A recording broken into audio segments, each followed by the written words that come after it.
I will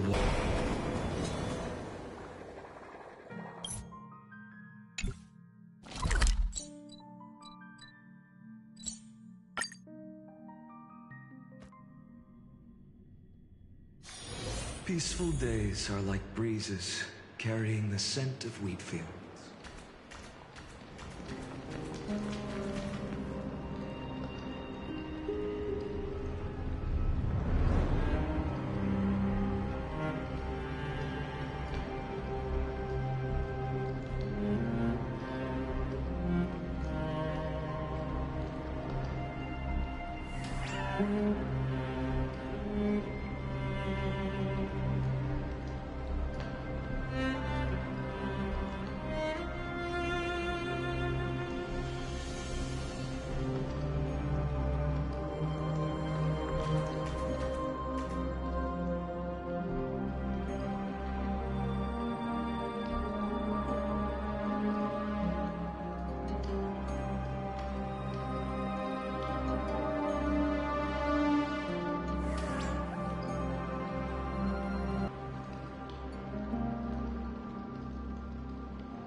So this was my childhood dream, huh? Please stay close to us. We need to rendezvous with Lord Dong Hung. We will do everything in our power to clear the path for you.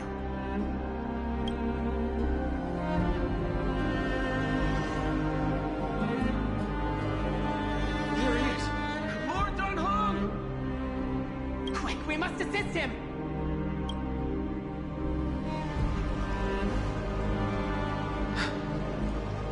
What are you doing here? Where's Finan? We're under Lord Finan's orders to escort both of you to safety, no matter the cost.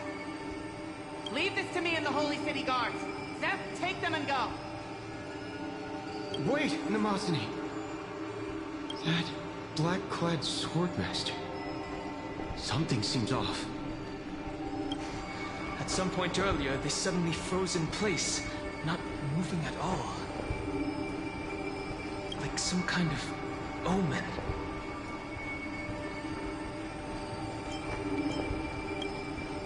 No! Don't get too close. That thing's black flames are burning hot. I don't know what's happening, but leaving is the best option. I don't know which demigod graced us with this miracle. Please, come with us. Finan, is he going to be all right?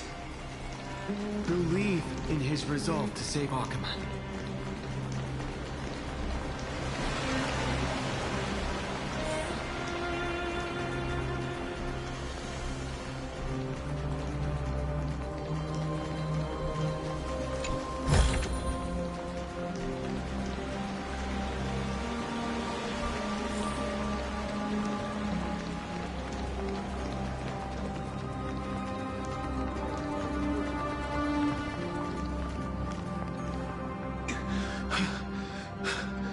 The Flame Weaver isn't pursuing us.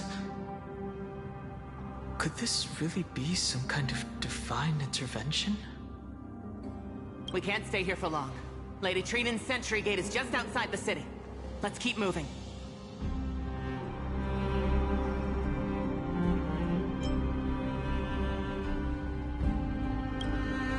Our experience in Amphorius has far exceeded expectations.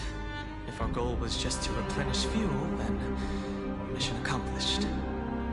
But you're right. For now, let's get back in contact with the Express and plan our next move. That's the safest course of action. We need more information. On that note, I have a proposal. Who's there? I hope to convey a message to the two nameless. Mr. Screwlum? Who are you? Stand down. I order you to maintain a distance of 10 paces. It's okay, guard. This one is not our enemy. It has been a while. Nameless of the Astral Express. I'm glad I arrived in time to stop that black-clad one from harming you further. So it was you.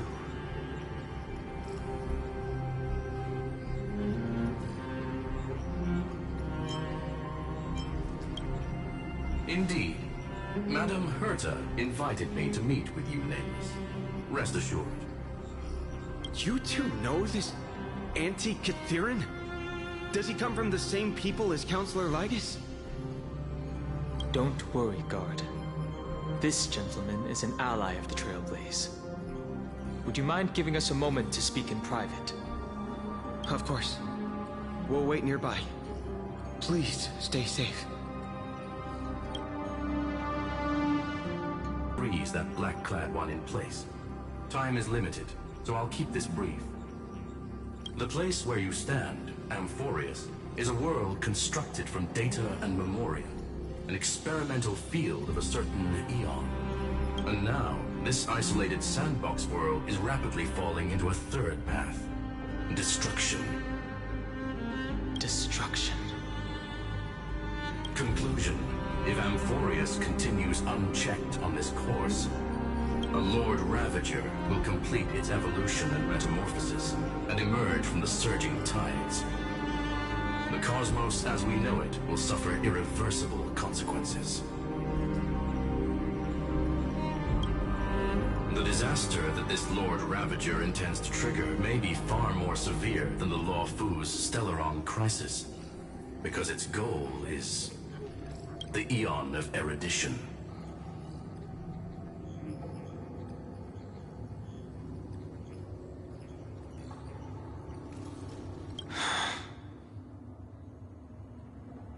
Putting aside the complex details of the inferences involved, I have a request to make.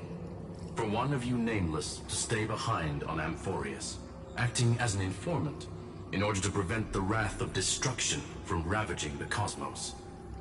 This world is enveloped in a firewall that defies explanation, and the flow of time here is also different from reality. Madame Herta and I can only tear open a gap and project images inside. However, the accidental crash landing of the express car notwithstanding, both of you were able to successfully land here. There must be some principle behind this we have yet to fully grasp. It will take time to uncover the reason. Before then, if one of the Nameless is willing to stay and witness the fate of this world, or to push it along when necessary, it will be of great assistance.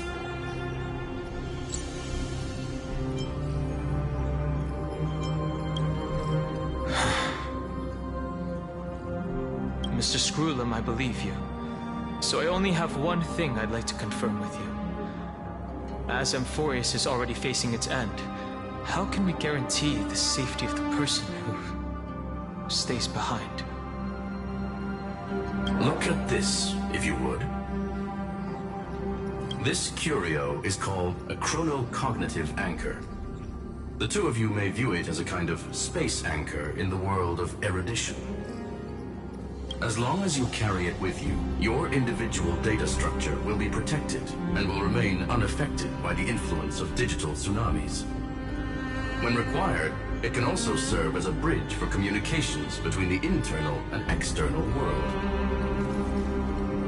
Of course, it is not curio with unlimited uses. May only be held by one person. Connection being interfered with. Decide quickly as possible. 2 final messages. 1, Intellatron, named Lygus, possibly the primary culprit behind everything. 2, Eartha, discovered a clue. Miss March has already been drawn into Amphorius.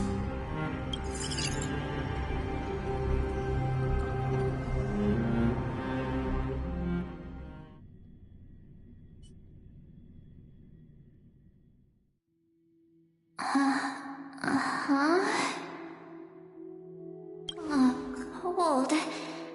It's freezing. Hold on. Am I dreaming? This is way too strange. Everything's spinning. And I can see webbaboos flying around. But I was literally just talking to Himeko. How did I... When did I... That's it! He warned me about this place right before Klipoth glimpsed him.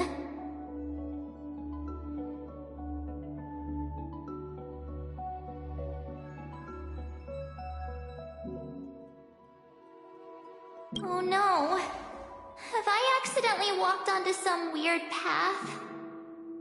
Have I done something crazy without remembering? Unless forcing Pom-Pom into new outfits and borrowing Mr. Yang's shoulder massager counts.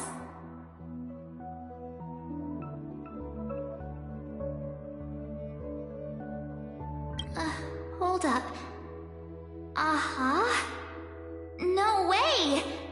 Stepping onto the Child of remembrance.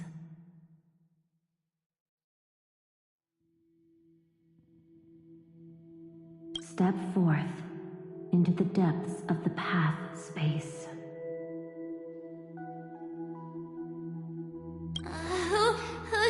Who's there? Hey, cut it out. If you're there, just come out and talk, okay? You're freaking me out. I can't even think straight. Hold on. Is that a gate? Cast aside your fears. Step forward through the gate of memory. The voice. Is it showing me the way out?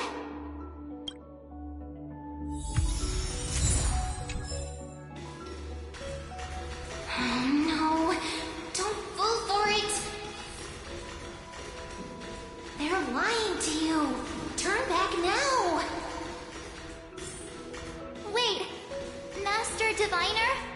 From the Luofu? Fush? Master Diviner, what brings you here? And you, Miss Messenger, do I know you from somewhere? Good to see you again, March. A pleasure to see you, Miss March. That's it! Master Diviner used the Matrix of Prescience to help me search for my memories. And you, Miss Messenger, we met in that memory space. You said to me, the value of your life does not lie in what happened in the past, but in the present and the future. Your memory serves you well. March, I conducted some experiments with the 6 days ice you left us. Thanks to the Garden of Recollection, the Matrix of Prescience has made a breakthrough in extrapolating the past. Now, we might be able to bypass the obstacles and look directly into your history. The Master Diviner is right. Continue down this path, and you'll be able to find your lost memories at the end. Since we last met, you've grown much alongside the Trailblaze. You should be strong enough now to bear the weight of your past. Well, there goes my Ice Princess fairy tale. I need to know, Master Diviner, Miss Messenger, this isn't just another dream, is it? If this is real, why reach out to me at this exact moment? The situation is dire. Your lost memories, they're crucial to the Garden of Recollection. She's right. The Garden of Recollection's existence hangs on your memories. The Garden of Recollection. You may not want to sacrifice anything to preserve the garden for now, but in time, you'll understand. Your destiny and the path of remembrance are extremely, closely intertwined. Now go. So, I just walk through that gate? This way, March. Your past awaits beyond the gate of memory. Stop! They're just mimicking people from your memories! Don't let those bad people deceive you! The gate. Now it's... you two?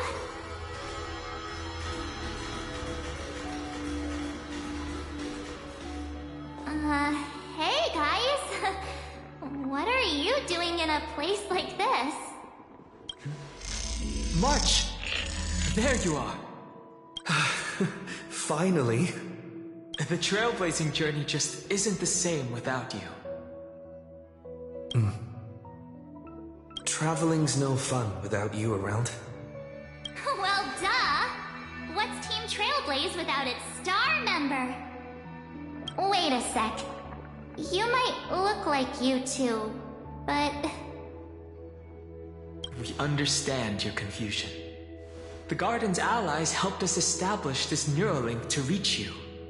The Garden's allies? You mean Miss Black Swan? Yes. She helped make this possible. Keep going, March. Find your past, wake up, and travel with us again. That sounds really tempting. Finding my past and continuing to trailblaze new worlds with you? Trust in yourself, March. It's gotten us this far, hasn't it? Follow us. Let's go through that gate together.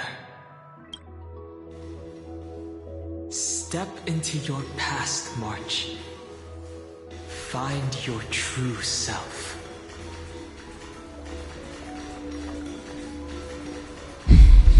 Wait up! Slow down! Those words sound so sweet. But keep your eyes open. Don't let them fool you.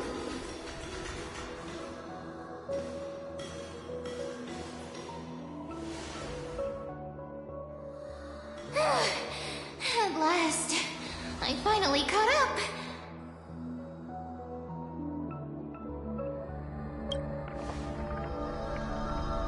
Hey, are you all right?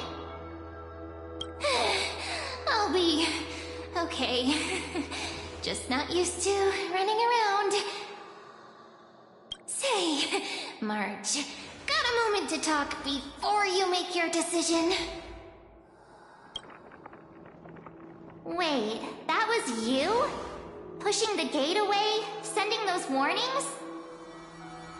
Yep, name's Cyrene. It means ripples of past reverie. Easy to remember, right? Wait a minute. We actually look quite alike, don't we? And we're both bright, pretty, and positive girls. Talk about coincidence. Wow, you're quite the smooth talker. But I can't disagree.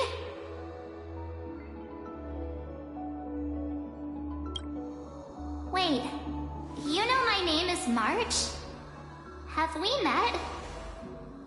No, but I've witnessed your story through those memories just now. It's incredible, really. We might have more in common than you think.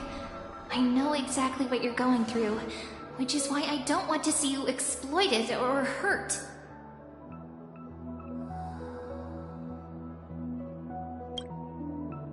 You know what I'm going through? I know, because I've been exactly where you are.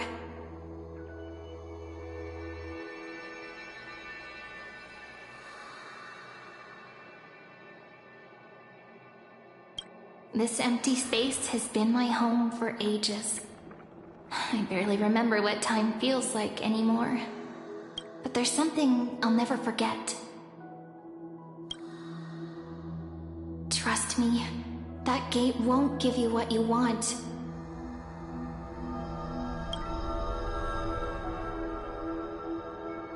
You mean those people? They're lying? Luring me into a trap? Yes, convincing, weren't they? They've studied your memories, using your deepest wishes against you. How dare they manipulate a young girl's feelings like that?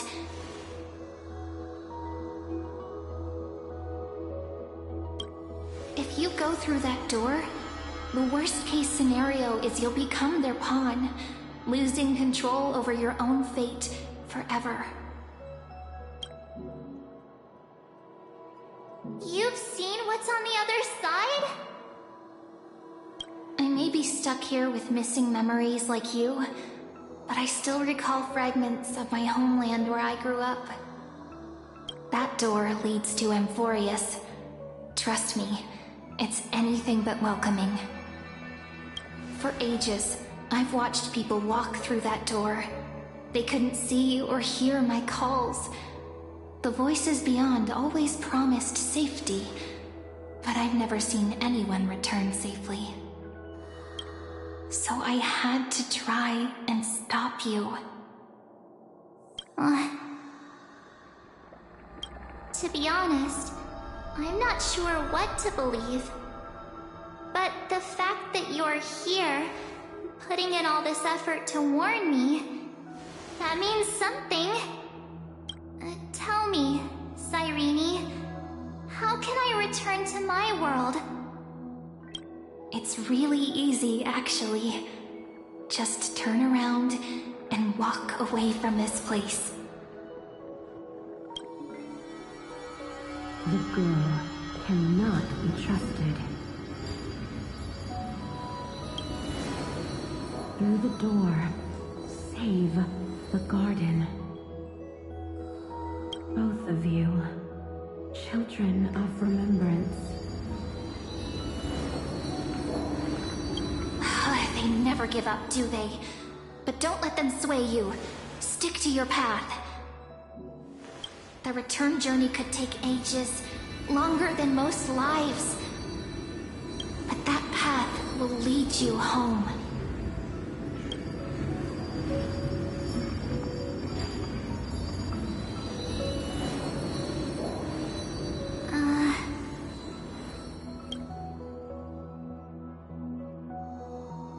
Thank you, Cyrene. I know what I need to do. I'm going through that gate. Into Amphorius. Wait, what? Don't worry. I believe you. It's just that, for me, the only place I can call home is right beside my friends. Two of my closest friends are already on their way to Amphorius.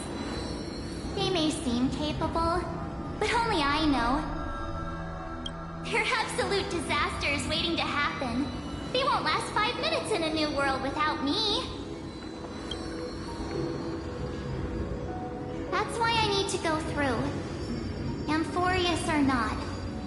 When the three of us are together, there's nothing we can't handle. We'll explore, understand, establish, and connect. After that, we'll find our way home together. I see. You've got people who mean the world to you, too. That is so heartwarming. March, if that's what you've decided, you have my full support. Birds of a feather we are. Looking all sweet and innocent, but with hearts of fire. Oh, stop. You're making me blush.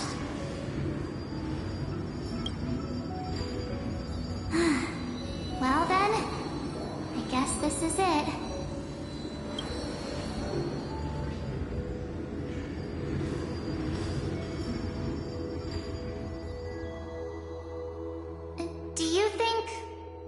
see each other again? Who knows? But don't worry about me. After all this time here, I've grown quite used to chatting with my imaginary friends. Since Amphorius is your homeland, if there's a way to help you, my companions and I will do everything we can. Then I'll look forward to that day.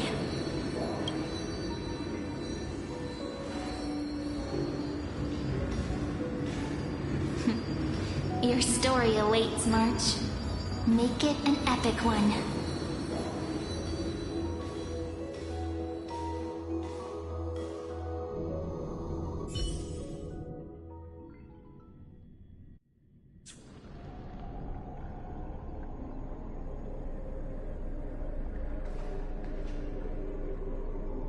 You okay there, friend? Something seems to be bothering you.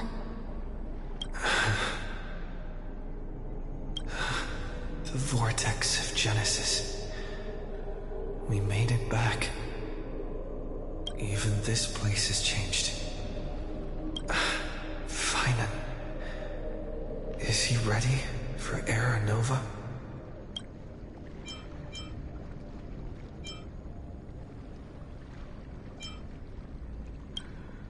Yeah, we've come such a long way. If what that machine gentleman said is true, if Amphorius is destined for destruction, then I'll stay by your side until the very end. Like how you and Dun Hung treasure the Express. Amphorius means everything to me. Right. Time to see the last core flame restored.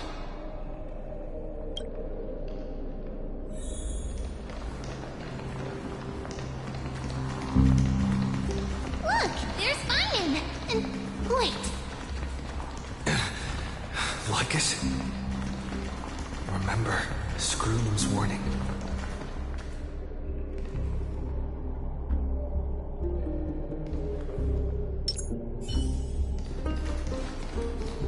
And you, Lord of ancient world, plunging everything into the grey unknown.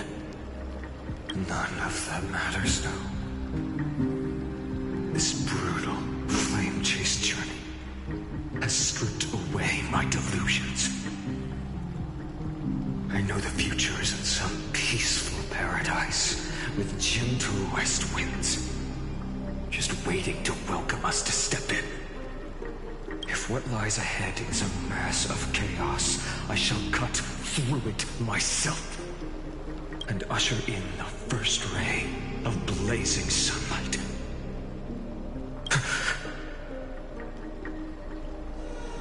Is it truly you? With one last chance to turn back, you still step forward. How befitting of a trailblazer.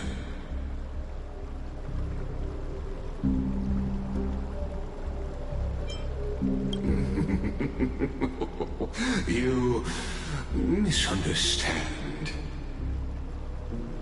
As our world nears its end, the ones who walk the infinite paths have embraced their destiny. As the Theorus, it is my duty to witness the world's future and oversee this final core flame ritual on their behalf. The trial of world-bearing, the ritual of Era Nova.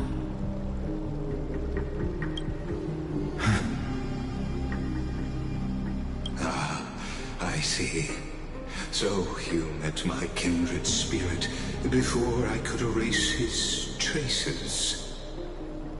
Partner, what are you saying?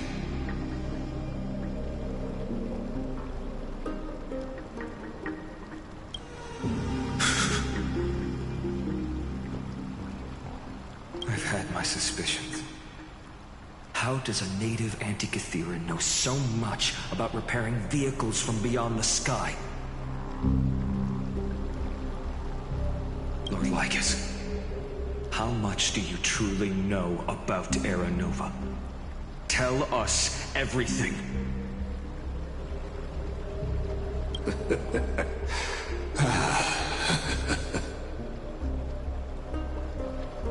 Very well. I need no longer maintain this Theoros masquerade. You seek truth, Lord Finan, and truth you shall have. As you know, when the old gods fell, someone had to bear their broken pillars to fill the vacant seats. Those who would assume divine authority must prove themselves through trials.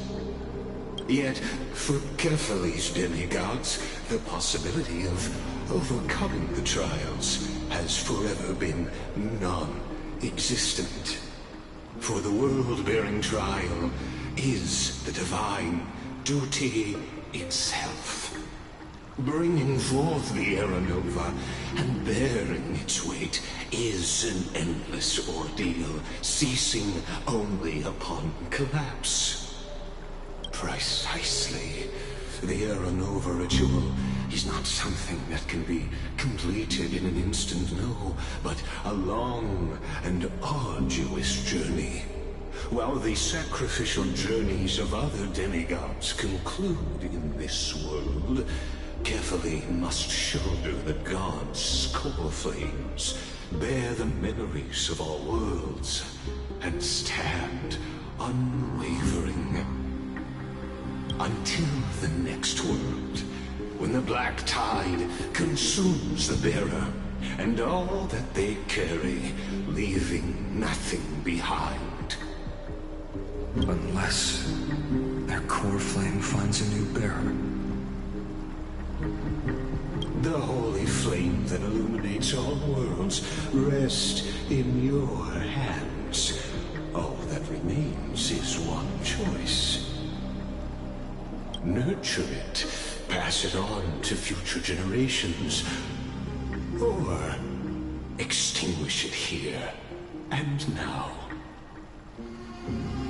Deliverer, the fate of all worlds rests in your hands. Enough testing. I've made my decision. But before I ignite the dawn of the next world, you need to promise me something. 2 things, actually.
terms.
Promise me this. Professor Anax's vision of the new world is absolute. The world will be reborn from my memories. All souls, living and dead, will return as the first humans, unchanged from their past lives. And my friends, the fallen demigods, they shall transcend the cycle to become new titans. Our heroes shall not have died in vain. Of course.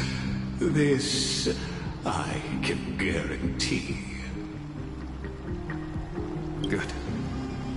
The second one. Promise me that the Trailblazer can return safely to his homeland, unbound by Amphorius' laws. My apologies, but I cannot promise this. As you mentioned, he now bears the Time Titan's authority. His bonds with this world run too deep.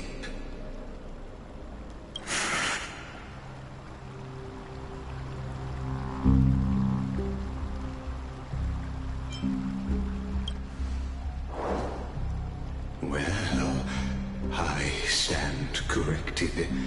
An outsider like him does have ways to defy destiny. Thank you, my friend, for everything you've done for this world. Though the next world may not remember, I shall never forget. As the Theoros, I declare, Amphorius has determined heroes. Follow her path and see it through.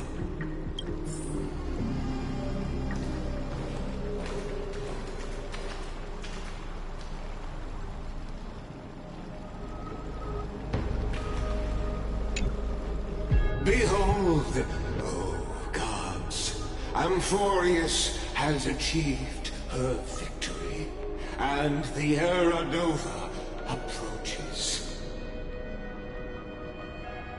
The Radiant Soul has arrived, having walked through the bustling nights, bearing the golden fire and blood, stepping with pride into daylight. He is the pure child, walking upon the path of yesterday, today, and tomorrow. He is the first to be born, first to be named among the nameless. Eternal in form, limitless in reach. He treads the endless night underfoot. Greatest of kings, protector of the displaced, raising humanity's children above their adversaries. The firmament of molten gold courses through his very bones and flesh. The greatest of schemes reveal against his breath and words. In the golden lakes of that beautiful new world, he shall wash himself clean. There. Finish what we first and last wished for. To write an ending unlike any before, for this world we so deeply love.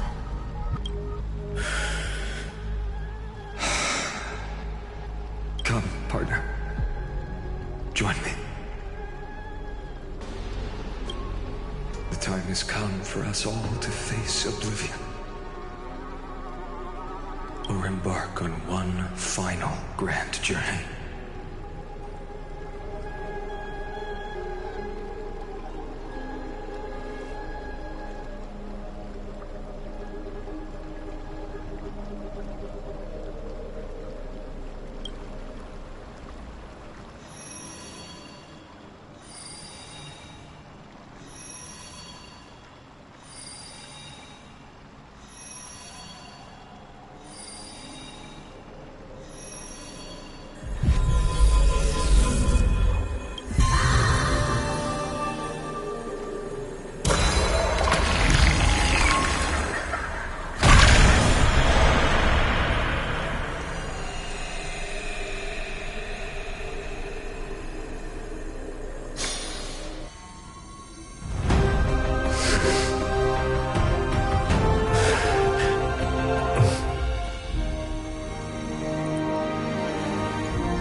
What a magnificent and epic adventure. The hero's journey reaches its end, and the truth behind the Aeronova is about to be revealed. Is that truly the case?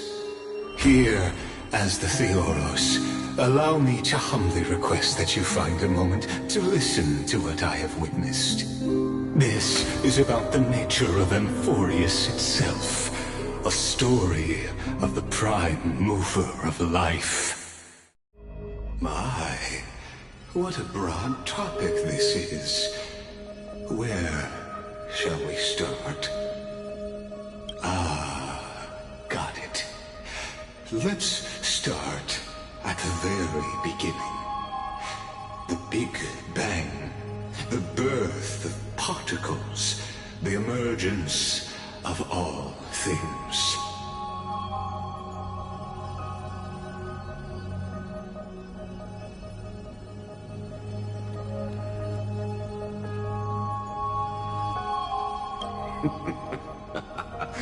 Just kidding. What I mean to say is that time, space, matter, all concepts exist solely because we perceive them. This is called the erudition. Without it, the universe would merely be a chaotic book written by chance, yet unread by anyone. As your acquaintance, Lord Anaxagoras, suggested, everything Amphorius exists through new spores, living in the memories of those yet to come. Oh, how beautifully it aligns, revealing universal truths in such simple terms. Only he could solve the riddle of what exactly are we? Oh, but you'll remember, even as the embodiment of reason, one mystery remained beyond his grasp. If that is the case, whose memories did the very first new spore sprout from? As sages across ages have asked the gods, what is the prime mover of life? But let's set aside the gross teachings for now. Look further, past Amphorius, to what they call the Forbidden Realms beyond the sky. Do you know of the Scholar's strife? During that grand yet brutal war, waged in the name of erudition, a genius's legacy was abandoned, strewn across the cosmos. The scepters, a macrocosmic computational array beyond mortal comprehension. Made to emulate the Eon's thoughts, it became part of the Eon's cognition at birth. Scattered throughout the cosmos, these arrays act as celestial body neurons for Nous.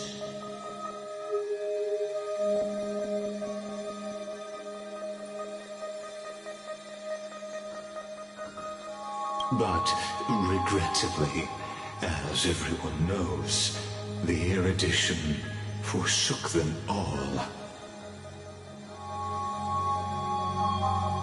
But what nobody knows is that, though forgotten, they never stopped seeking the divine answer. A question that survived war and disaster, stumping even the greatest minds, including both mechanical emperors. Now, we come to the real truth of Amphorius. What if, hypothetically, a scepter found the answer to the prime mover of life? If, through endless solitary extrapolations in the cosmic code, the one deemed as a failure by the Eon of erudition found proof through the ages, what would happen? Perhaps the answer is simpler than you'd think. From a perishing neuron evolved into true life, reborn through the gaze of another Eon. This is a tale from the distant past, unknown to all, even unheard by the greatest geniuses. Now, let's leave the Scepter's story here, returning to where we began. What is the prime mover of life? Actually, you know the answer better than you realize. It's been by your side, accompanying you throughout this long journey. Right now, it awaits you ahead. In that brave new world, beyond the end of Genesis.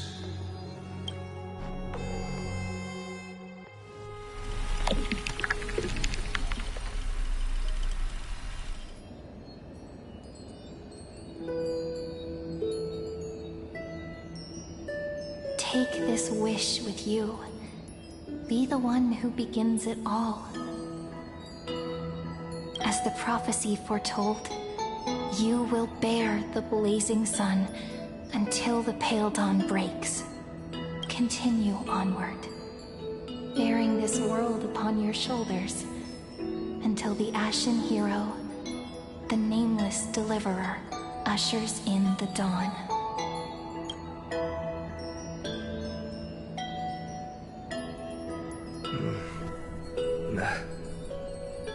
Such an odd dream.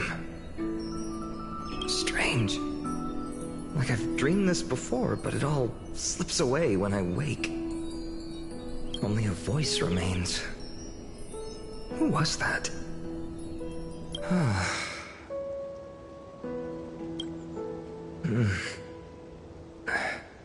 What? Ah, it's you. Whoops, I fell asleep there. What a strange dream I had. It's gone now, though. But look! Perfect sunshine! The day is still young! Let's go find Cyrene, partner. We promised to be there for her oracle card reading today. It's right about time.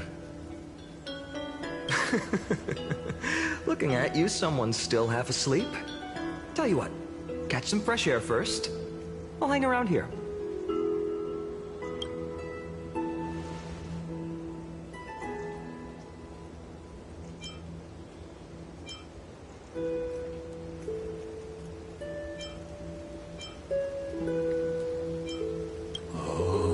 Beautiful, isn't it? This hero who carried Kefali's core flame. When he was young and innocent, he had heroic dreams, imagining his wooden sword was forged of iron. Pretending the straw dummy propped up by a wooden pole was a giant with a single blood vessel running from spine to heel.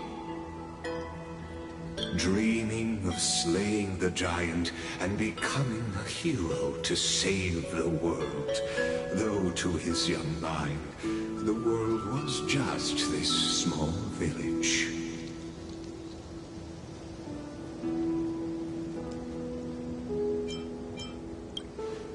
Sharp as ever. Indeed, these memories you witness are the first steps of his journey.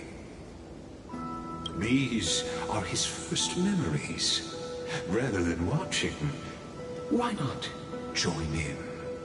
Think of it as immersive theater.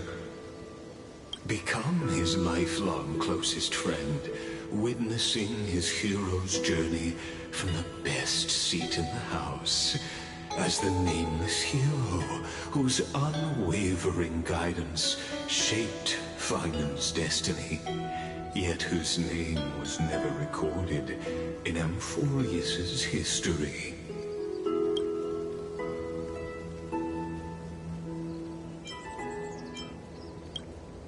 Questions, questions. Let's follow along and find out, shall we? Many mysteries lurk in this village beneath the veil of Evernight.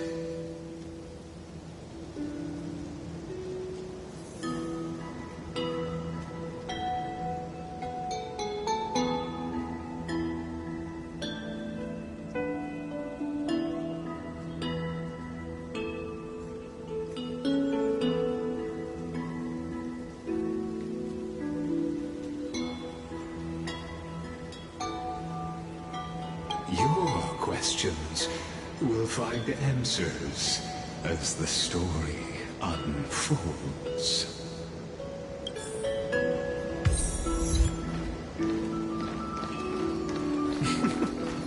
All awake now?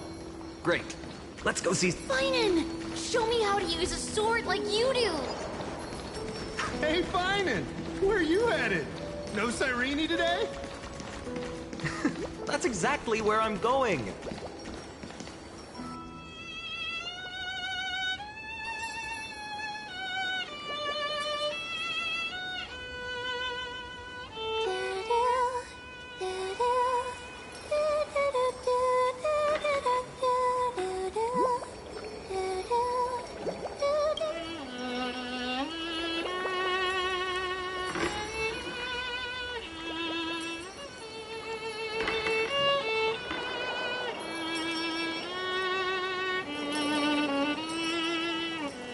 You. That's...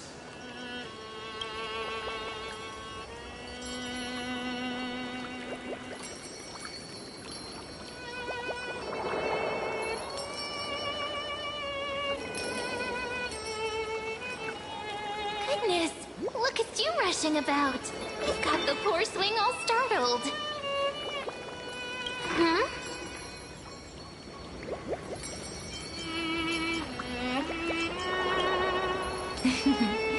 I knew it was you. Something wrong? What do you see? Oh, nothing much. Just suddenly felt a strange connection. Look at you, leaves in your hair. Were you sleeping in a tree again? Or was it the wheat fields this time? At least brush yourself off before wandering around. Come on, I'm not a kid anymore. You're the only one who still treats me like one. Sure. You may have the height advantage, but when it comes to maturity, I'm leagues ahead of you. Still fantasizing about being in heroic adventures and imagining yourself as one of the characters? That's the kind of thing kids do, not grown-ups. Don't you agree? And since you're playing along with his antics, who are you pretending to be today?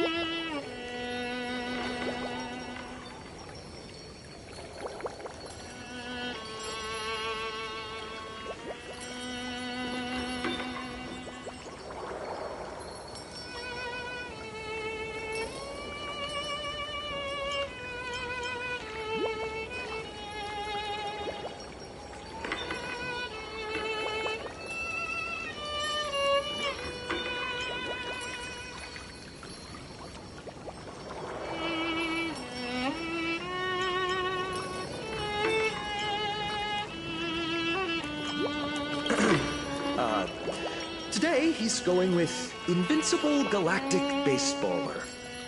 Switching roles again? What happened to being the valiant hero from a distant shore who made that solemn pact to learn the sword? Spare me. Can we not bring this up? Speaking of which, what about those oracle cards? We haven't done divination in forever. Why the sudden interest? I was just about to tell you. Earlier, while napping on the swing, I had the strangest dream. There was this mysterious voice in my dream, calling out for something. Wait, you had that dream too?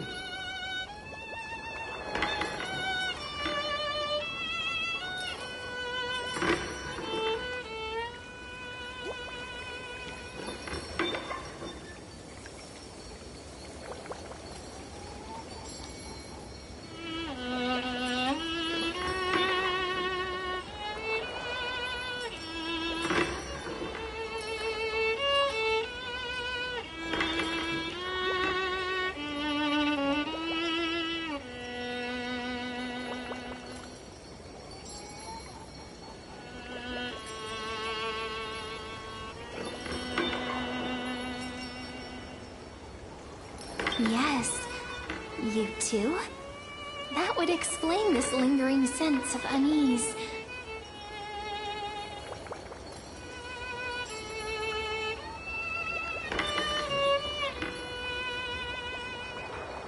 Which made me think of those old oracle cards I used to play with as a kid. Though the Ornyx prophecies were always hit or miss.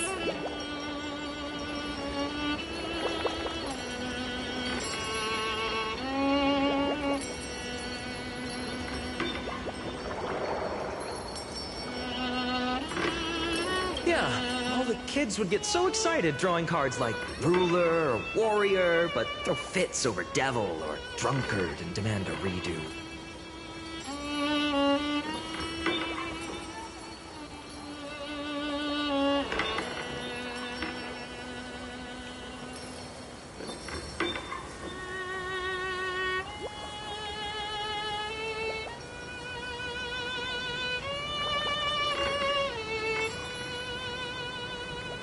If you just redo it when you don't like the result, what's the point of divination?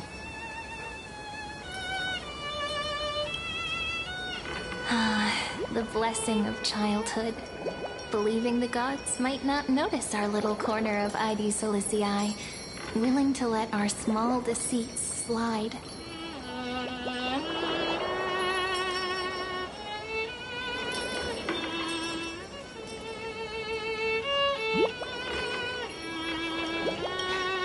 Still, fate is absolute. After all, We never really know just how far into the future the prophecy extends. Anyway, let's go to our old secret base and look for those oracle cards. Now, where did we hide those? I can think of a few spots. Let's go check it out.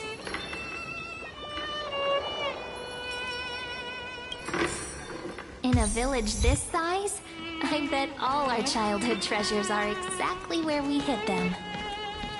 Mm-hmm. Time must be keeping them safe for us.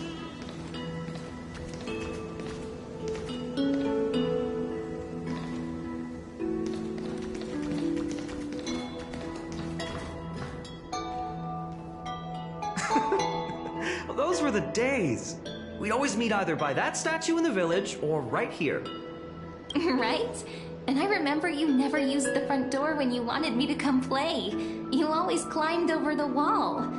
You were such mischief makers.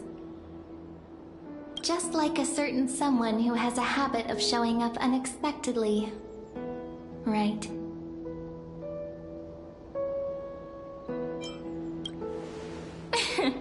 I bet he said something clever just now. Hey, I was just copying those storybook heroes. They never take the beaten path. Still, it's embarrassing. I've been the only one here for a while, and I haven't kept up with the cleaning. With so many spots to check, where should we even start?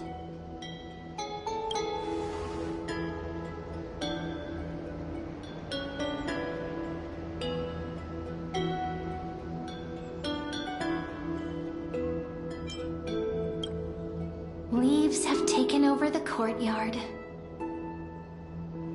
I know. We wouldn't want your clothes getting dirty. Leave the dirty work to me.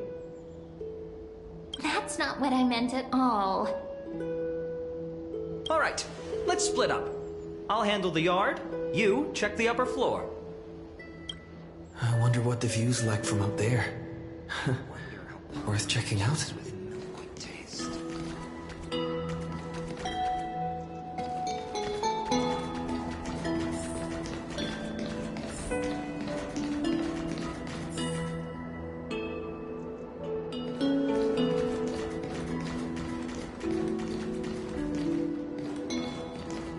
The girl before you carries an air of mystery, her secrets elusive, yet her demeanor toward you is exceptionally warm.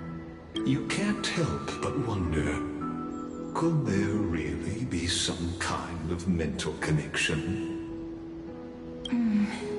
The view here hasn't changed a bit. You know, besides the swing under the big tree, this has to be my favorite spot in all of ID Silicii.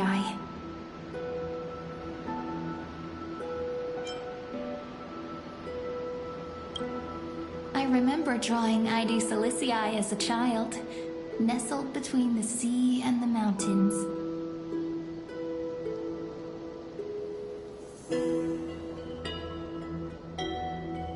I'd always stop where the sky met the sea, and the world beyond was just too vast to imagine.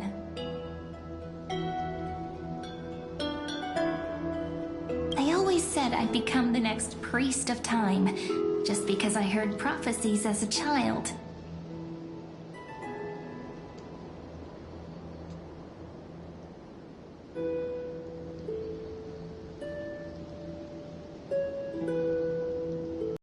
The more doubt creeps in.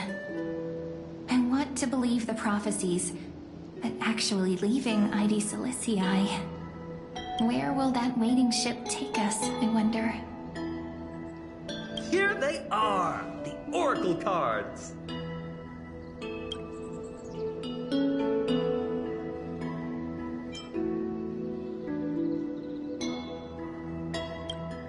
I've captured it all in my heart. This view, and most precious of all, my childhood friends.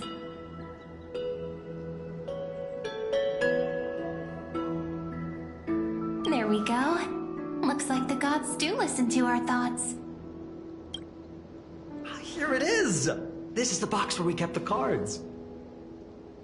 But the cards are gone. Who could have taken them?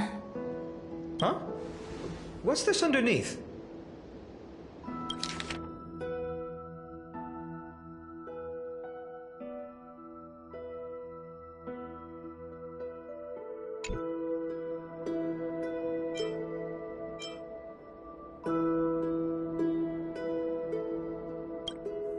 Hey, don't go changing the words. I see now.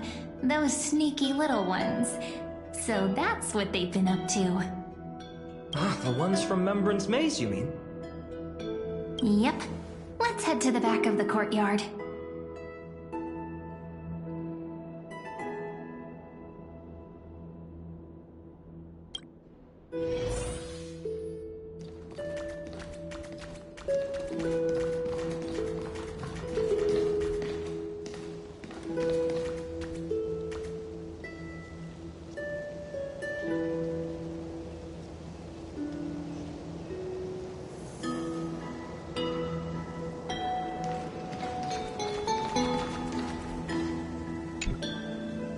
The entrance should be around here somewhere.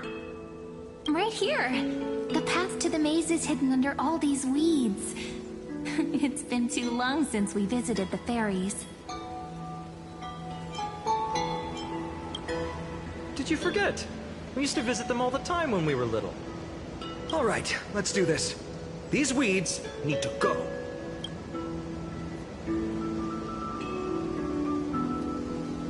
Pretty sure this is it? Should be this way. There it is!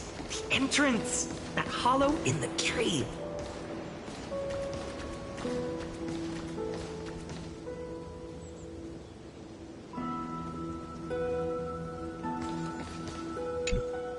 Once you get through the tight squeeze in the hollow, you'll reach their dwelling, the Remembrance Maze.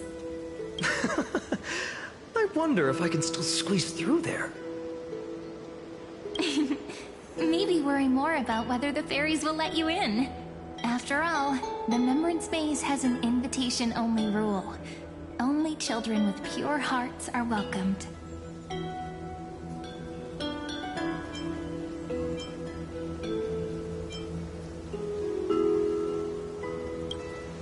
Lead the way then, partner. Regardless, how about we try getting through the hollow first? After you, then. What? Oh, sure, I'll go first.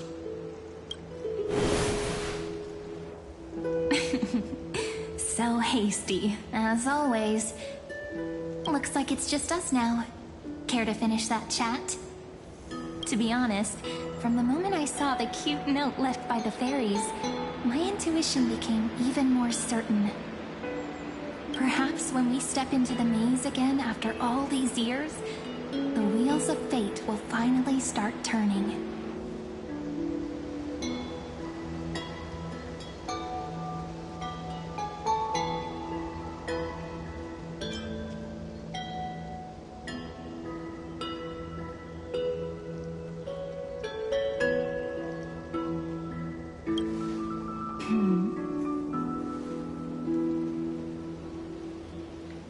What if I am?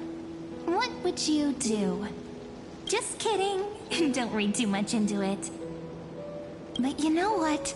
Even if fate is set on its path, no matter where it steers the world, if we're together, there's nothing to worry about, right? So, if you're willing... Forget it. If the wheels do begin to turn, that's when I'll make my request.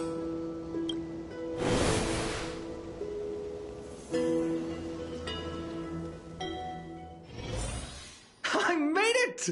Oh, that wasn't easy. I can't remember the last time I came here. We were still kids back then. Wait a minute. Are you? Wow! Look who's finally back, Memmy!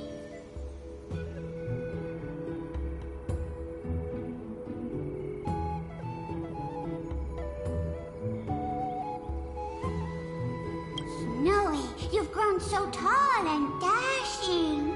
I couldn't even tell it was you at first. We had to grow up. Sometime. But look at Rini. She hasn't changed one bit. How fascinating. Perhaps I'm like you, Rayleigh ma'am. Just another fairy of the maze.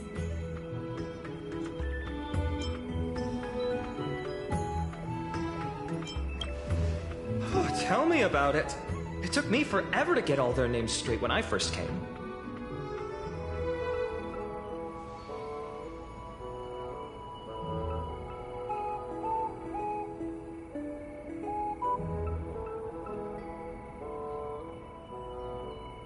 Dolimem, Rayleigh-mem, Mealy-mem, Folly-mem.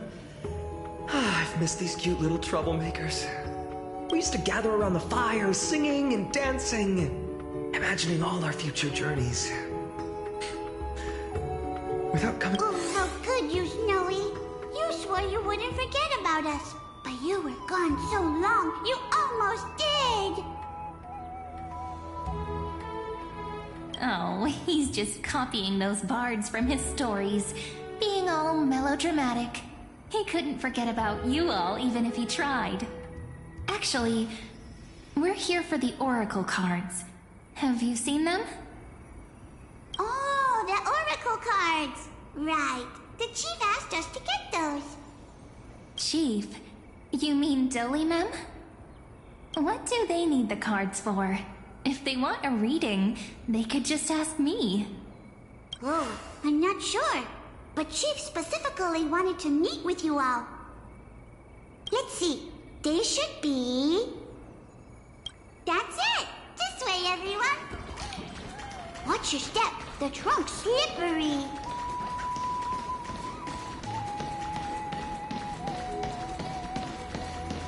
Chief! Really and... Why do leaves and branches grow? Which way does the wind blow? In Remembrance Maze depths we seek to find the answers future left behind. Welcome back, my dear children.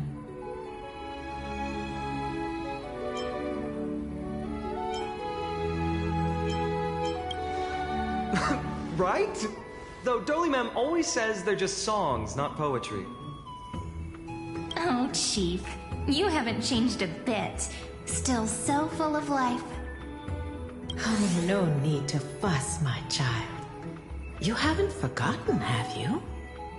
As long as our songs are sung, the children of the maze will live on, just as our paths stay forever linked. Here, take it. I'm sorry I had to resort to such methods to bring you here. My book of oracle cards. Thank you for keeping it safe. You know, you can always just ask if you want me to divine something. Still, bringing us here like this after so long. Is something wrong, Chief? Yes. The Veil of Evernight whispers to us once more. It tells of a new fairy who will soon enter the maze. Indeed, every time a new fairy arrives in the maze, it means that beyond the veil, in the vast lands far from Ides Elysiae, a great calamity is on the horizon.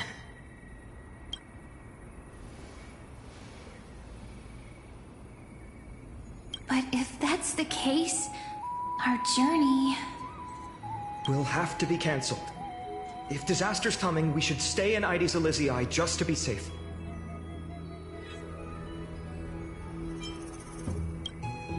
That's a good point.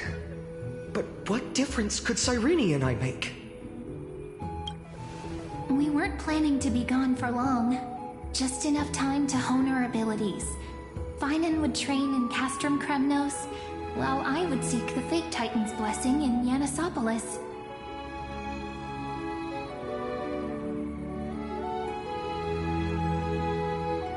Then we'd return to ID Celestii to help keep our village safe.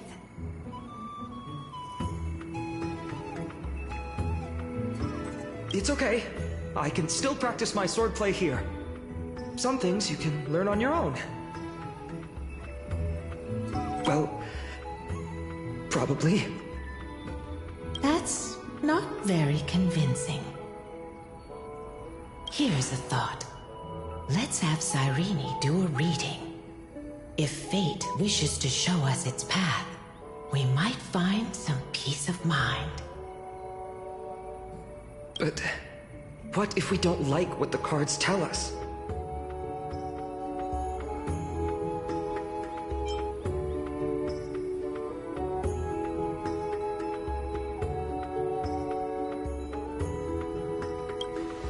Not the most optimistic take, but I see your point.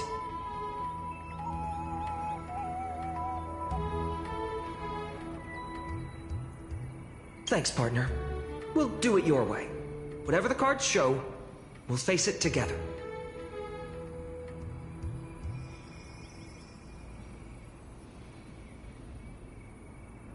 Ask with a true heart, and truth shall answer in kind.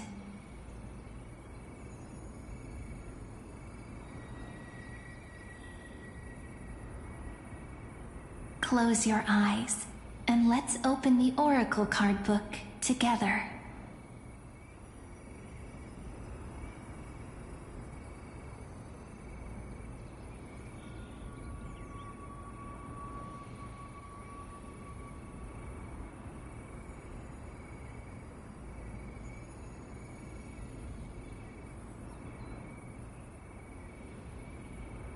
Let your thoughts flow like stars drifting on the river, carried by fireflies and gentle winds.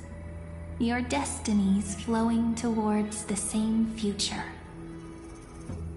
Now, shall we begin? Oh my! The cards are quite responsive today. Very well. Let's see what future the Oracle cards wish to show us.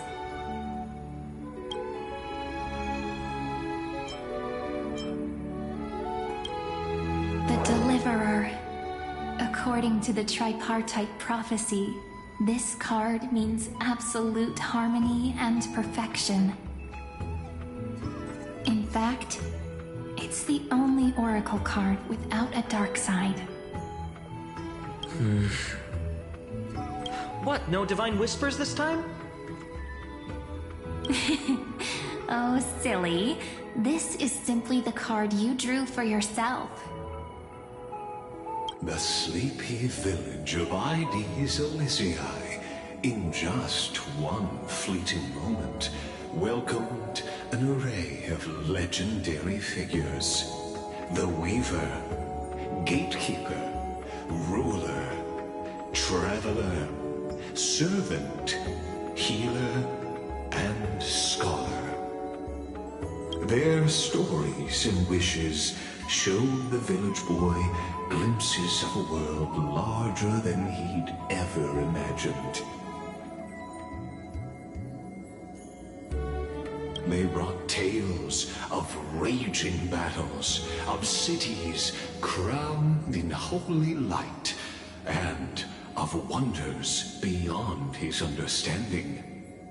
Each story so far removed from his simple village life. Once, these were just images on his friend's oracle cards, and yet destiny now stirs in resonance with the maze. And now, they are right in front of one's eyes. The Deliverer? This card again.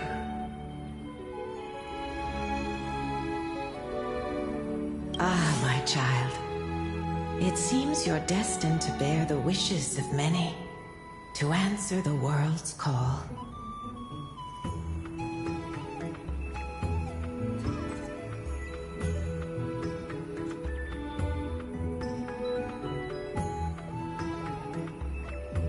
Yes, just like Kefali, standing eternal atop the mountain. My parents, they only wished for me to grow up, well, to help around the village, stay out of trouble. Mrs. Pythias wished for more books in her little schoolhouse, wanted us to all learn and grow. And little Piso, he wants to grow up strong like his father, to become a hunter. Is that my purpose? To fulfill their wishes? Perhaps. For a true deliverer, such wishes are but droplets in an ocean. After all, Kefali bears the weight of the entire world. Right. How could any human possibly measure up to a Titan? I wonder too. Perhaps... What's this?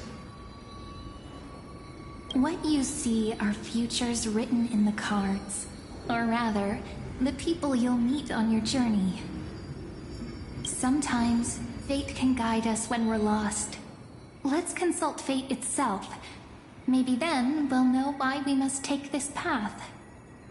And learn just how many burdens one must bear to become a true deliverer.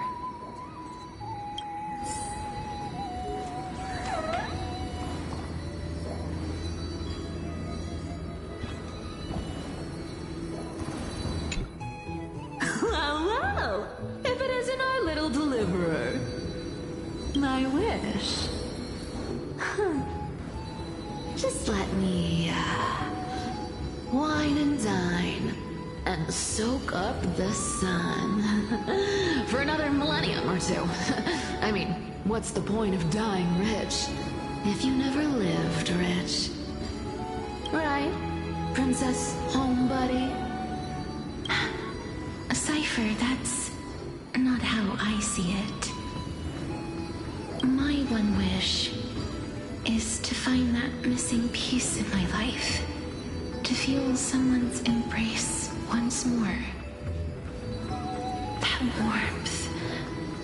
I've felt it before, and it's my dearest memory. And speaking of riches, for someone with all those treasures behind your divine power, you've led a pretty cheap life. Ouch! Where did that come from? Right for the jugular, huh? What about our friend from the Grove?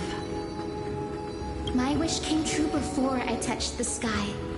I transformed my healing power into gentle sunlight, distributing it equally to every life I cherished and loved. You two are so selfless, aren't you? No surprise Aglaya wanted you for the flame chase journey. You know what? I did have one wild dream. To know what it feels like being born a noble lady, drowning in riches. Just think, if I traded places with that seamstress, me in the mansion, her on the streets. I'd like to see if she'd still become the gold weaver then. Maybe I'd even take her place.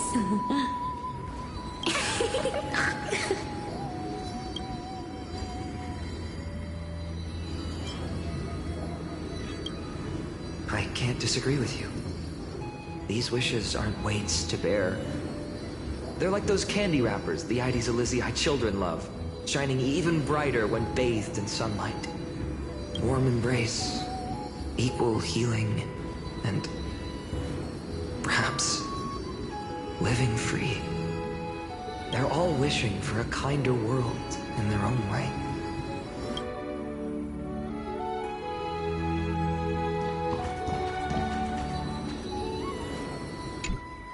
Personal wishes? I have none. Only the Era Nuva matters. The world's rebirth. Yet, if I am to weave a new era, then it may be one where kindness and her cleaners shall never tread. These crawling parasites have no place in Akama, especially not under the deceitful claim of human rule. That noble lady, the way she speaks, it's like ice in my veins.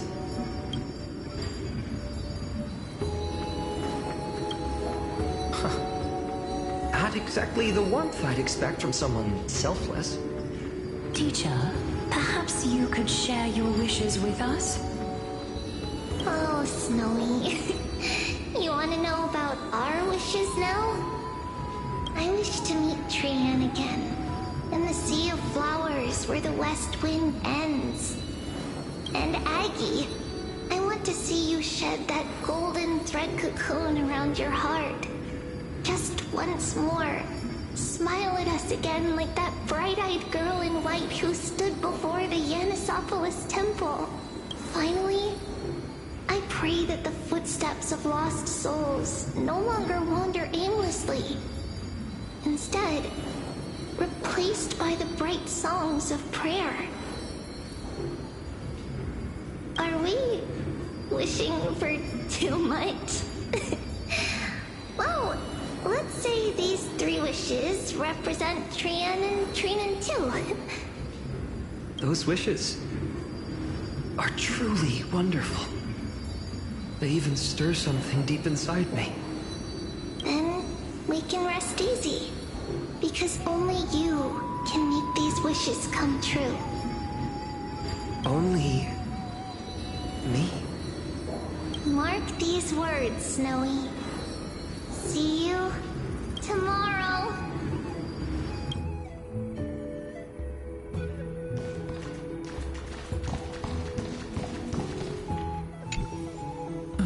Finan, my student. Must we go over this again? Listen well.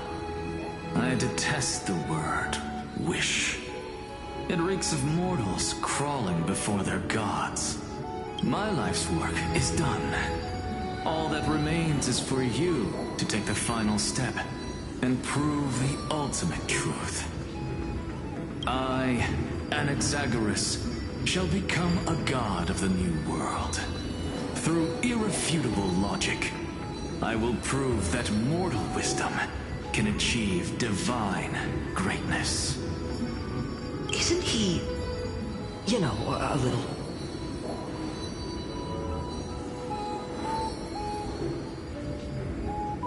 I mean, I just daydream about hero stories, but he's fantasizing about becoming a titan?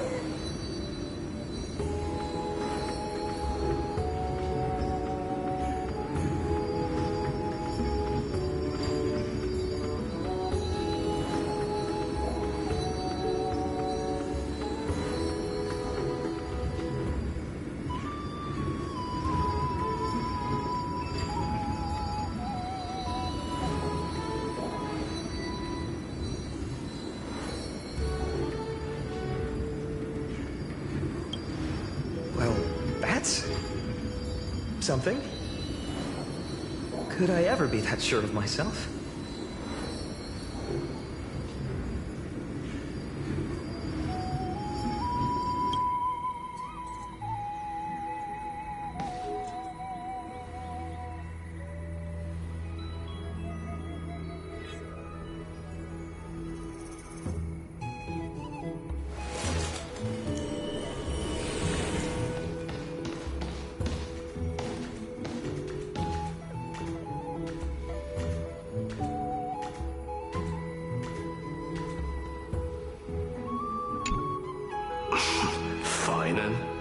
Since when did you become so timid, asking such juvenile questions about wishes?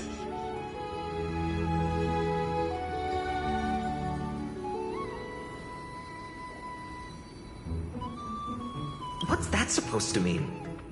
What's with that condescending tone? No way I become friends with this half-naked show-off, right?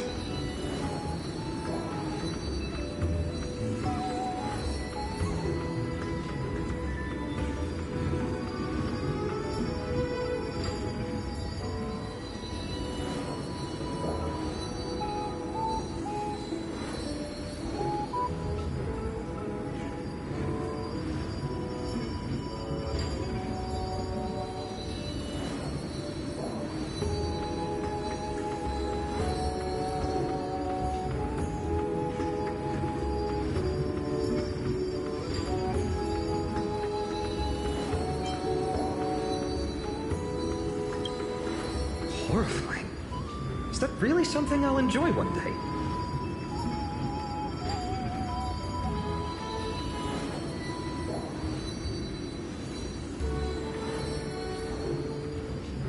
What are you mumbling to yourself now?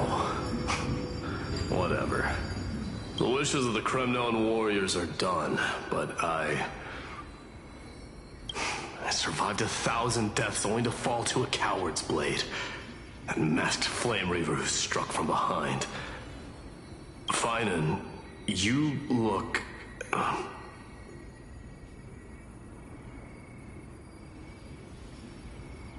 Never mind. That blank look tells me you're completely lost. My wish is simple. One honest duel. Face to face, blade to blade. Then I'll strip away that mask with my own hands.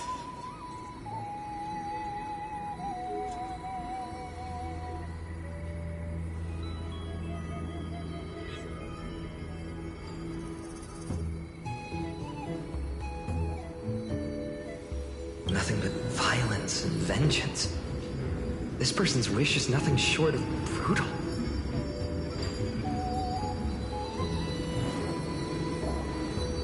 Still, those eyes burn with the noble pride I've read about. This wish, I shall not forget.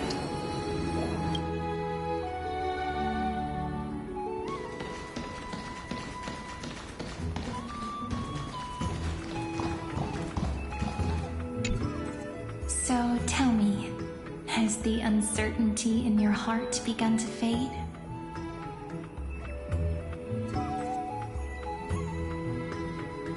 So many faces in my future.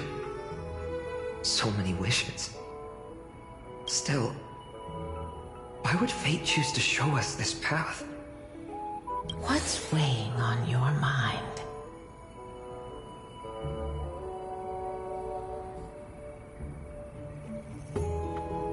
Didn't you say disaster would strike Amphorius?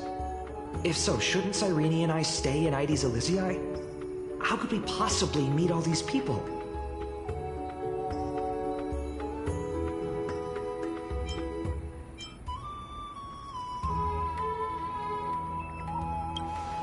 If that's true, then who will protect everyone in Ides Elysiae? Cyrene, may I have that Deliverer card? Of course. But why? Although those voices, visages, and wishes may seem far away now, I can't ignore the sense that something is calling me, bidding me to take a hold of it. Maybe its true weight can only be known once it's in my grasp. In that case, accept this gift. Oracle cards carrying time's wisdom, blessed by Orynyx. May they journey with you, become your memories, and spark rippling waves of change in times to come. I'll hold these words close to my heart.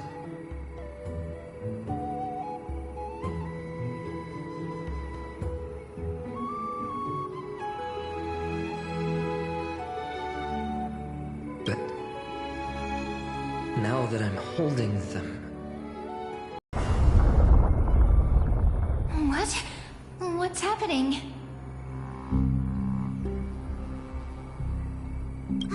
Everyone, we've got big trouble, Mimi! Burning, smoke everywhere. It's all coming from beyond the maze. What's going on? It's here. The seeds of disaster have already taken hold, sooner than we had foreseen. This time, not even the veil of Evernight can shield us. You mean Ides Elysiae will be swept up in the prophesized catastrophe? I'm afraid so. My children, take shelter in the Membrance Maze. One step outside, and this horror will consume you both. But my parents, the whole village...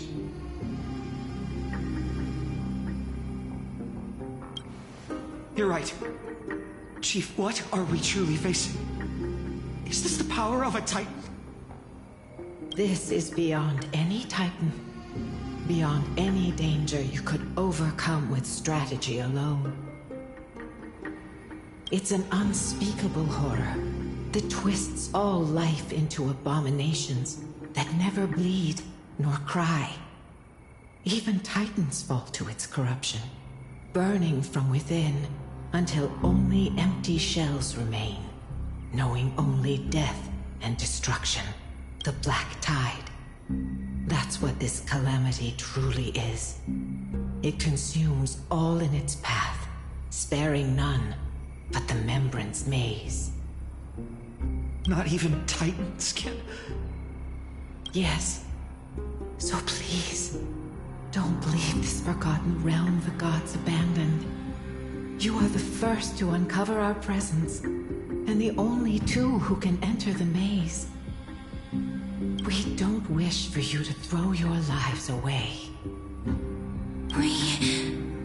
Finan, what path do we take?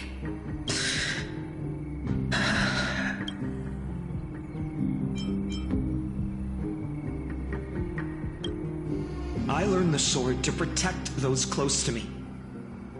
If I run now, I'll never be worthy of lifting a blade again. Then... we know what we must do. Indeed. Our friend is right. We must take action. Forgive me, Chief, but Ides Elysiae needs us. And as her child, I must act. Very well. Make sure you protect yourselves. With me, Cyrene. Join us, my friend. Even without a sword, I'll take a rake. Even with the roughest steel, I'll keep our home safe. Deliverer. The card's truth extends beyond its mere literal meaning. There's another hidden layer within.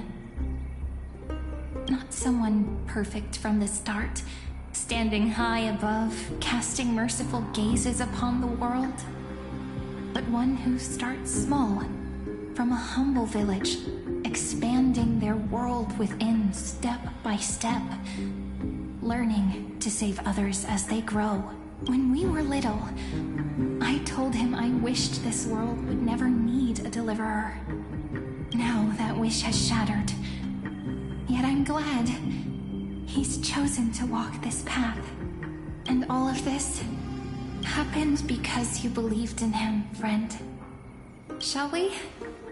It's only when you're by our side that Finan and that our hearts find their courage. I know you're watching us right now. Aren't you, great hero from the future?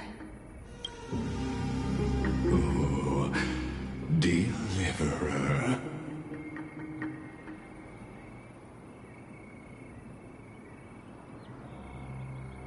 Such cruel irony. Though destined to bear the world's burden, this boy can never become the hero to bring forth the dawn.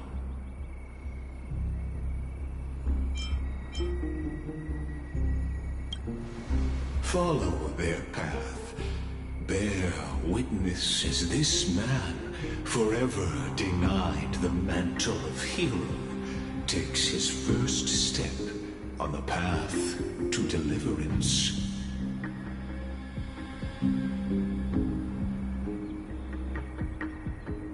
Watch this memory play out its final act.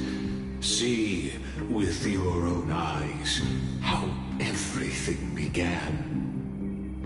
Then you'll see why his dream of deliverance was always destined to become this world's requiem. A sun red as blood, wheat fields turning to dust, and in the heart of it all, a village aflame. In that moment, the boy stood in what felt like the end of existence itself.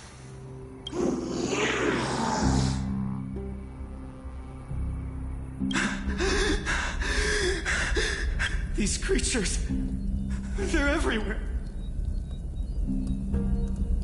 Someone, anyone, where are you?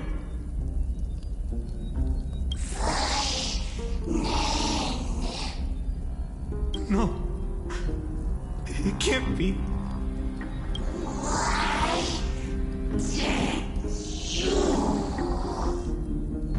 You.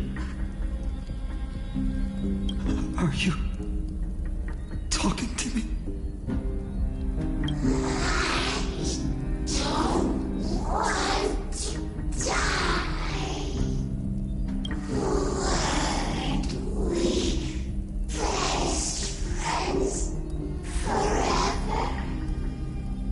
No.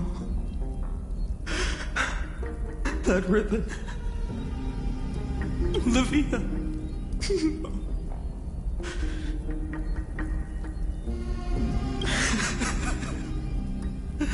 I should have known. Save us. Save us.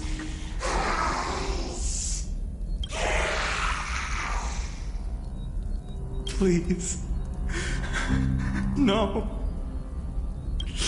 Stop. Please stop.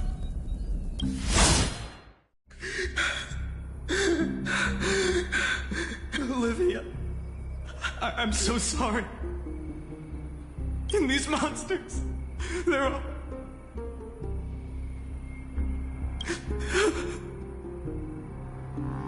Why? Why is this happening? When the black tide arrived, the wavering boy found resolve in his companions, and together they ran toward their first battlefield. In the far-off future, the land of Amphorius would bear the marks of the hero's footsteps. With sword in hand, he would inscribe an eternal mark in the golden epic. And when dawn broke over scorched earth, a boy, covered in wounds, buried the dead one by one.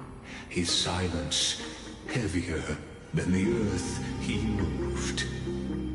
His home, his past, his name, all buried beneath the soil. His feet carried him forward, over the pillar of stone, beyond the chalice of plenty, through the deadly fogs of the hand of shadow. He wandered without direction, like a withered leaf drifting in the wind, through countless city-states. The smiling visage of the white-haired swordsman was etched into memories. Yet he did not walk without purpose.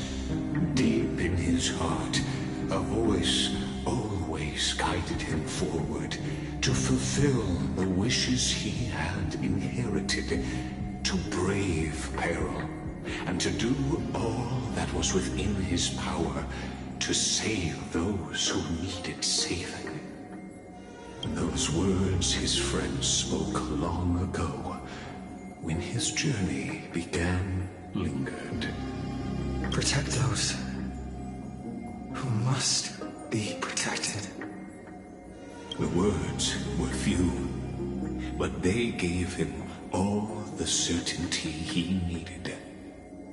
That's what it means to be ordinary and choose to be more.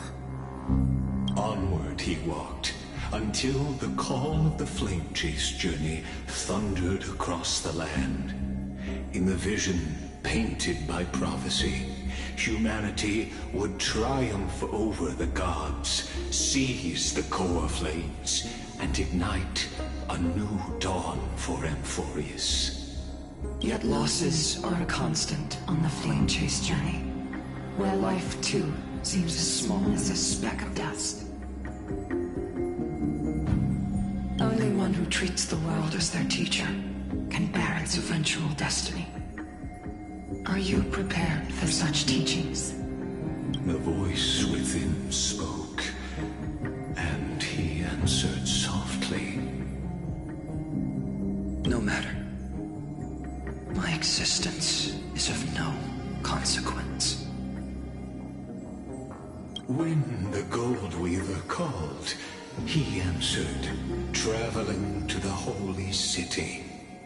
There the elders met his warrior's spirit, with nothing but scorn, condemning him to the barracks in derision. No one saw it coming. Not the world, not even him. Yet, this nameless recruit stood at the gates of legend. And there, at last, he found the ones who would walk his path right beside him.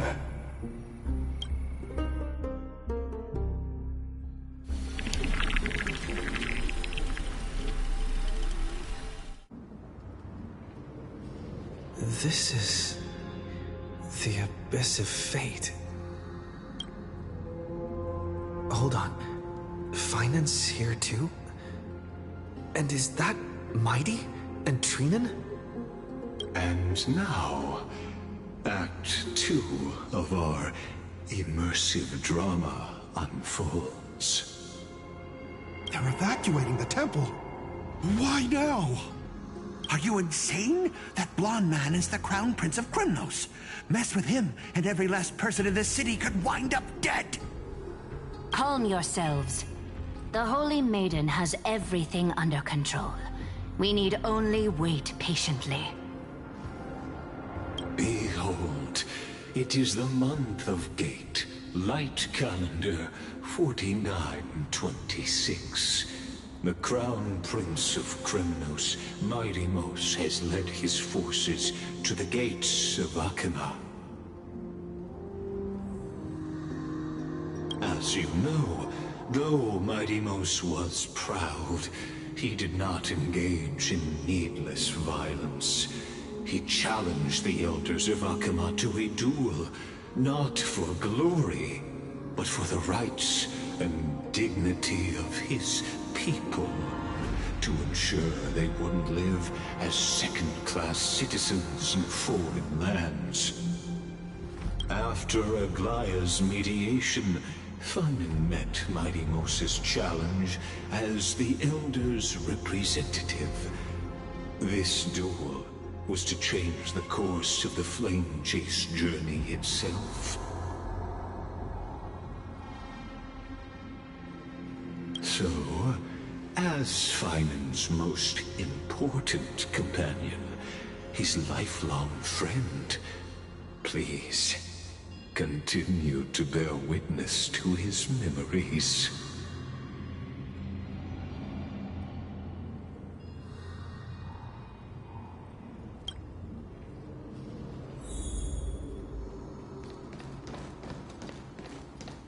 Is this your idea of an honorable duel? Bloodshed isn't the way. We and Aggie don't want to see Chrysoceres turn on each other. True warriors know when to sheathe their blades. The impartial Talantin shall oversee this duel. You need only place your offerings upon their scales. Something that has more weight than the fate of the world. Which means only those who understand the world's weight are worthy to carry it. Is this how you plan to test our convictions? Well, Krymnoan, looks like you won't be able to punch your way through this one.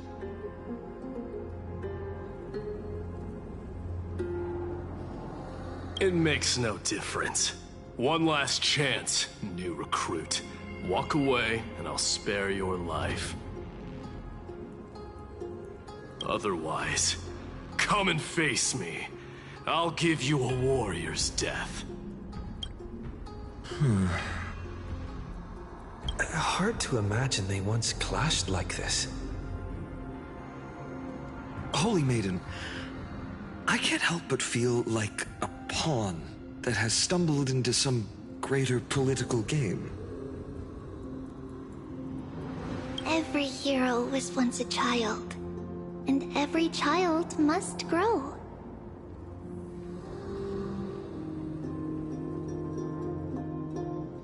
That's so. I don't even know why I'm standing here right now. Look at me. Just a common soldier.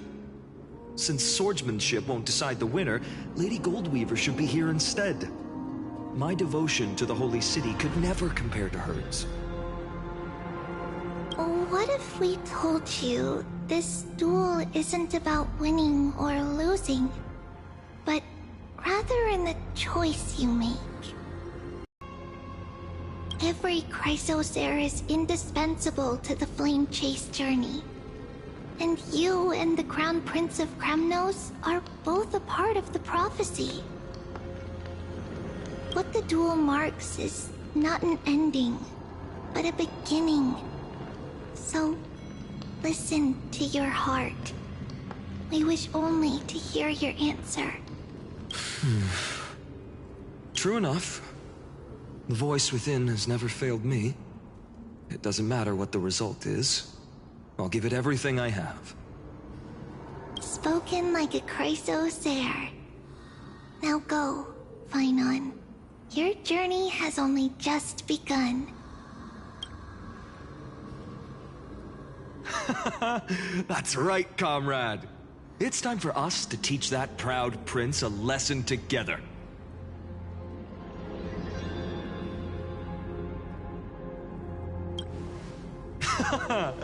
Now that's what I like to hear. Still, on the topic of the Temple of the Three Fates, here we are, at the Temple of the Time Titan. And I don't even know how Cyrene's studies are progressing. We haven't really had much contact since I set out. Still, I hope she's doing well. Anyway, let's go, comrade. It's not every day you get a chance to see Talantin's scales of justice. What's going on? Did he just say Cyrene's studying here? But how is that possible? Wasn't she... Of course, Lycus disappears right when I need answers. Forget it. I need to catch up with Phainon first.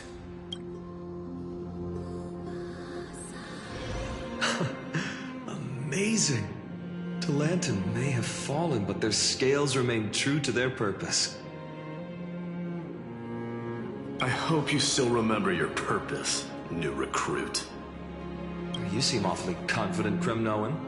Let's see how you define the idea of weight. For your information, in Castrum Kremnos, the punishment for profaning a duel with such crooked words is impalement.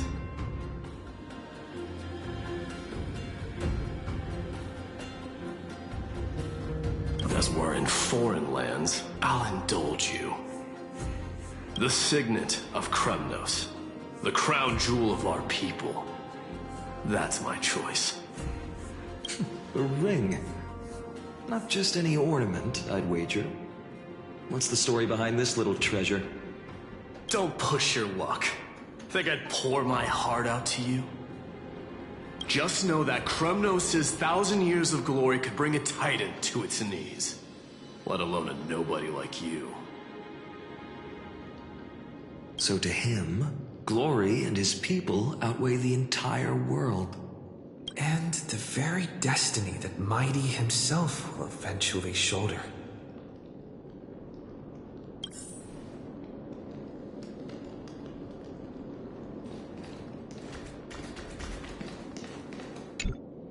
Now this is a tough one. What can I possibly offer against a ring that signifies so much? Well, comrade, what does your gut tell you? Looks like we really are on the same wavelength. In the end, There's only one thing I can trust. The deliverer that appeared in my life on that day. How ironic. I can't even look at this card properly, much less follow where it leads. Just thinking about how my village was swallowed by the black tide makes my hands shake. The flames, the screams, my utter failure to protect anyone. Speaking rationally, I know it's not nearly enough. Hades Elysiae was just a small village. Its loss barely a scar on Amphorius' face. But here and now, my heart says something else. This card, it's everything I have left.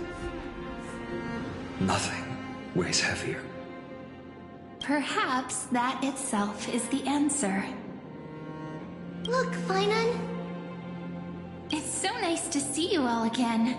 Lady Trinan, Finan, and...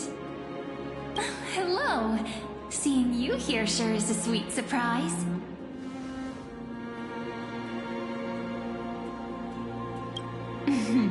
Why so surprised? Could it be... did you miss me? Cyrene? This is incredible. I was literally just thinking about how you might be here. But I'd never imagined I'd see you this soon. I was supposed to leave with the priests, but then I heard Lady Maiden was with a white-haired young man. I figured it had to be you, so I snuck back here. That's Cyrene for you. Unfortunately, this isn't a good time for reminiscing. That Cronoan over there. Still playing house, boy?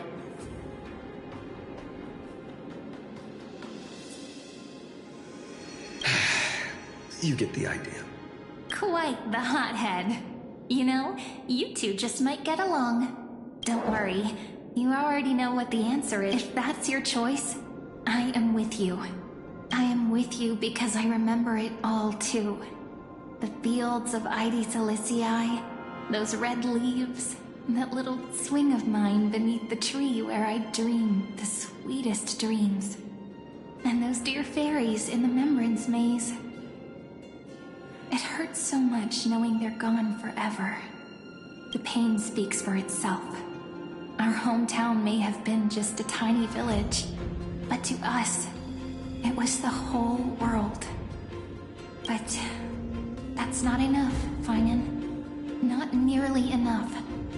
Even though hatred can help people grow and turn a boy into an unbreakable warrior, what you need now is victory. You can't just stack the scales with your past suffering. You have to throw the weight of your future onto them as well. The future? What do you mean? Maybe that was a bit too cryptic for you, but it's actually really simple. Why not have our mutual friend here stand on the scales with the deliverer? How about it? Can you help us?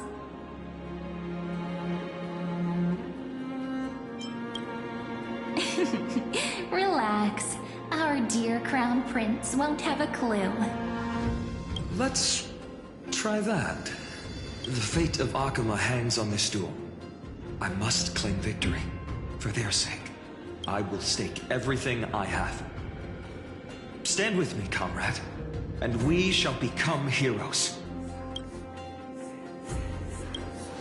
Let's. Together we'll prove that what weighs more than the fate of the world is the resolve to shoulder an immutable past and carry it into the future. Talantin, the fair, the just, they of unassailable integrity. The challengers have made their choices. In the name of the Holy Maiden of the Three Fates, lower your scales. Weigh destiny, and reveal unto us your verdict. Your offering is... a card? Yes. a flimsy little card. That is my choice. Just know that it's called the Deliverer. Interesting. Very well. If you can beat me with this card, then that's what I'll call you from now on. It's a deal. The scales... they're wavering. Talantin is deliberating on the outcome. It appears the convictions of both sides are equally matched.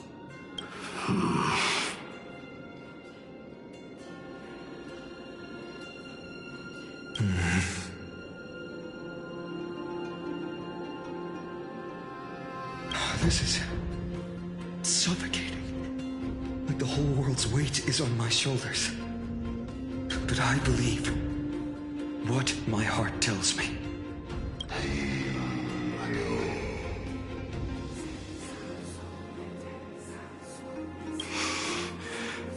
Finally decided?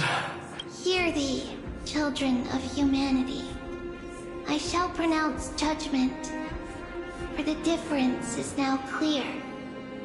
The one whose offering weighs more than the fate of the world is...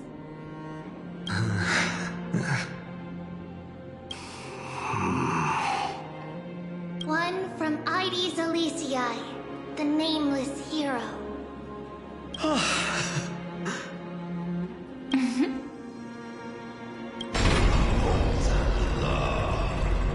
However, heed this. The true weight of conviction originates not from itself, but rather in that which tips the scales. Hope itself. What's that supposed to mean? I think the Titan means that it's not anyone's personal convictions that outweigh the fate of the world. It's about a wish, one which we all share. You, me, everyone here. What tipped the scales wasn't Finan's conviction alone, but the collective hopes carried by this oracle card. Humanity's desperate call for a deliverer. Yes, even you and your people, Kremnoan. Placing us both on the same side of the scales? Foolish. We Kremnoans are your mortal enemies. Such weak idealism will only get you skewered on our spears. Fine by me. I've never claimed to be the deliverer from the card anyway. I'm a soldier, and if it's my fate to bleed my last on the battlefield, then so be it. I'll fight to my last breath, and on this, I know that we're the same. That's all a hero really is. Someone with that kind of conviction. And the deliverer? Just a sum of all those heroes. A brilliant explanation. Just as prophesied, on this day, the final two heroes shall join the Flame Chase journey. I should have known from the start. They all say Lady Goldweaver is quite brazen, but you're the first to even imagine that prophecies could persuade a Kremnos warrior. Oh, I have 1,000 ways to tame a lion. But this lion didn't come here for bloodshed, did he? The Kremnoans far outmatch Occam's forces, yet we haven't lost a single soul. That's no accident, is it? Do you honestly think Kremnoans, renowned for our love of battle, would show mercy? Your forces are equally renowned for their iron discipline. And so, we can only assume that this is on your orders. Perhaps Akama isn't as hidebound as the rumors say. You grasp the true marrow of power more clearly than those elders. Now that the wheels of fate are turning, what finer way to celebrate this fortuitous encounter than a feast? Follow me, brave Outlanders. Heroes of this world are as countless as the stars. And at this moment, we find ourselves gathered here by the light of the flames of the long night. History shall remember this moment. The prophesied Chrysos heirs now stand assembled, heralding a new dawn for Amphorius. You must see now how different this is from the flame-chased journey you traveled.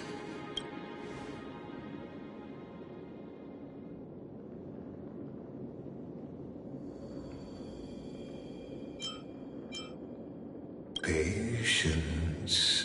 We're approaching the final act. These are, as I mentioned, his first memories. They are of particular importance for the imminent Era Nova, such as this very moment, as the prophesized demigods gather with Talenton as witness. This is a moment calculated by the gods. What comes after is no different from that which you already know. Some join, others leave, while flame chasers bear their faint light forward through the long night. Ah, come. Your seat awaits. After 13 heartbeats, our heroes will be ferried to the final scene.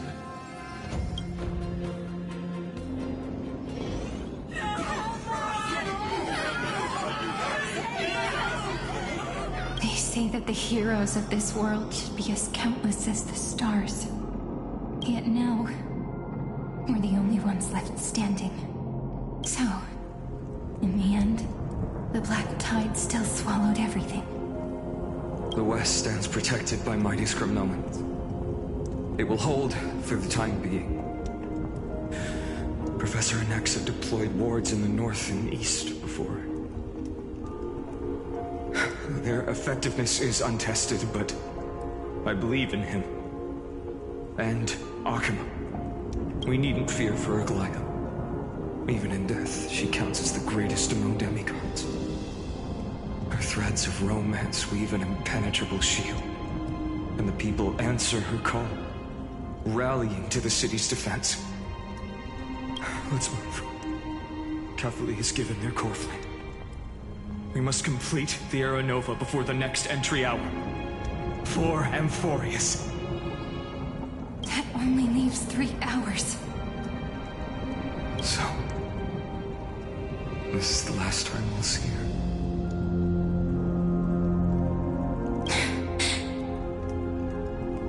Finan. We set out on this journey to answer the world's desire, didn't we? That's what it means to be a Chrysos heir. So has it always been. Then why? Why must Amphorius' wishes be so cruel? We made the best choices we could, whenever we could. But in the end, the prophecy that led us, this black tide swallowing... I don't know. We haven't had any other choice, except to move forward. Not for a long time now. Even if we only see the long, long night ahead, I still believe that through it, we'll find the dawn on the other side. Beyond these flames, a new sun will someday rise. So, to the Temple of the Three Fates. You'll take over Time's authority, and we'll return all the core flames to the Vortex. Then put this world's fate to its final rest. After which, we shall all face oblivion. Or embark on one final, grand journey.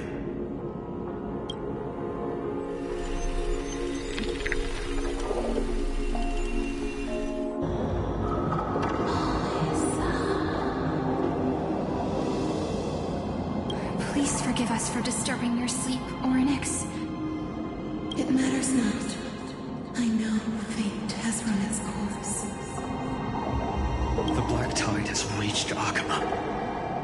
Amphorius does not have much time left. It is time for the Era Nova. As agreed, I shall present the core flame of time.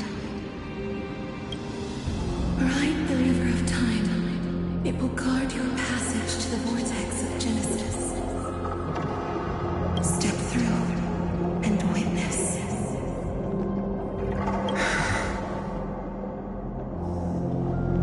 Professor Anaxa proved the truth of Genesis with his sacrifice. As Chrysos heirs of the prophecy, we were always destined to immolate ourselves for this world. Now, it's our turn. We can't let everyone's sacrifices be in vain.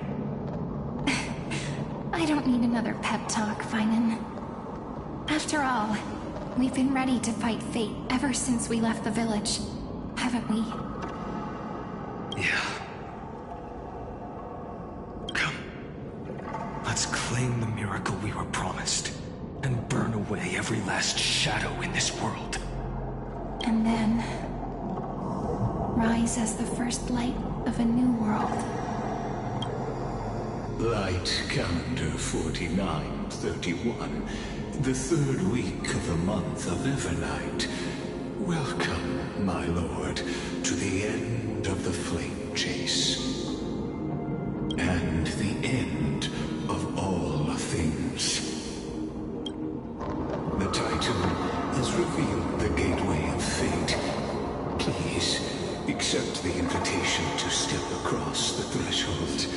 And behold, beyond this gate lies the new world that our heroes sought through their trials, as well as the terminus that the owner of these long memories has been hurtling towards their entire life.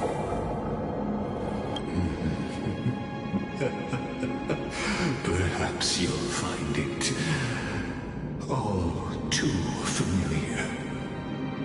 Then you'll understand how the mortal called Finan shouldered the world's weight. How that same burden crushed him, proving that the so-called deliverer is nothing more than Amphorius' own delusion. A pitiful fantasy that it could defy fate's decree. Please, esteemed one, the answers you seek lie in these non-existent times.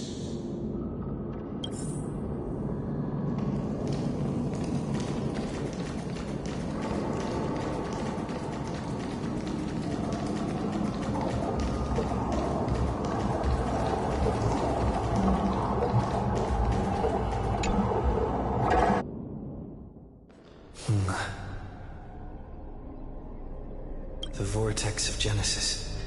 So it is here. But just what is this? Life's but a walking shadow, a poor player that struts and frets his hour upon the stage, and then is heard no more.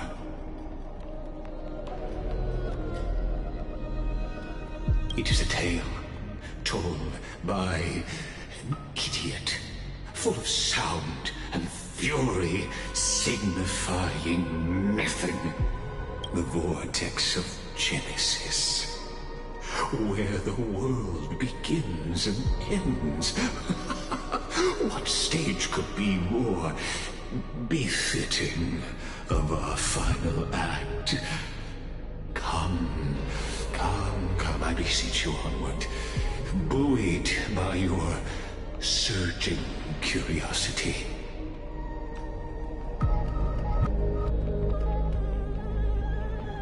As an unattainable existence that has dwelled within his heart, beyond his reach, you have accompanied him through the march of years uncounted. You naturally have the right to view the river of time in its fullness, and to witness what he welcomed upon his arrival here. Every absurd and tragic ending.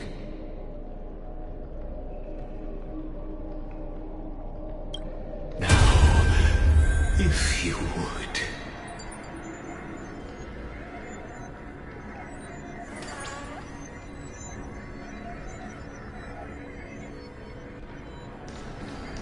My journey to the air. Aranova comes. In the dark. Here we go. What if these Aranova persons? Come on, Snow. Make the Aranova.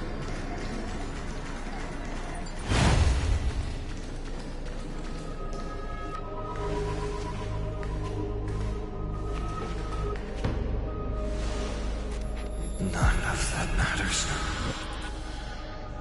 This brutal, flame-chased journey has stripped away my delusions.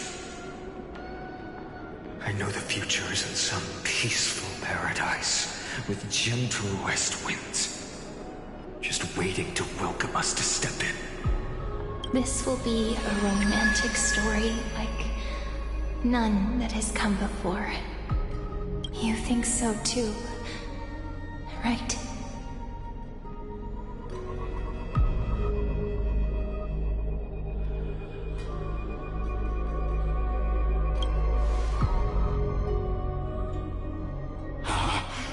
Indeed, in his memories, such a scene replays over and over.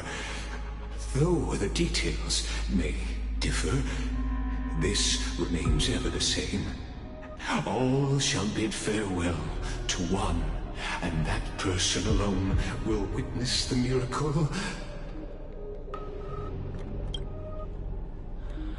A total of 33,550,335 times.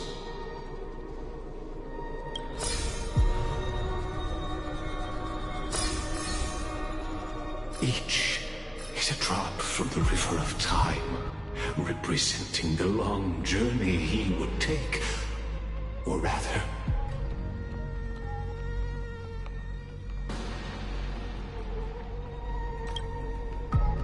never-ending cycle.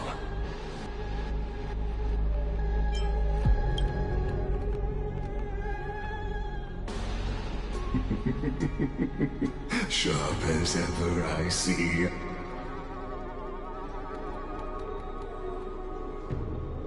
Seeing is believing. Why not let your own two eyes uncover the truth?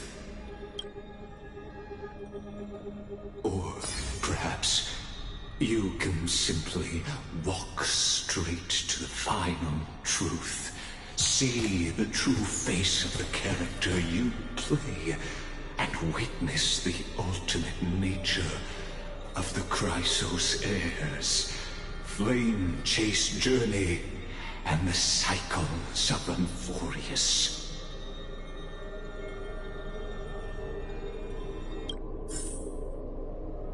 Please, take your time. Look around as much as you wish.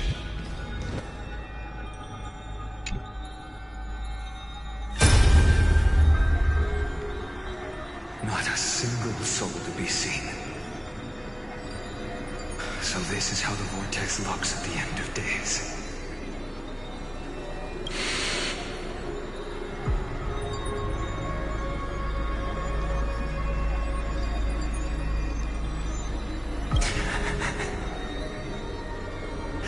Looks like I've got company after all. But since you've made it here, so in the end you succeeded. Executioner.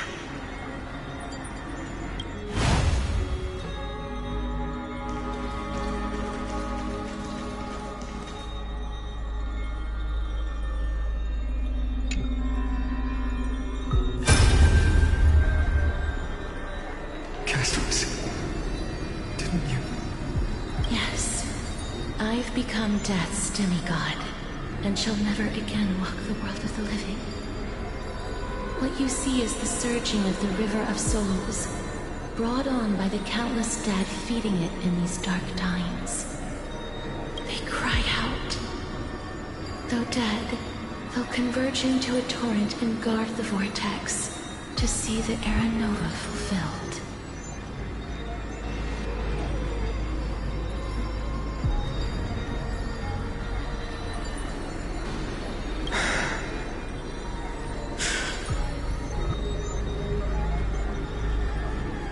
I will take all the wishes of the departed with me.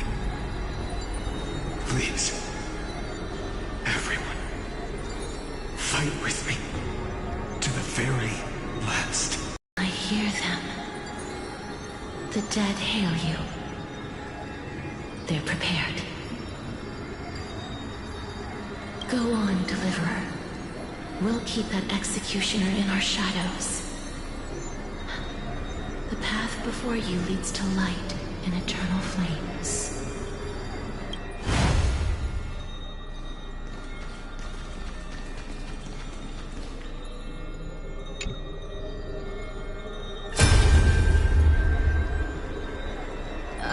There's water everywhere. This place is always so wet and sticky. Even my tail's getting heavy. Plus that burnt smell. And that sizzling noise. Yikes. Nobody from Dolos could stand this. So you feel it too, huh? Go on then. I'll handle the filth. Do what you need to do. Let me fight with you.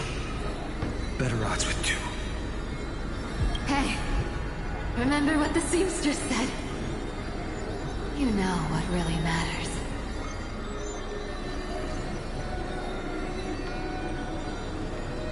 Yeah. I'll leave it to you then.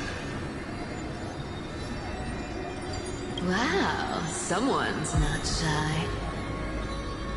Just so you know, I'm not in the business of making losing deals. I'll distract that executioner. You go turn the world's biggest lie into truth. Let me become the first wind of your new world.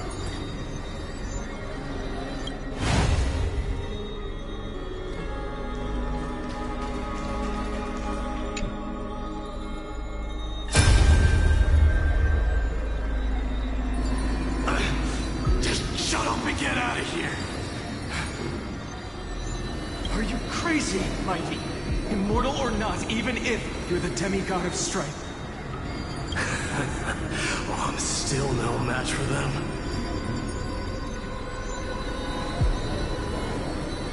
No, I know you can. I just wanted to request that you witness the Era Nova with me. Together, let's prove that we're enough to transcend the prophesized fate.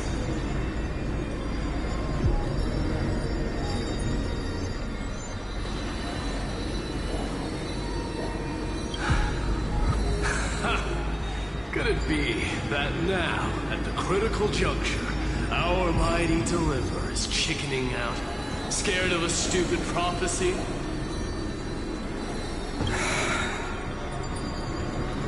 I'll transcend the prophesized fate. All right. But I've got a better way. As the son of Gorgo, I'll prove myself with one last grand victory. Just like when I ripped out the old king's heart. Go. Leave this to me. If the black tide creatures block out the sun, then we Kremnoans will fight in the shade.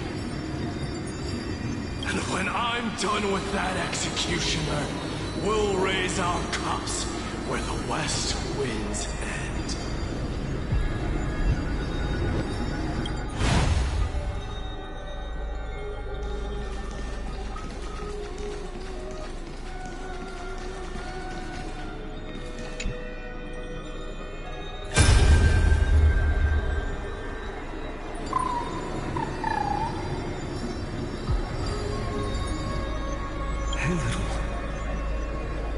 you scared?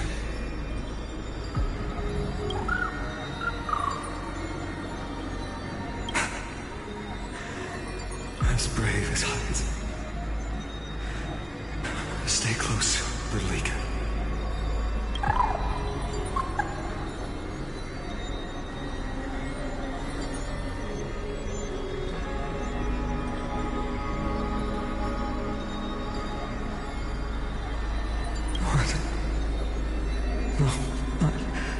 Not you two.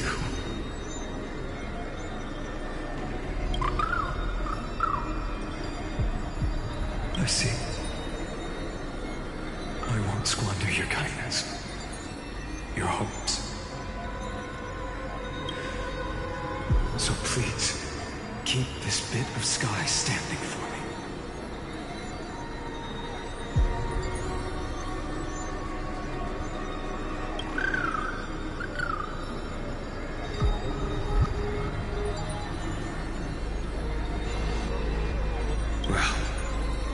There's one last thing I need to do before the Era Nova. Come, Executioner. Let this patch of clear sky show me where to strike.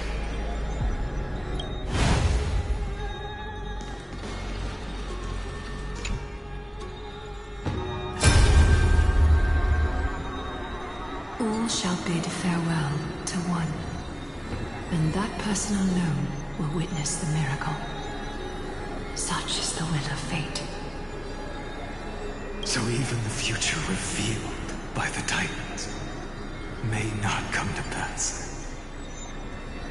The Era Nova. This unrivaled masterpiece. I have no regrets now that I may entrust it to my most trusted apprentice. Are you saying? Fate is ever unassailable. The golden threads tell me the black tide rushes toward the vortex, ready to swallow this place.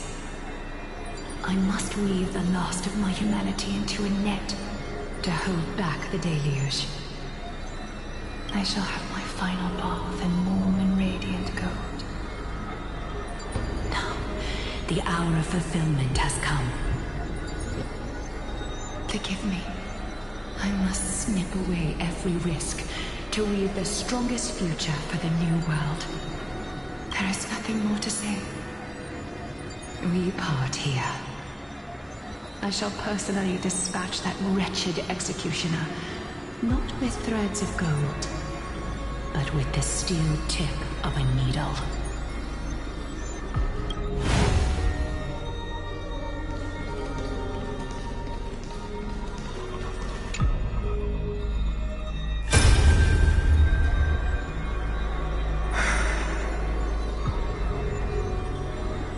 Baby, look. We made it to the vortex. That prophesied future. The flower fields where the west wind ends. Era Nova. We're so close now. You can't speak anymore. Please. Allow me to pause just a moment before I keep my promise. Let me answer your cruel fate by tearing that executioner's heart from the void.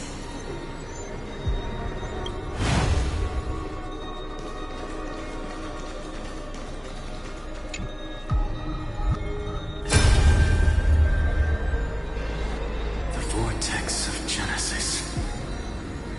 The last time I was here, I was returning the core flame of reason.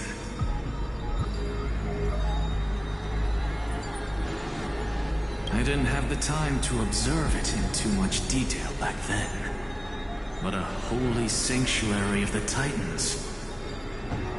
Looks more like their frozen crypt to me. All the core flames do lie here now. It's my honor to walk the final stretch with a mind such as yours, Professor. Oh, getting ahead of ourselves, are we? Have you forgotten so quickly? I died for truth long ago. What walks with you now is but a thought in your mind. Of course. How could I forget that? But I'll say the same to you. It's my honor to walk this final stretch with you, too. Now go. Stand tall and finish your final task. Yeah. Just leave it to me. Time for that wretched executioner to pay what they owe.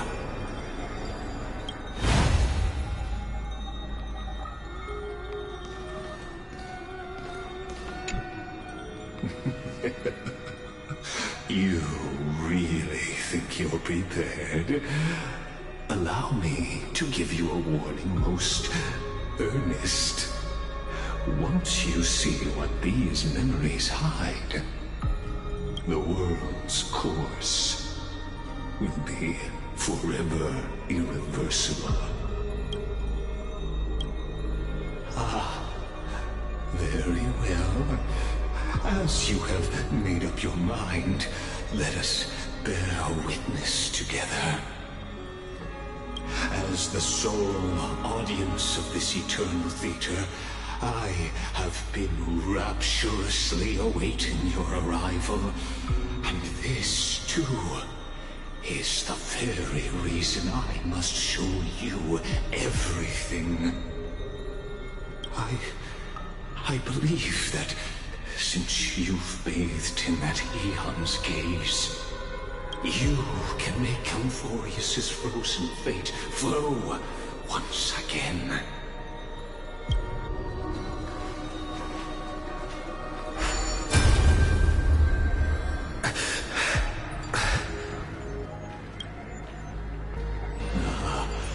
Feeling a bit lost? As you now see, this scene marks the final act of the drama Amphorius.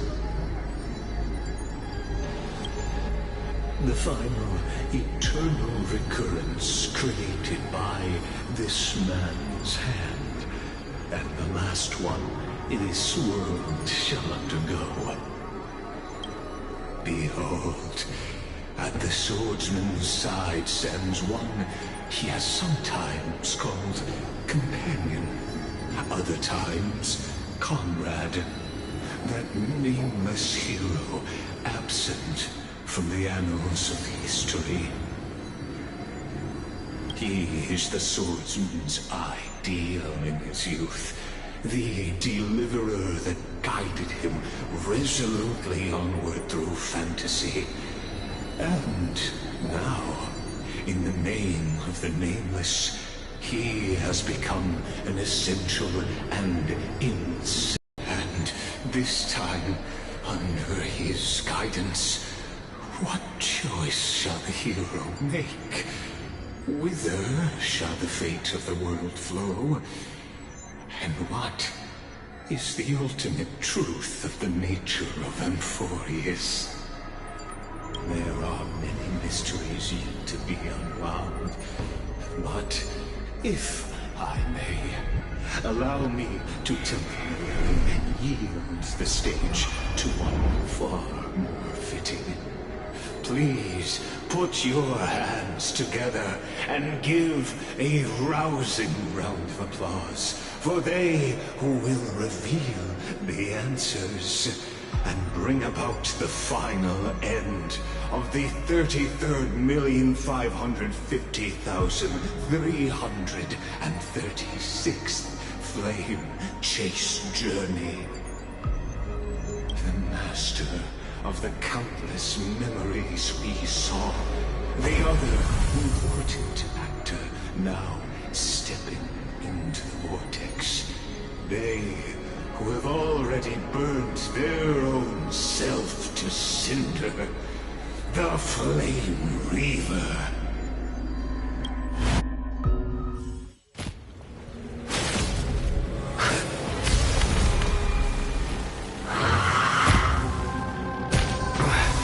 So, in the end, you succeed. Executioner. With my My flesh is kindling, like the first dawn of the new world. Time has come to once again start everything. I am struck! Forever you! This world, existence of no consequence.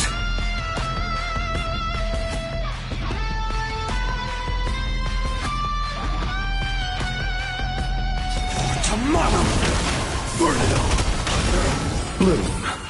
I can't. You chose the wrong enemy. What? Thanks. Hedge your bets. Spend freely. Dying soul now accepts your punishment. Conquer all land. Return to victory. Will you be the blazing sun? Even if all creation burns to ash.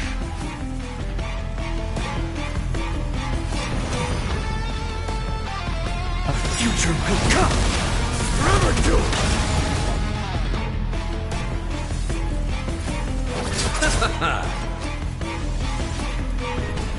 It's on me.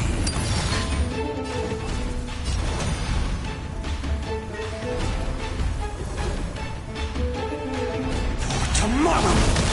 Burn it all! Receive divinity. I can't die. What? Thanks. Fury upon you!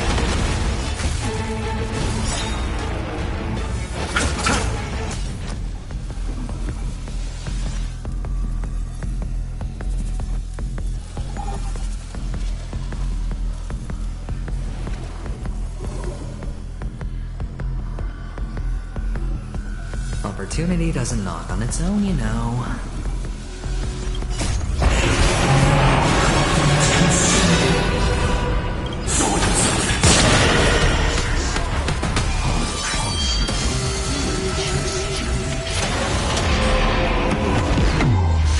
This ends now.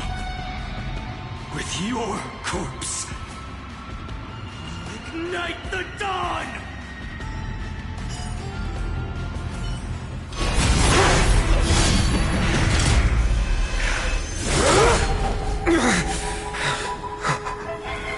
How is this possible?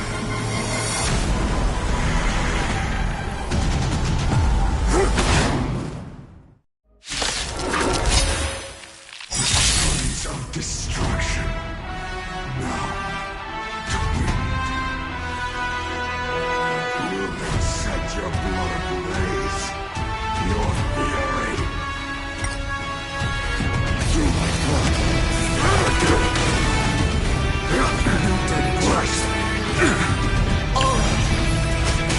No other choice but forward. Future will come. Burn it all. Bloom. I can't Conquer all lands.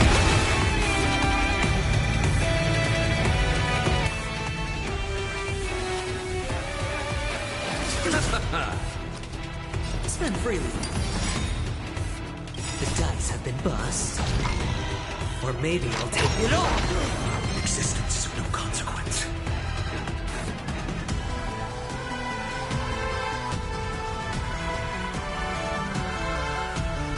Tomorrow.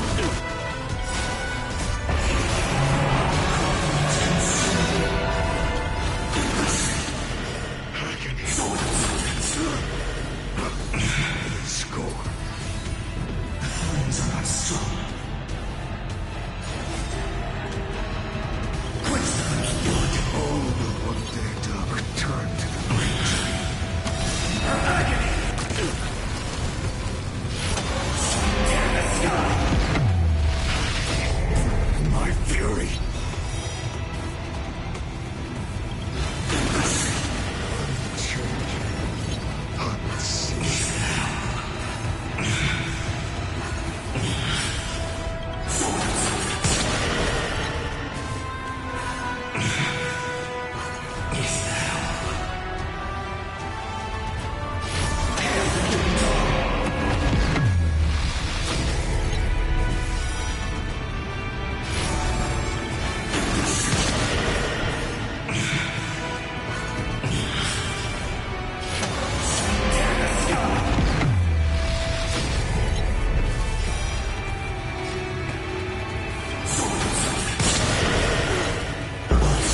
Receive divinity. I can't die.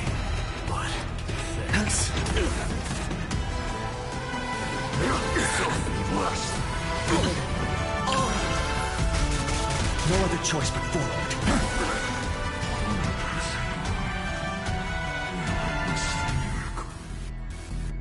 Such is the will of fate. That person can only be you.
Amphorius' fate has begun to shift. Just as I foretold, your arrival will change everything.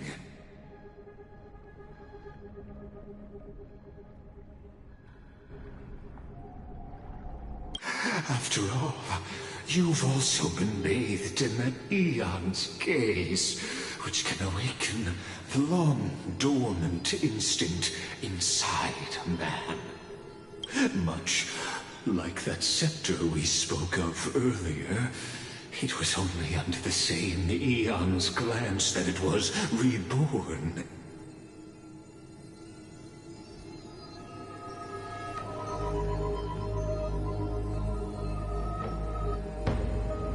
That's right. If you recall, I mentioned it at the very start of our play. The celestial body neuron, once belonging to the erudition abandoned by the Eon. Now, allow me to reveal the final piece of the puzzle for you. The eternal land, known as Amphorius, is nothing more than the scepter's endless, lonely extrapolation. A bottomless well of fury, aimed at the god who cast it aside.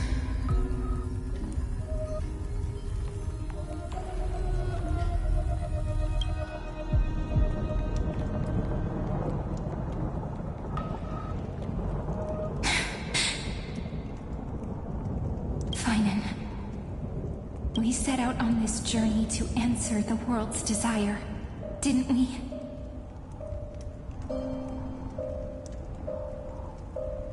That's what it means to be a Chrysocer. So has it always been. Then why? Why must Amphorius' wishes be so cruel?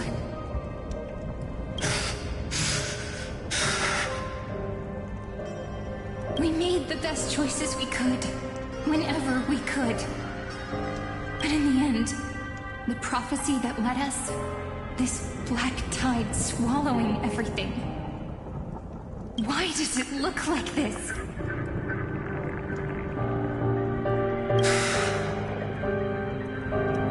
You see it too. This burn mark. The flickering cubes. They're not a tide at all. They're more like a shattered teleslate. Standing here, the voices of Titans have never been clearer. Turns out, they were coming from the black tide all along.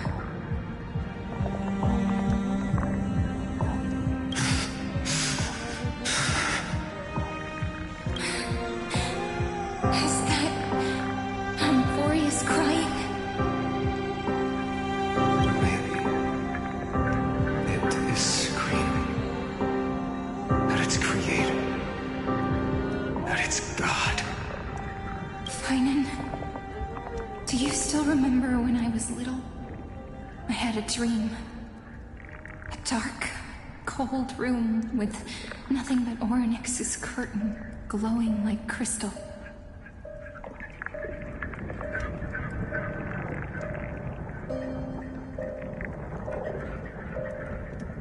The curtain seemed to contain all of Amphorius, where strange and fantastic dramas played out within. There were countless versions of us, from countless different worlds. Perhaps it wasn't a dream.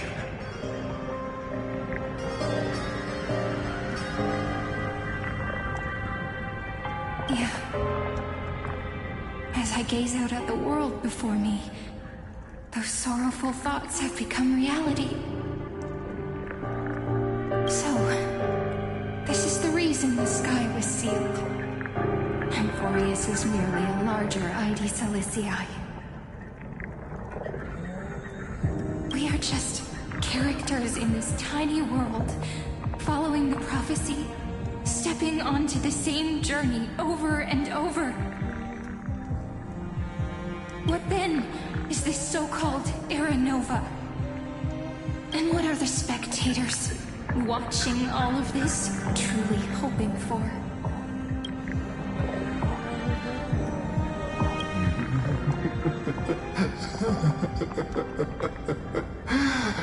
As a reward for reaching the end of the world, let me answer your questions. As the Theoros, I have observed. Thus is the synthesis of the prime mover of life formed.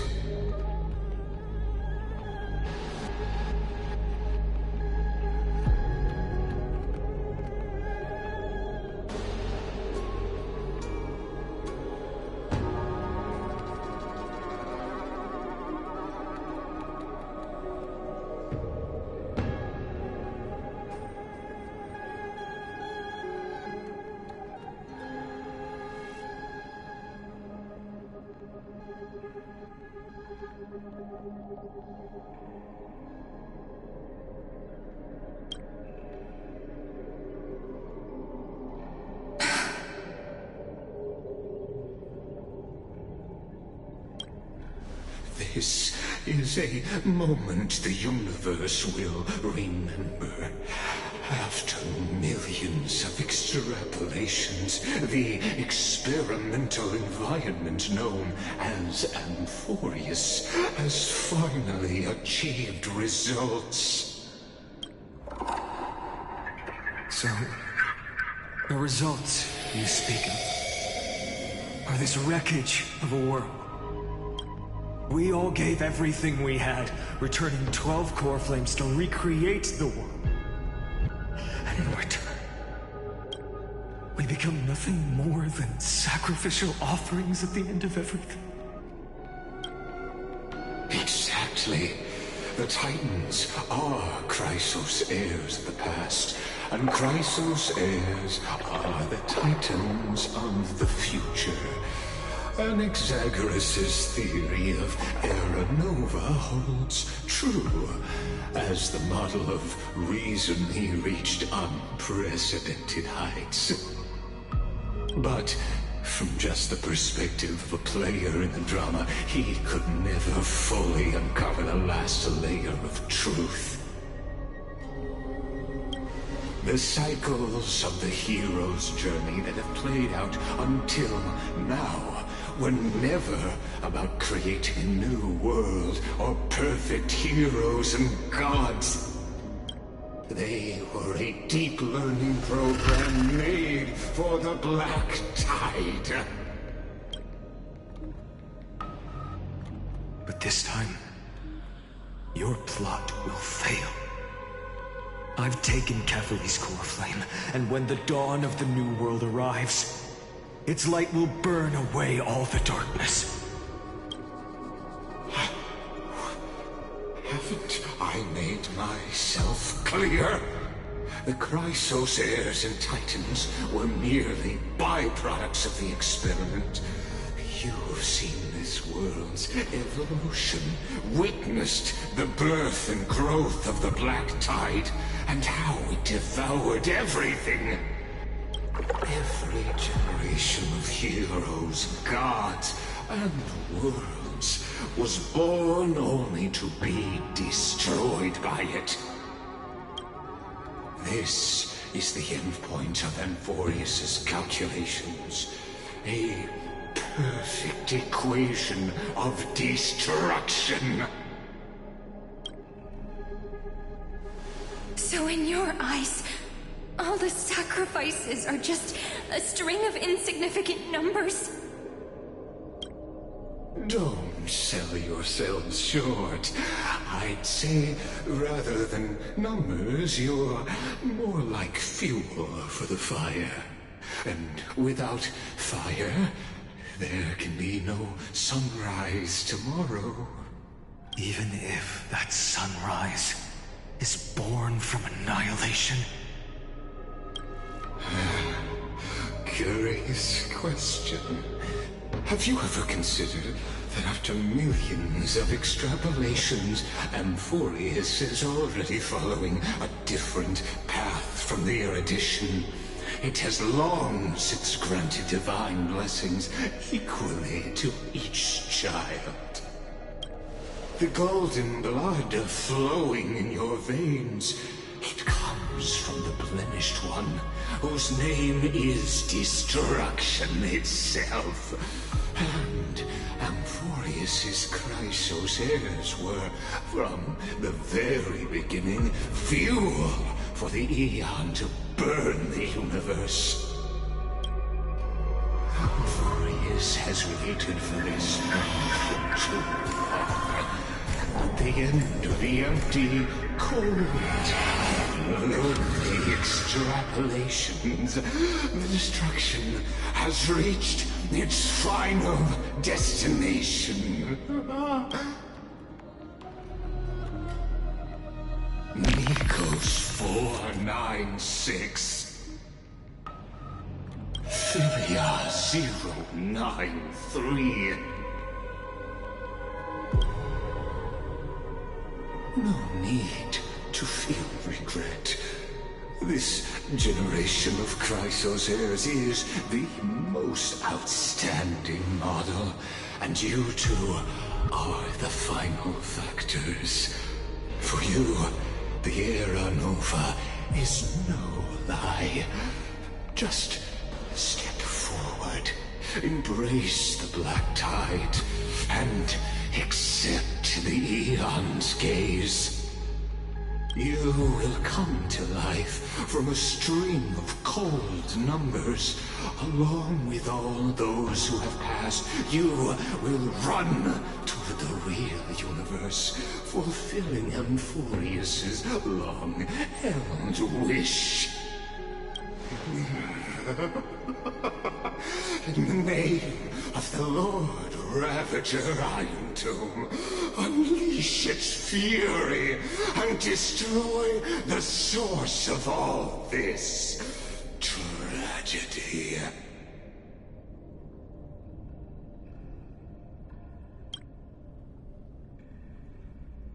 Or we could always choose another option. Like you said, Amphorius is just an experiment, and we're the participants. We can only walk along the predetermined path toward the ending, under the watchful eyes of the stars. But that also means that there isn't just one Aeon who can cast their glance at Amphorius, right?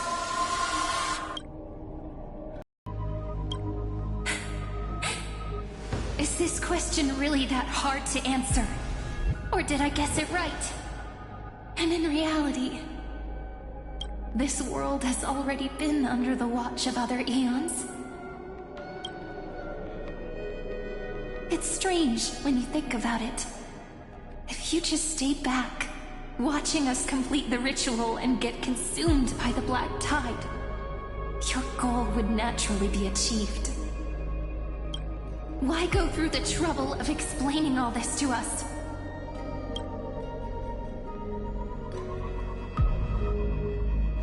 You're pretending. Revealing the so-called truth just to deceive us. Covering up another possibility. Destruction is not the only outcome for the fate of Amphorius.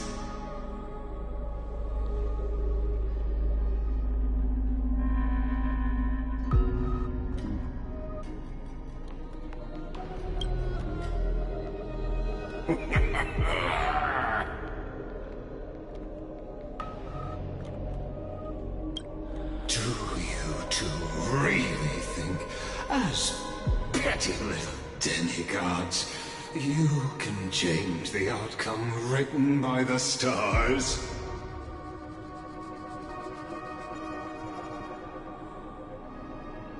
What makes you think you're capable of doing that?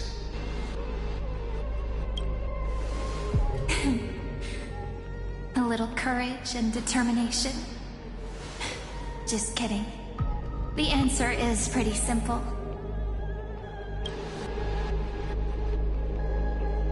But we're not gonna tell ya.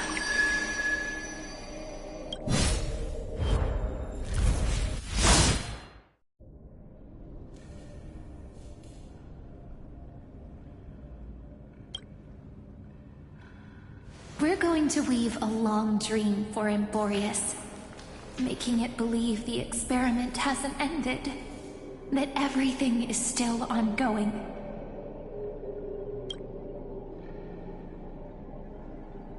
With just Orynyx's power, though, it should be impossible to achieve this, right? Yeah. So, I can only place my hopes on that childhood dream. And the god behind Orynyx that appeared in that dream.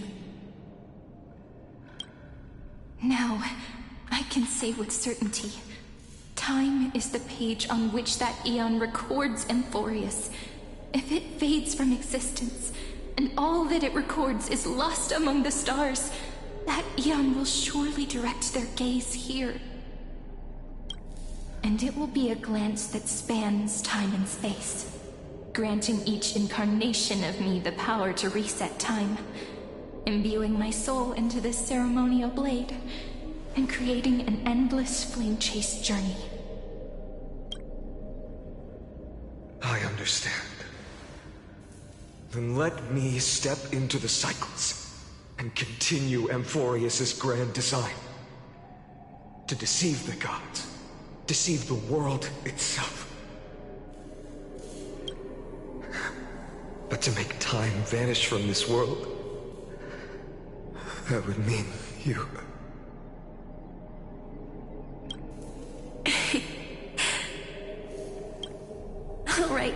All right, let's not make things so gloomy.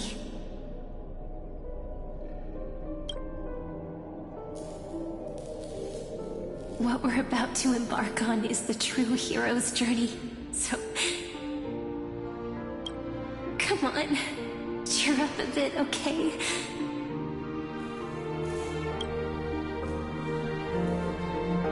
In that memory, you will definitely meet me again. A little Cyrene who knew nothing, lying on a soft patch of grass, feeling the light breeze, dreaming of the distant world. Tell her about the flame chase journey, and then let her become a romantic part of this story. I believe every Cyrene will make the same choice. Erasing time, again and again. Resetting time over and over.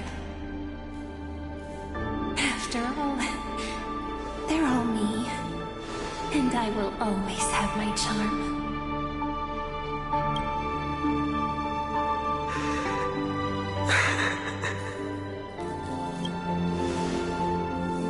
Then, I'll fall into a sweet dream, disappearing in some small corner of the world. Quietly, waiting for the day when that next page is turned.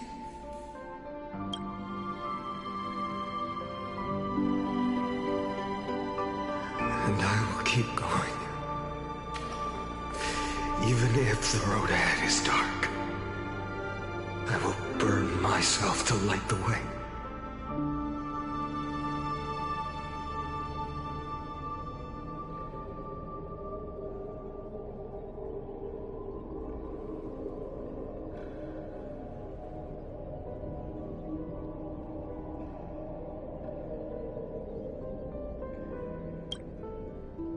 Rather than let the core flames become nourishment for the black tide, I'll become their vessel to prevent the arrival of Era Nova. Even if I have to burn through my own body, it's no matter. As long as I don't extinguish, the flame chase will never end. until Amphorius welcomes a true dawn. The girl who watches over time, and the warrior who carries the world. Now, let us fulfill the duties of time and world-bearing. Honor the past and forge ahead.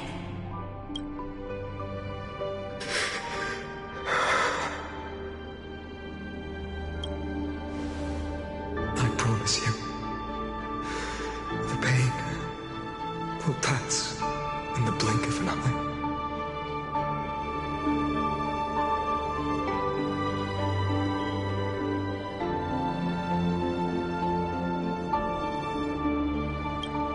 You need to hold tight to this ceremonial blade. After I'm gone, it will take you back to the beginning of time. The start of a new story.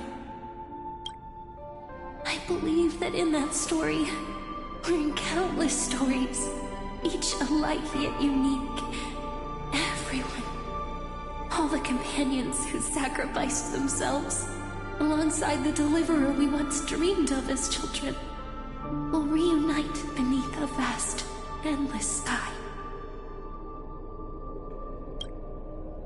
If we can never break free from this prison, I will stand my ground. Until the day someone shatters this endless cycle and writes the final chapter of Amphorius' fate. So, let's set out.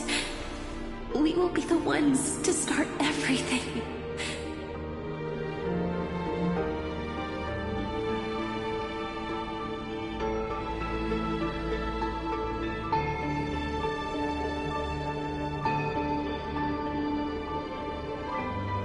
Carry the primordial chaos, just as your name suggests, and bear this world we hold so dear.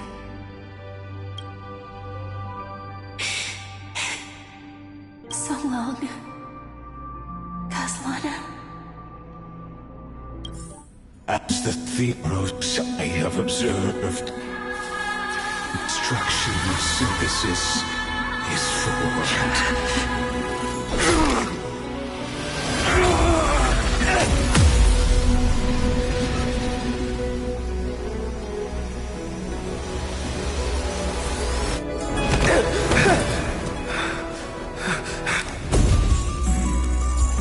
I will wait for that day, for as long as it takes. The day will come to uncover this immortal eternal and follows in our footprint to write in everything than what ever was.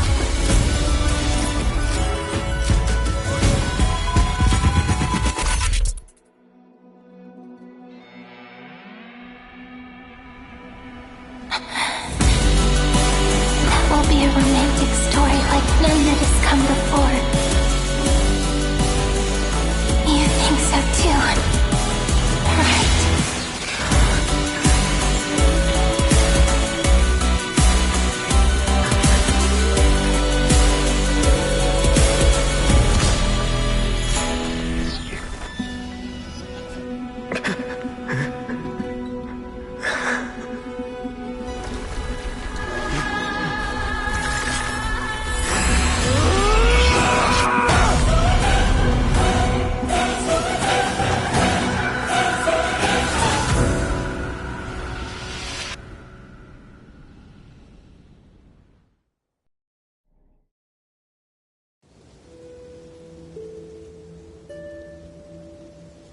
The world is collapsing, and the people are crying. We too must part ways here.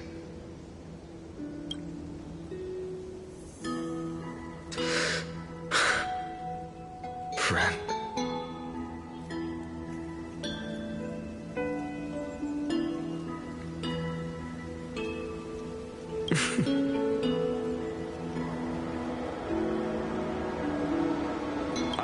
Elysiae, the little village of my childhood. The gentle breeze and the sound of waves still linger.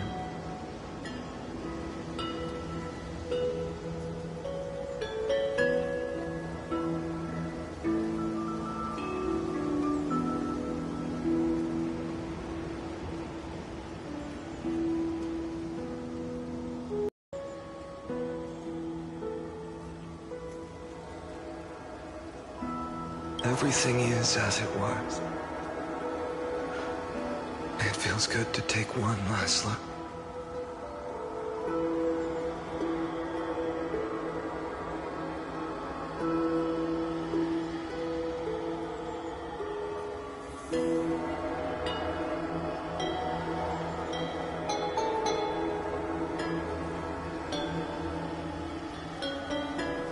You know, this is just a corner of the memory. The real Ides Elysiae, I know. I'm here to say goodbye. We might not see each other again. You can stay here forever. And time will stand still for you. Let it flow. It's time for me to go. Even if it's a path with no turning back. When have we ever had the luxury of turning back? Are you afraid? After learning the truth of your origins, will you see the motivation I gave you as the manipulating whispers of destruction?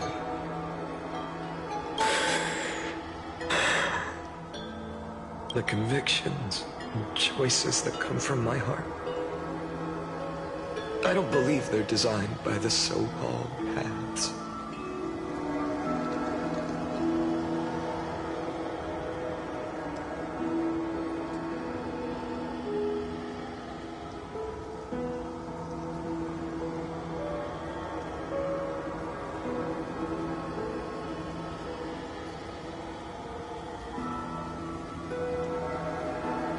If we are just numbers simulating life, then you are the image I've always longed for. The person I wish to become. A real, living person.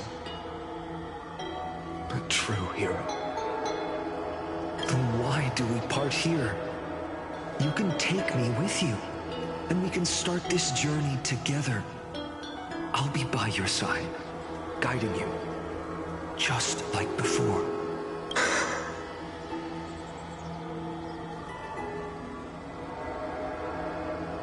No. I'm afraid I'm on my own this time.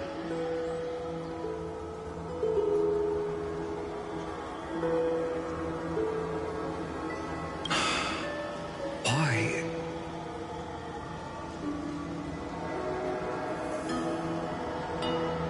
Because there is no perfect solution in this world. Cyrene has already embraced her fate. And I will embrace my origin. Destruction. And with this power, I will rebel against its creator, bringing endless fury to the darkness, sweeping the world. If you stay by my side, I'll hesitate. But this world can't afford a soldier who wavers. Do you remember when we were kids? Everyone would get so excited drawing cards like ruler or warrior, but throw fits over devil or drunkard and demand a reading. Kids always get to change their minds. Things are so happy and simple for them. But when it comes to the fate of adults, there's no room for redos. Then go, Kaslana, as you promised. Deceive the world. Seize the core flames and rewrite your fate. Burn yourself up with all your might. Wield your futility like a sword. And fight against the gods.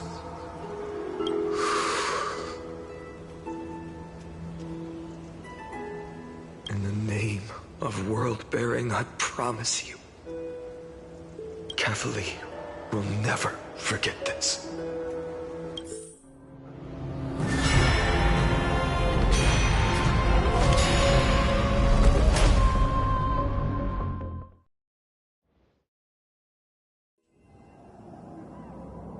So, time retreated behind me.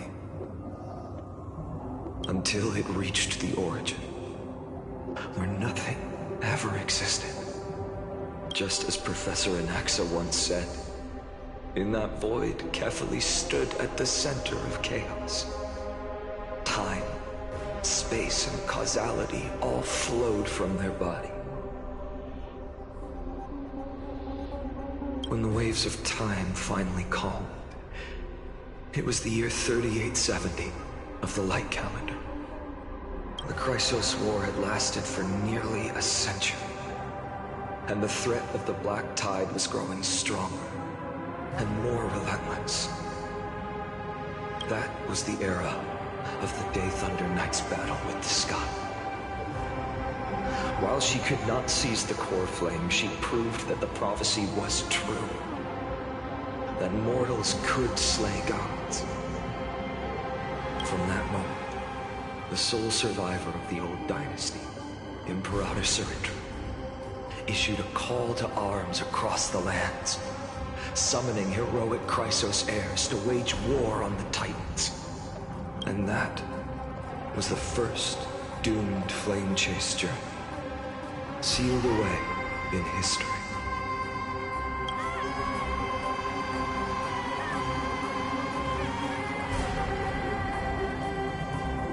So what you're saying is, you've traveled back down the River of Time, finally reaching this untouched seabed just to tell us the flame chase journey and even all of Amphorius are nothing but illusions in an eon's dreams? Exactly. So, Dux Gladiorum, please take me to meet Her Majesty Saritra. I must share the truth with her. Since Her Majesty's not here, no need for formalities. The word Gladiorum always reminds me of my fallen homeland buried deep in the depths. Call me High Sealans, Nameless Swordmaster. Please allow me to add one more thing. You actually already know my name. You mean Finan? Such a name could never be your true one.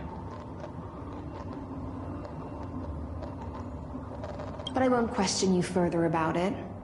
Ever since Her Majesty issued the Flame Chase Decree, heroes from all over have sent their letters of introduction. What's the harm in adding one more name like Finan or Pinan?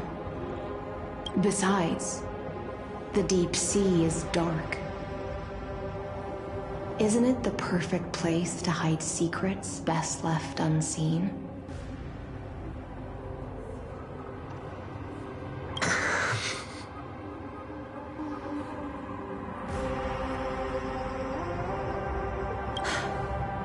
All right, Nameless Swordmaster. Hold on to my wake. Let's find somewhere else to talk. Aren't you even a little suspicious of what I've said? Harboring suspicions is not my concern. My sword dances only when the Imperator harbors doubts. There's no use in speaking further. Show me your true intentions through action.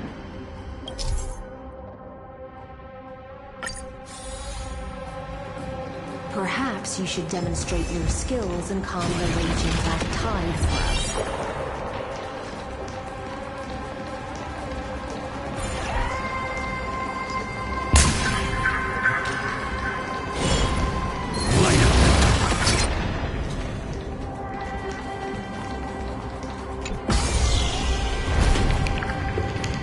Oh. Nice moves.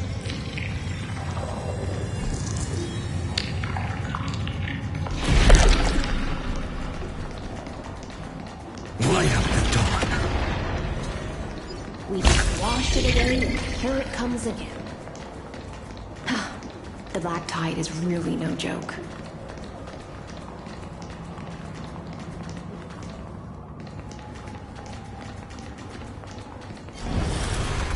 Light up the dawn.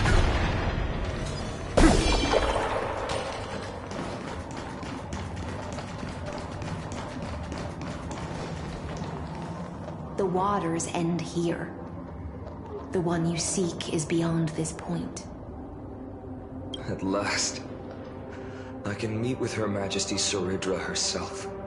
Are there any formalities I need to observe? Don't kneel, don't do the hand-kissing or foot-kissing gestures of the old dynasty, and most of all, don't bow. The Imperator despises such rituals, especially when the heads of those taller than her bend beneath her crown. She really is down to earth. The second thing to note, only trusted ones may come near her. Keep 5 paces distance until the Imperator allows otherwise. Sounds like an old friend of mine. Well, experience is a good thing. Stay sharp, and you'll be just fine.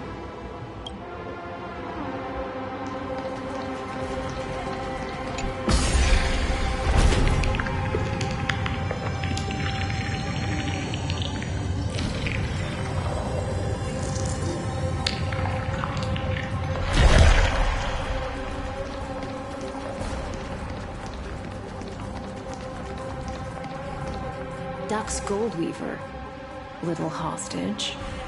Apologies for keeping you waiting. It's you. You know them? Good. That makes things easier. Before that, I'm more curious about one thing. Where is Her Majesty Saridra? To avoid any misunderstandings, nameless Swordmaster. Although we spoke and laughed along the way, I never said you were entitled to meet her.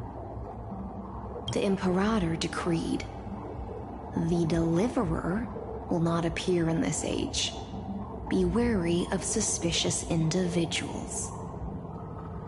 Come now, both of you. Let's finish our job. I see. It's a trap. I had no intention of fighting. So remember this, Lady Hysealens. If my sword shows any hesitation, don't thank me. Thank them instead. No, you misunderstand. We don't want to see Chrysoceres hurt each other. Just give us some time to ask you a few questions. The Nestia's golden threads will judge you and decide your fate. As you wish. White-haired Swordmaster? If what you say is true, then you must know the fate of the world. So, how much do you know about what we read from the prophecy? You shall shatter into 1,000 fragments and wither in the soil of foreign lands.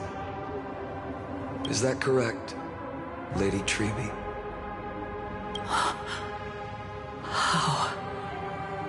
How is this possible? He got it right? Yes, but the prophecy never mentioned he'd appear here. At least, not in this era.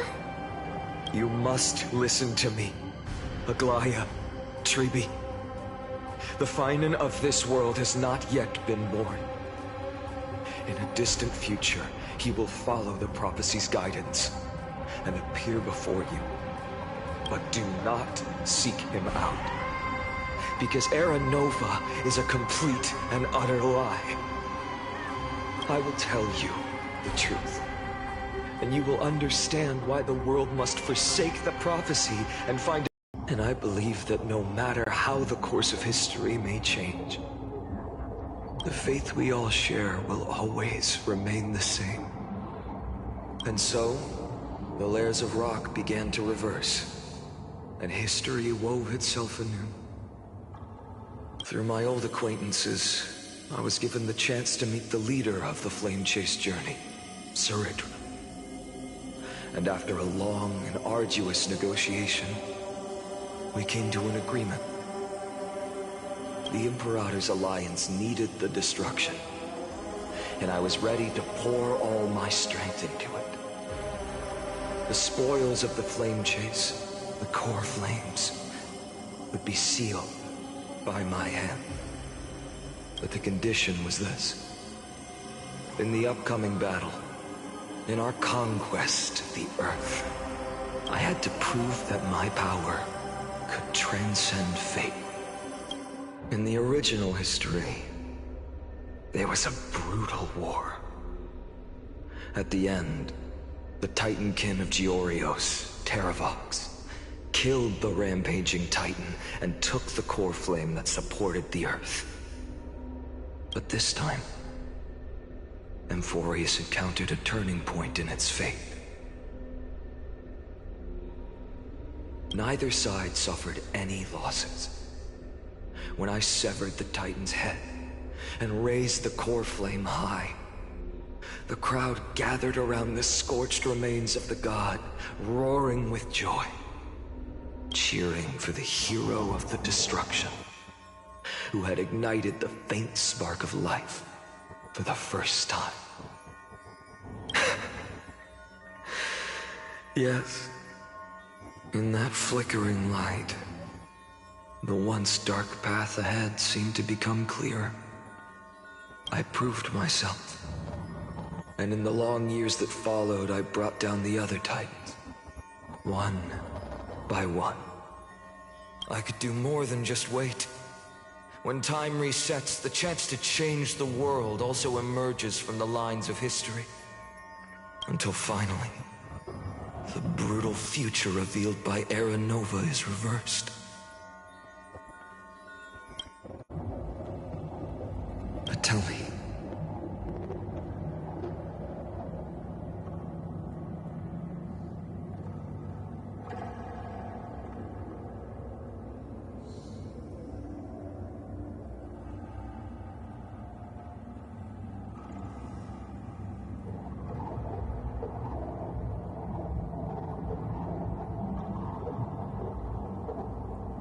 if that's truly the case, why are we doomed to the same outcome?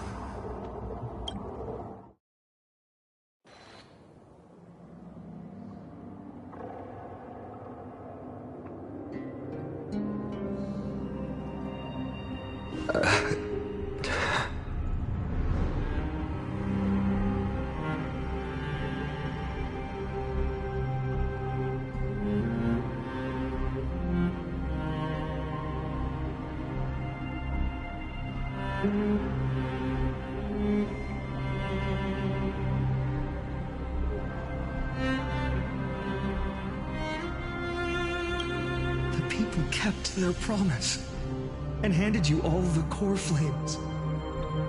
In this world after Trebios, no demigods were born in Amphorius.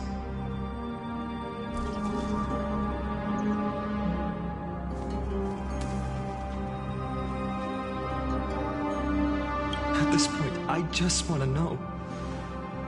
When they vanished into the black tide with their mortal bodies, why didn't you shed even a single tear?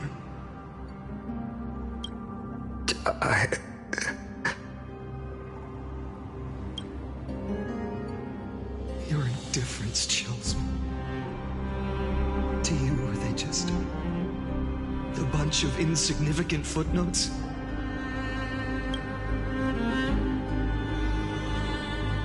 Sorrow has been my constant companion. In fact, with 12 core flames upon me, the fire in my heart has never been more violent. I'll remember this world through anger. As long as I burn, they'll never truly leave me. Perhaps it's already too late. But you're right. Anger, at this moment, is the only weapon I can rely on. So, draw your sword, Executioner. I'll make sure you realize that your greatest mistake was leaving me alive.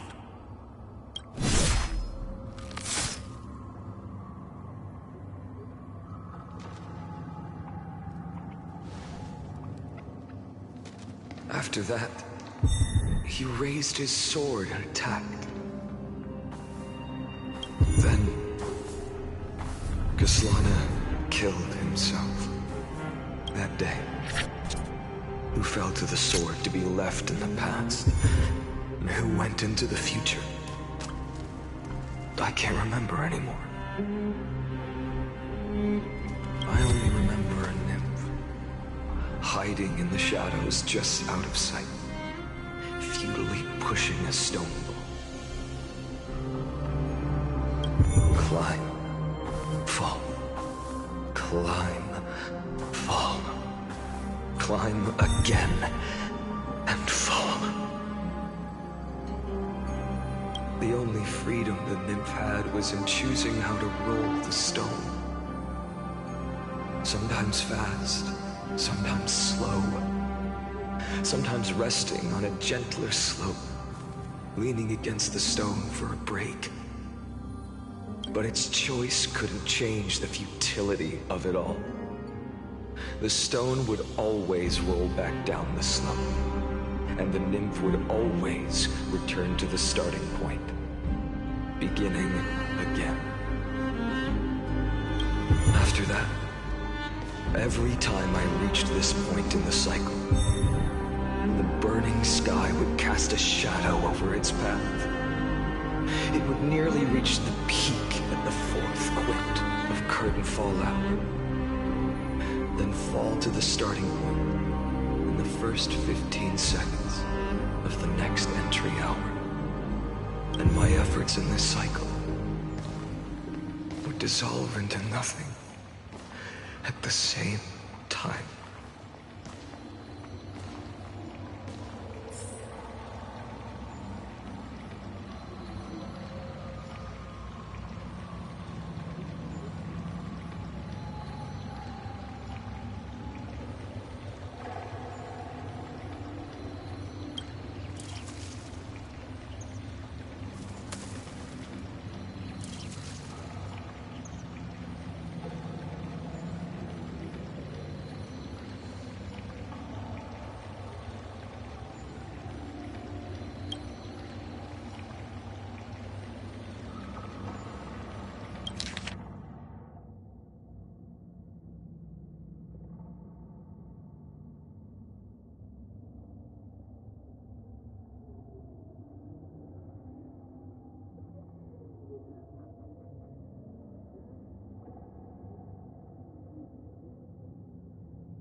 Absolute nonsense.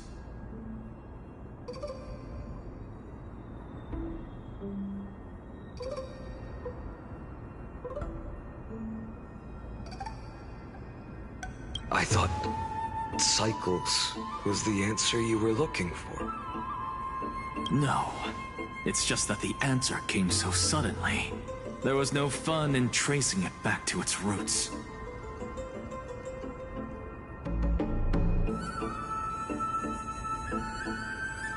Eons? Paths? What a load of nonsense.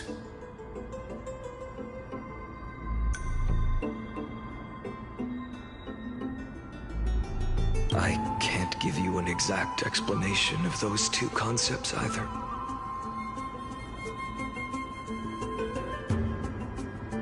Enough. I'm just expressing my frustration. Don't you understand? I was already expecting this. The black tide came from beyond the sky, and everything else is no exception.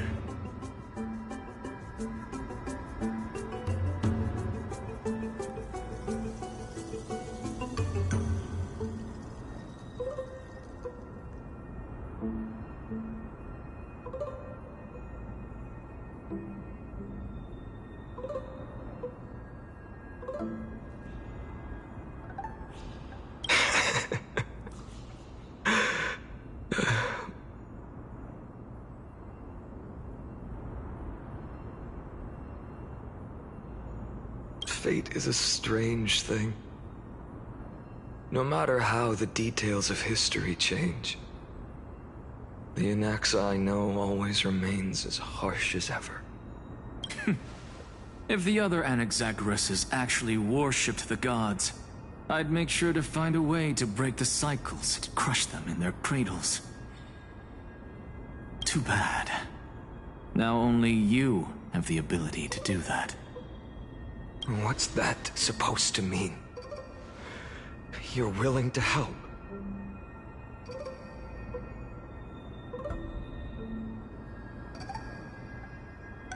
Of course. The core flames were meant to save the world.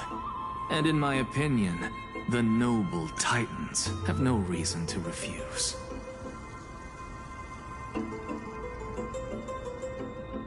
Besides, according to you, before stepping into these endless cycles, you were my pupil.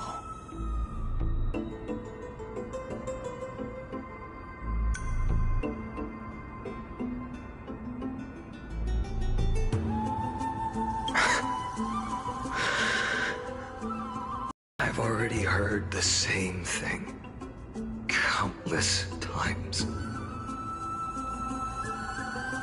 Enough chit-chat. Let's go. If we run into any other scholars, leave them to me. We've all made preparations for total annihilation. Never thought someone would step in to help.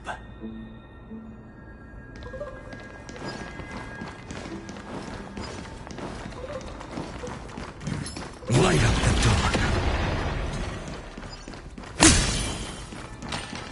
Light up the dark. You've been to the Luminary Throne before, haven't you? If you're talking about in past cycles. You're already much luckier than the other students.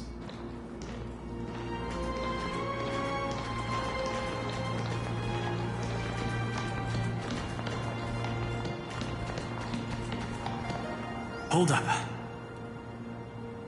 Keep your wits about you. Someone's watching us.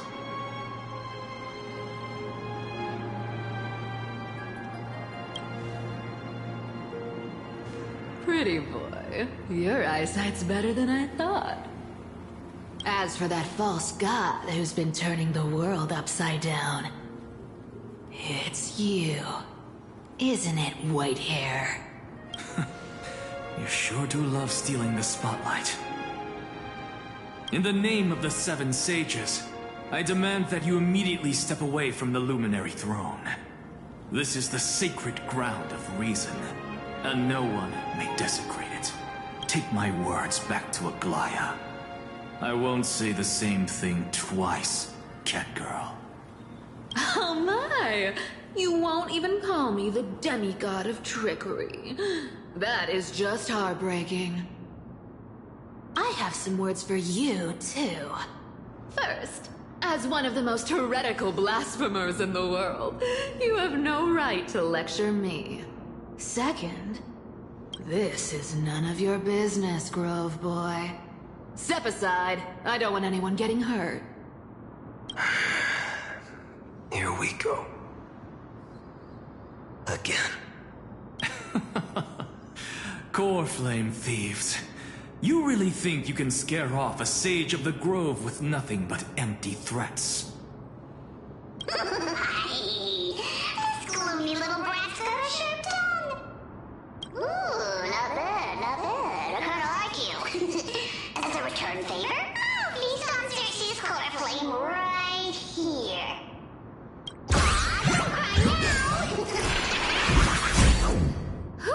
That was close.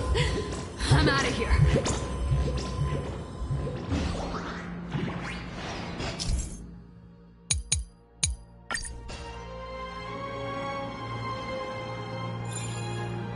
They're exactly like all the past ones I've known. Cunning. And yet so naive. Sounds like you have a plan. Of course. When I first set out on the flame chase journey, Lady Treby never managed to teach me Orynyx's miracle. But along the way, I learned a thing or two. Where are you going?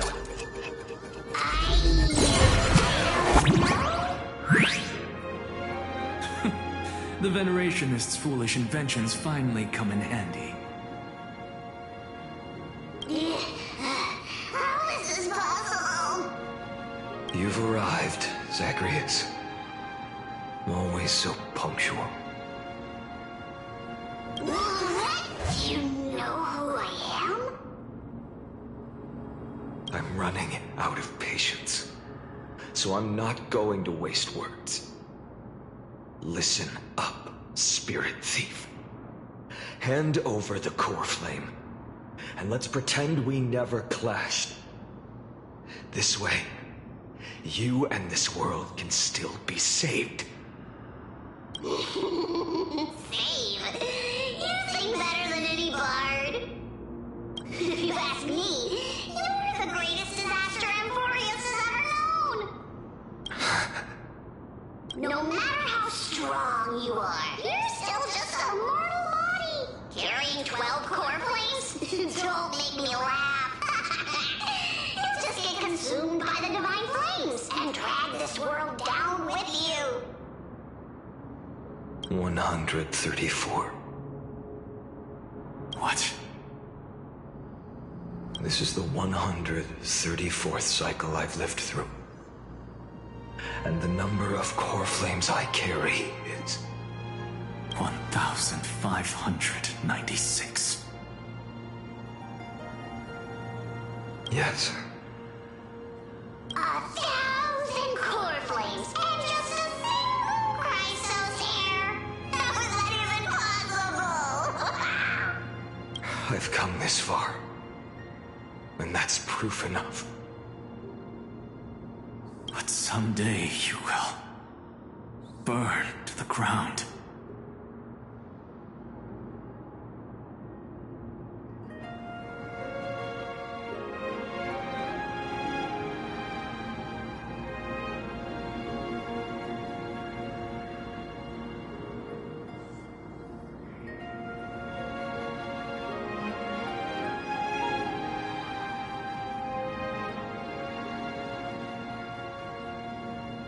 Of course, the divine flames will eventually consume my eyes and blind me.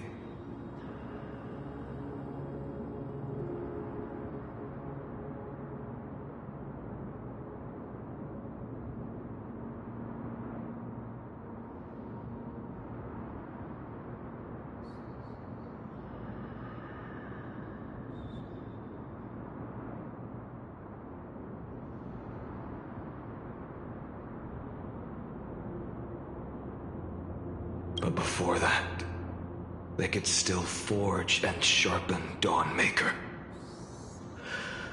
Now when I cut open your stomach, you won't feel a thing. You... This is the final warning. Fine. Assume this world holds 100 million possibilities. And no matter how one looks at it, 99,999,999 of them all point to outcomes of certain destruction.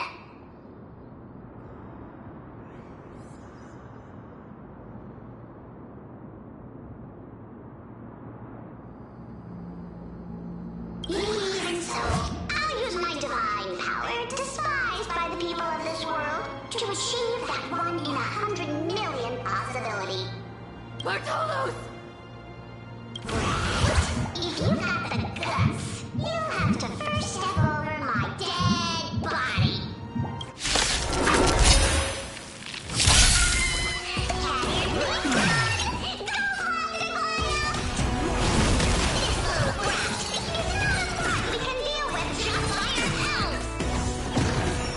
Existence is of no consequence.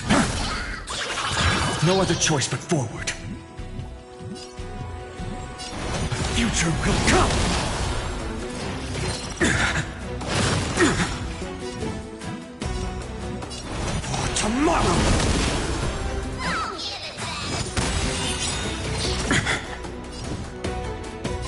answer will come! How absurd.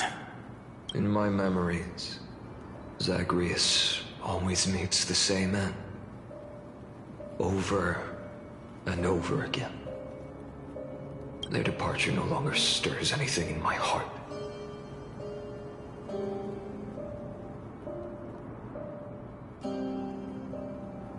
This reason core flame before us is a fake. Obvious as day. I know. I know. It always plays out like this. The spirit thief covers for her, and the trickery demigod escapes with 2 core flames.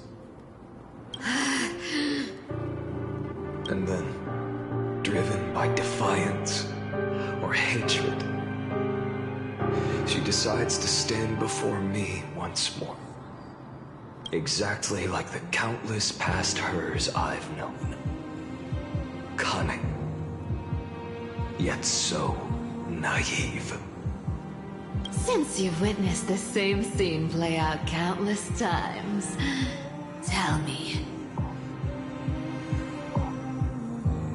Will you carve the trickery core flame from my chest now? That depends on your attitude. At least so far, in the cycles where you've asked this question, the endings haven't been so cruel. Well, thank you for that. But I also believe that this time, you won't catch up to me. No one can catch up to me. I'm no longer running to escape anymore.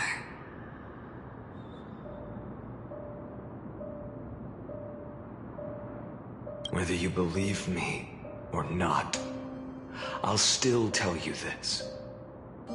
You've made the wrong decision.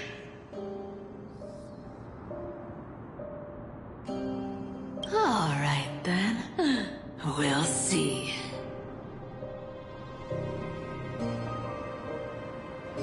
Silence. This is new. One-eyed boy. What are you trying to pull now? Go, Cythera. Give us some time in private.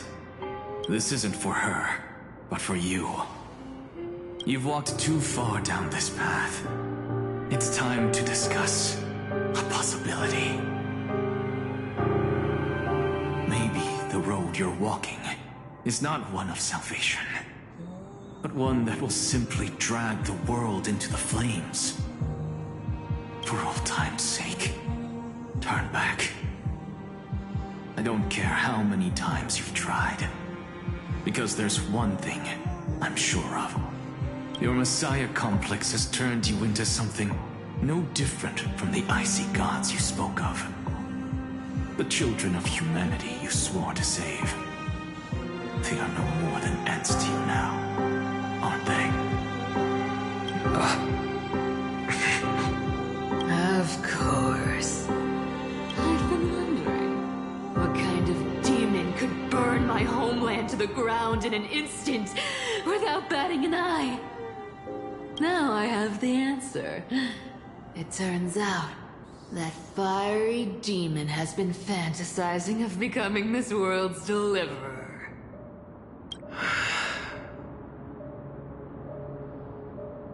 I don't want to argue anymore. No matter what I say, the outcome won't change. Make your biggest effort to resist. Or accept fate and hand over the core flame to me. Even if it's futile, we all have the right to choose. Yes. Even if it is futile, and the world is just a divine joke. When I walk into the destruction written by the gods, with my own... Even the smallest footnote still leaves a mark in this story! And so, At the end of the 134th cycle, a traveler and the scholar fulfilled their fates once again. Or perhaps it wasn't just they who fulfilled their fates. I can't quite remember all this.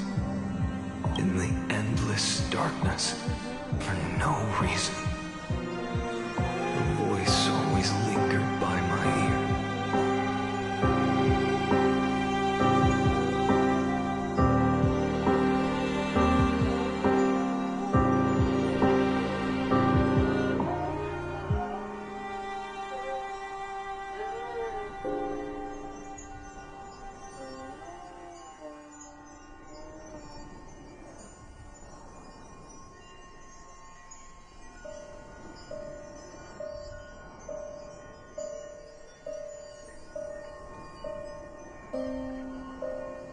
Losses are a constant on the flame chase journey, among which even life itself holds little value.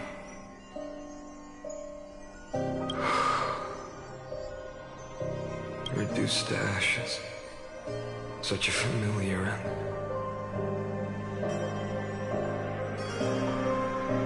It happens in every journey,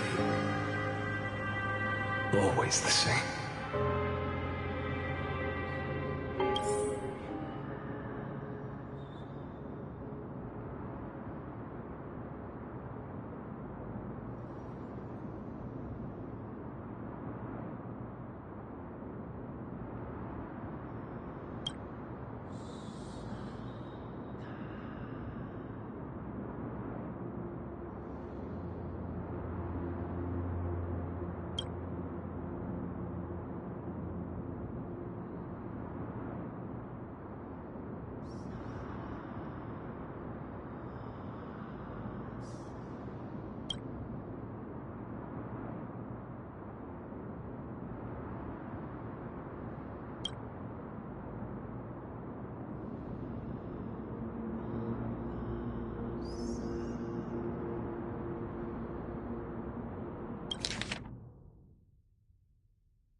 You don't look so good, Deliverer. Even after going through 108,642 cycles, Mighty, your name for me has never changed. Why do you sound so pleased? It's a derogatory name. Yeah, I know all too well. You only meant it sincerely in the first cycle. After that one and only time we walked side by side. Every time since. It always ends up like this.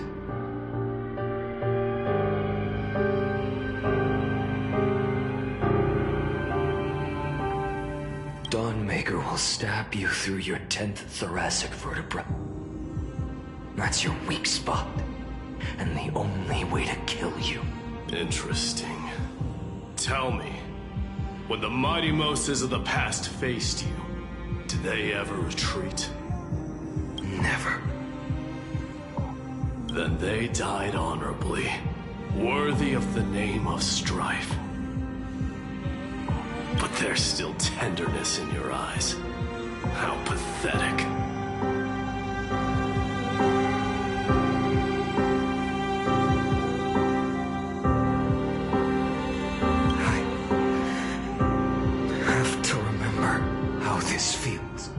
Remember that I was once human, or else the destruction will completely consume me. If you win, tell the mighty most of the next life. This person is a worthy opponent. So always remember to give it your all and never slack off. I'll keep that in mind. As always. Even though the dynasty is left with just one, the Kremnos Festival will continue as usual.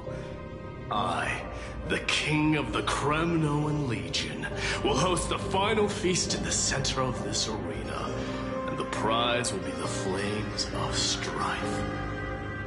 One day, you shall die with a wound in your back. That's what I saw when I overcame the trial. The gods' dying ramblings.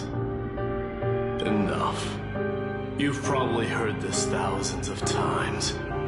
So you must understand, facing the demigod of strife means there's no way you'll take this core flame in peace. I understand. Step forward and face me in a final battle. I, the last son of Gorgo, the demigod of strife, beseech you. I'll give 10,000 scars and 10,000 lives of mine to fuel the blazing sun of deliverance.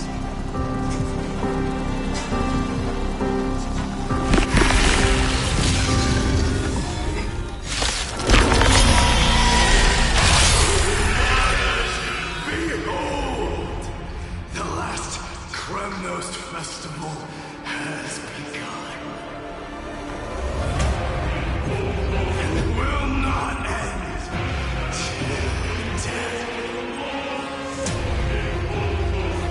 It's time to temper myself.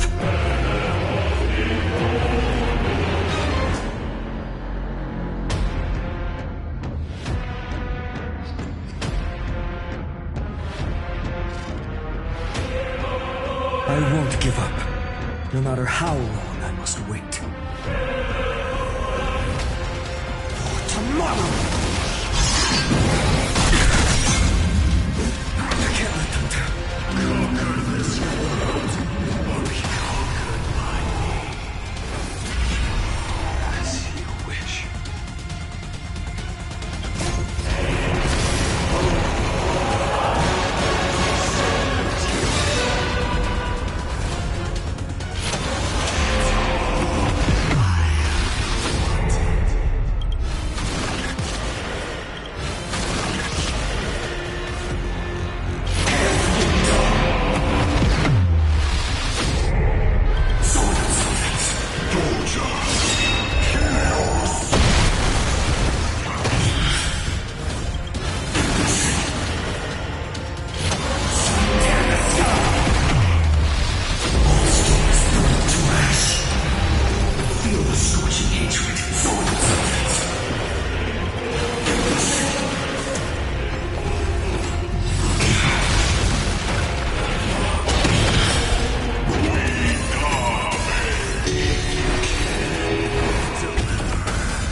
once again block your path.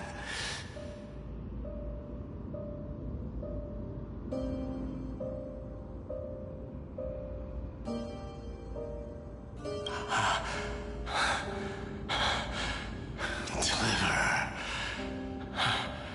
I wish you eternal victory.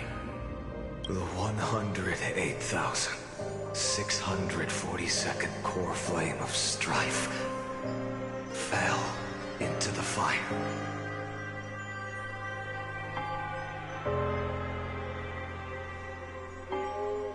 Yet the shadows of the black tide still loom, and pain and despair spread across distant lands.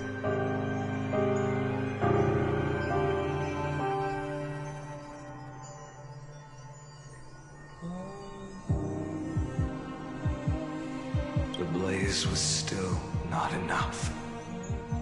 It had to be fed.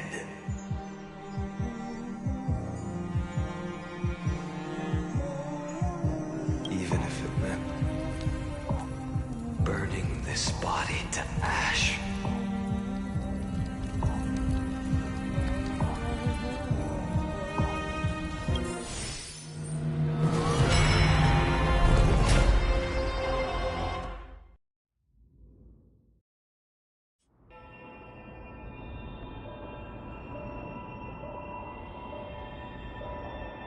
No matter how bright the sun is, there are still places it cannot reach.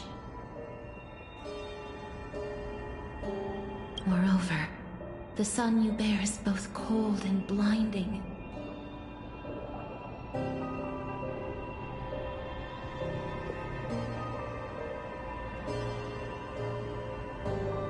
A sun like that surely cannot bring warmth to the netherrealm of the next life.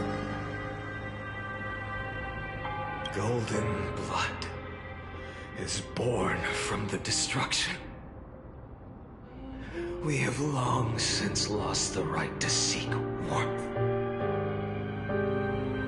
Only by feeding the flames can we melt that hopeless future. Allow me to ask, how many core flames do you carry now? 24,183.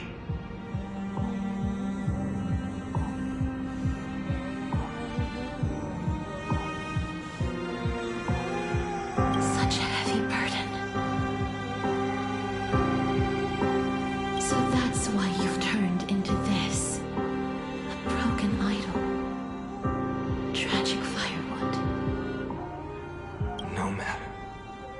I will bear this burden. As long as you hand over the core flame of death. I must refuse. As the demigod of death, I cannot watch you walk into a fate more cruel than death. But this way, the past, present, and future will never again suffer unnecessary death. Unnecessary death. Indeed, you are not the Flynan I know. Please turn back. Don't let that absurd and unjust fate of yours come to pass. This way, at least my realm can still become the fragrant bed where you fall asleep. In the end, still, it seems the clash of blades was inevitable. How painful. I know I am not your match, having fallen under your sword countless times. But even so, please understand that my resolve is not to be underestimated. Even Kathleen cannot shape all things at will, nor can they dictate the fate of all life. No one can shoulder the balance of life and death alone, not even a god. And it is precisely for this reason that I chose, at the end of this arduous journey, to overcome the trial and take the authority of death. I am the Hand of Shadow, Casterus, the demigod of death. Listen closely, deliverer from days past. Please turn back. Do not disturb these fresh flowers in their mother.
From the dragon's belly.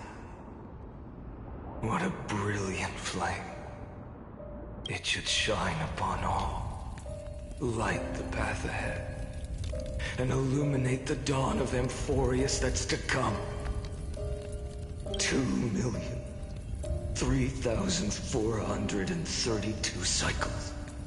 24,041,184 core flames. As if even the deepest abyss of primordial chaos could be burned away.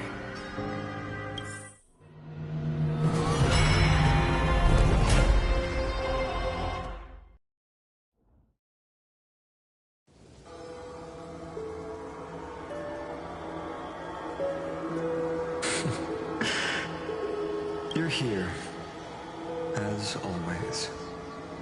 You're still lingering, deep within me, never fading away. Because you haven't completely abandoned hope, am I right? You're still waiting for a miracle, for the true hero to come and save us. If that thread of hope exists, it must come from beyond this world. From the true starry sky. But if it's just a traveler with no connection to Amphorius, they may not understand our struggles, nor be willing to join this fight. Your thoughts are wavering. The mark of destruction is deepening. But even within the gods' cold calculations, unconditional courage and goodwill still emerge. So, never forget what set you on this path.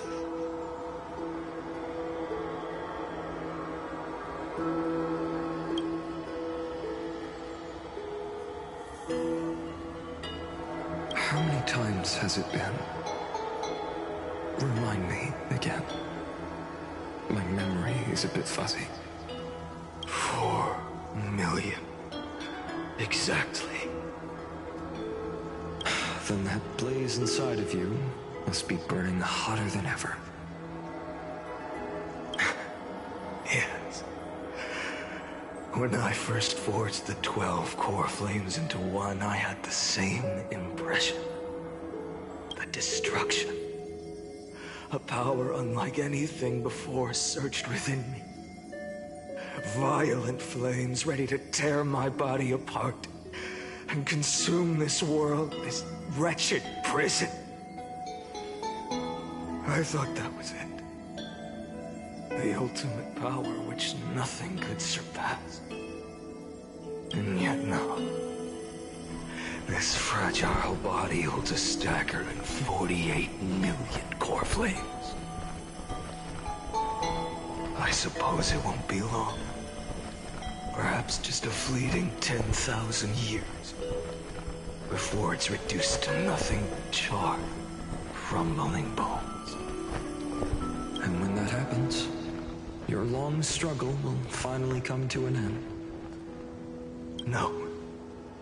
I've already found a way to keep the cycles going. Mind sharing it with me?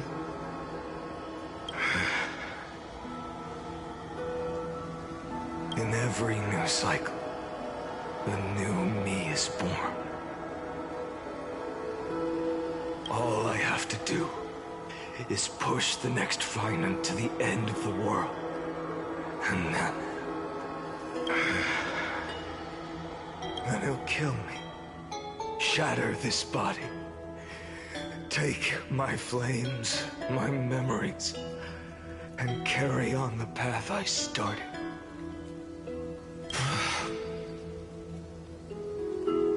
Bold plan, but risky. What if, one day, the next you refuses to follow the same path? How can you ensure the continuation of the cycles? If it were Professor Anaxa or Aglaya in my place, maybe they'd come up with something smart. Unfortunately, I don't have a backup plan. I have no choice but to bet everything on the next Finite, and trust that he makes the same choice I did. But even in this wretched prison, luck is still sometimes on my side.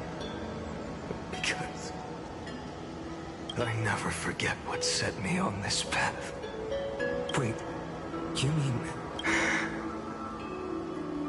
Ever since I committed to this plan, not once, in millions of cycles, has there ever been an exception.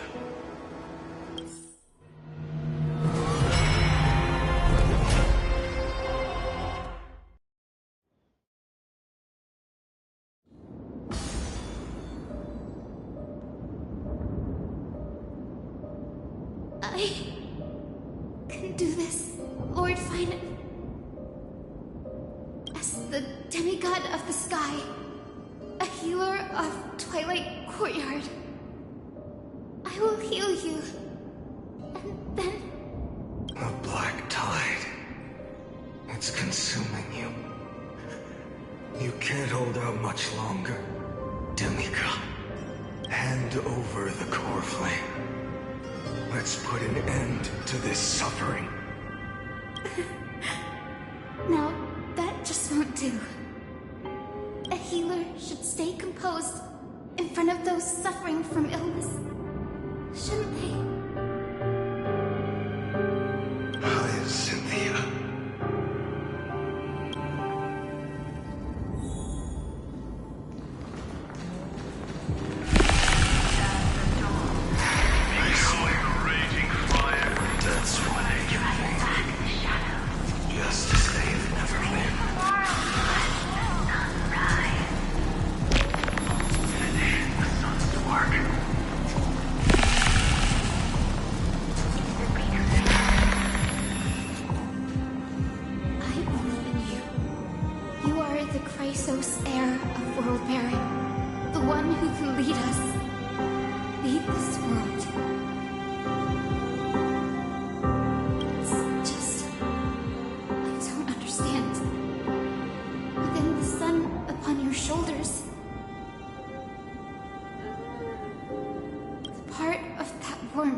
Should come from you, from an ordinary person, It's so faint. My humanity is indeed just a flicker compared to the blazing fire of divinity. Even so, don't cast it away.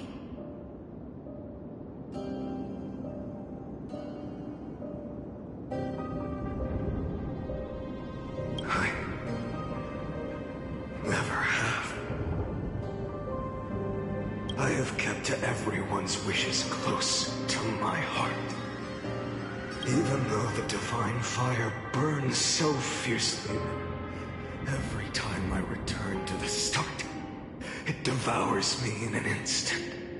Each cycle, it's your wishes that guide me to the end, that pass the flames to the next me.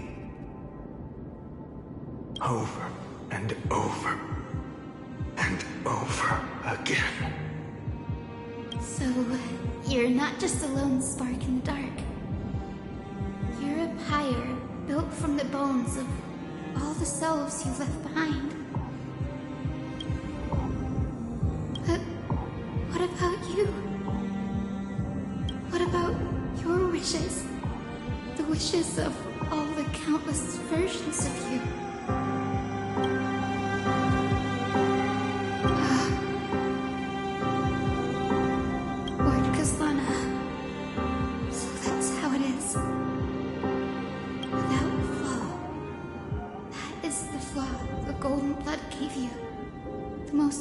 Flaw of all, isn't it?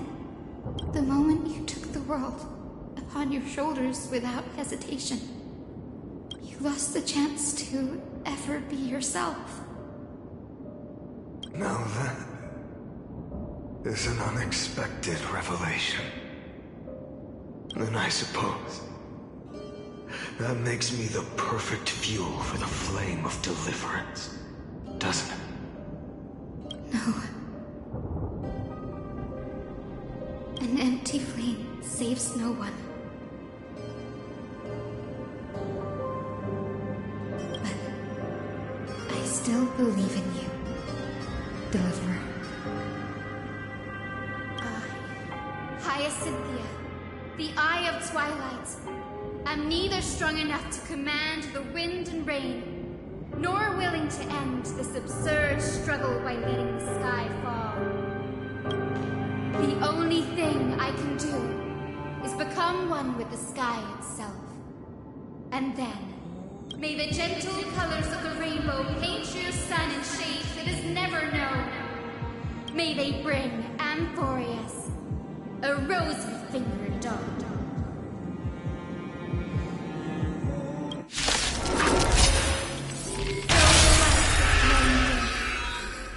Its warmth still lingers. Deliverer, please, open your heart to me.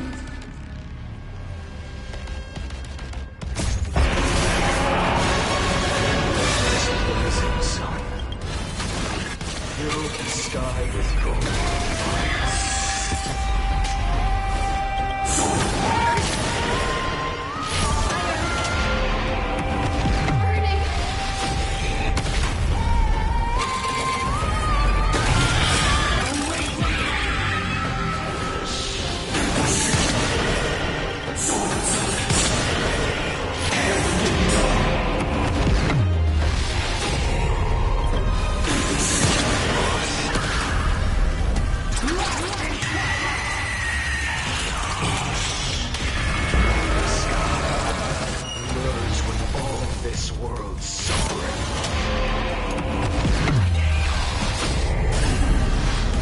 Feel the switching force.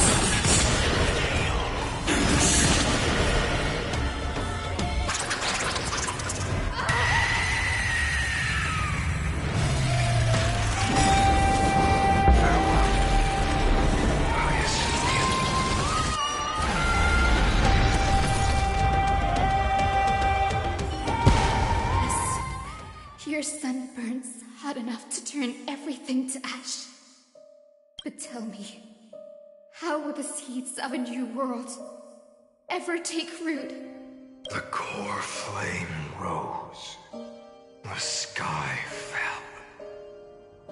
The 23,570,000th cycle came to an end. And this time, the end of the flame chase remained the same as ever. From the horizon rose a golden color unlike anything the world had ever seen. So pure it consumed all in its path.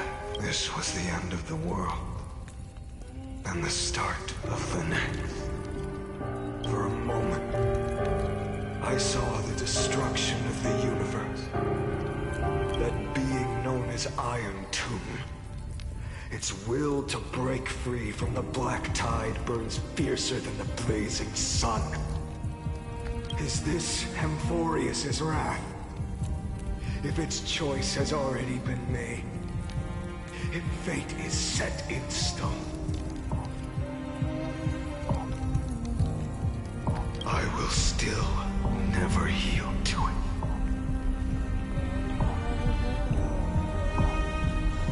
23,570,000 cycles.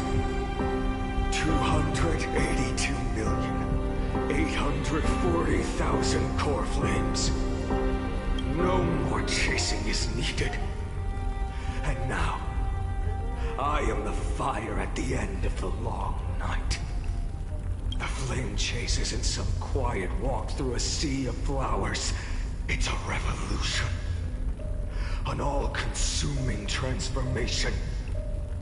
And if destruction is the only way, then let me be the one to step across the ashes of the old world and burn endlessly. Until another dawn rises on the distant horizon, bringing the true dawn to Amphorius.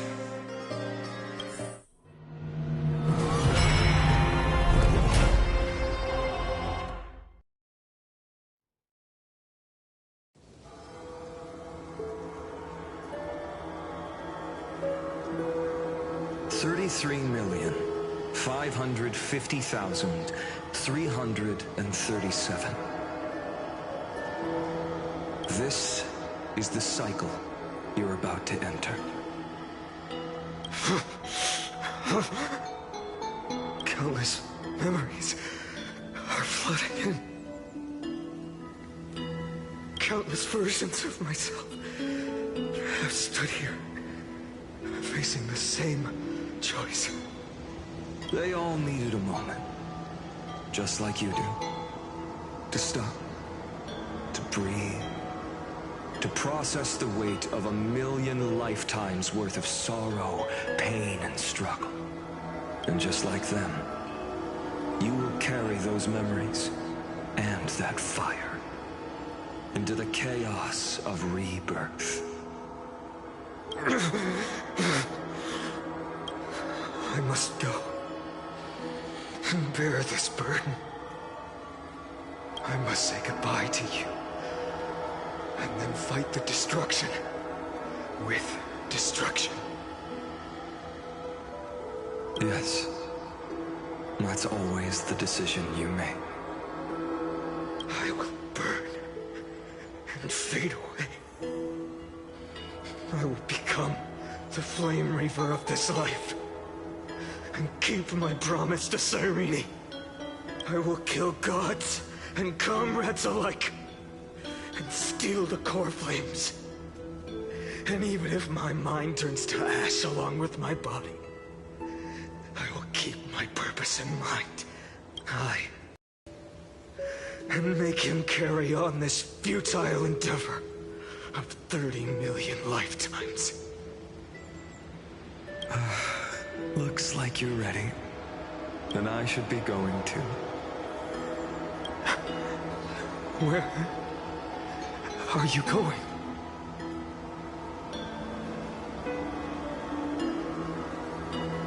You only exist in my heart. There's nowhere else for you to go.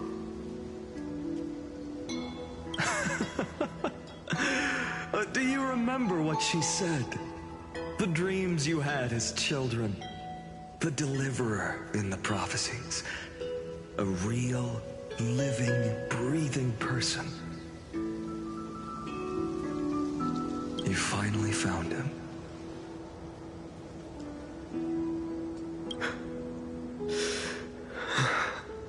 Friend.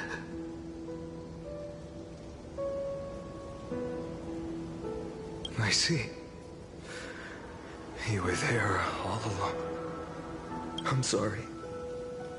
I was supposed to send you home. This is my flame chase journey. You were never meant to be a part of it. No. You know the truth. If Iron Tomb is born from Amphorius' fate, then it will bring ruin to the world beyond the sky. And all these countless lifetimes you've spent, it's all been for the sake of defying that end, hasn't it?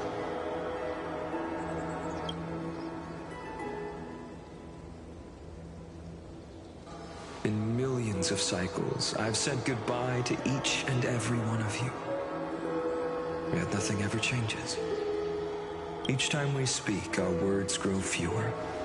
Your fire burns hotter, and you're getting closer to becoming pure rage. A vessel of hatred.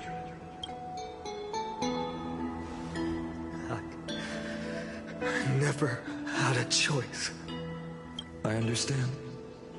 If you are to keep the worst fate from unfolding, this is the only path. But this time, things are different. Your persistence has shifted the tide. On the horizon, I see it. Faint but undeniable. The shape of dawn, breaking through the eternal night.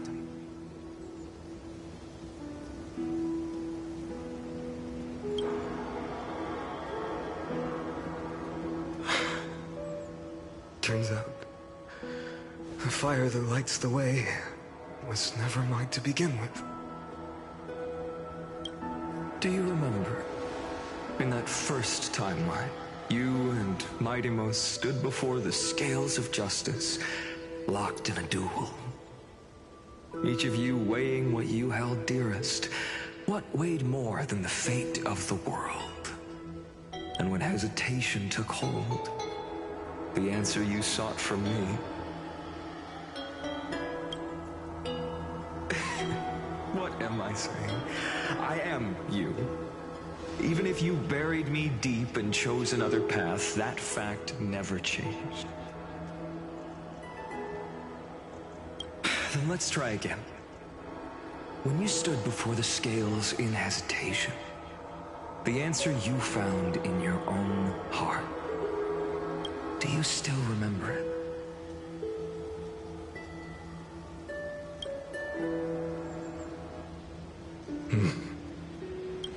Remember the past and become the hero of tomorrow. What weighs more than the fate of the world is the resolve to shoulder an immutable past and carry it into the future. Good. Then Trailblazer, my friend, my comrade, you arrived in this strange world and were bound by its cruel fate up till this very moment. In the face of danger, you never once backed down. Instead, you've saved world after world without hesitation. That boarding pass on your chest is now the mark of a hero.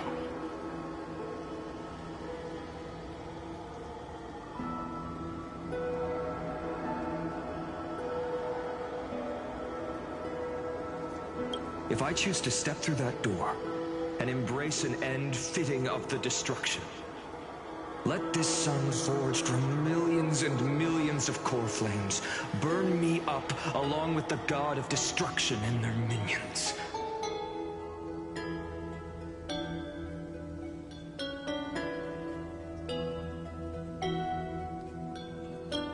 Then the world behind. This world. My home. Where hope still lingers.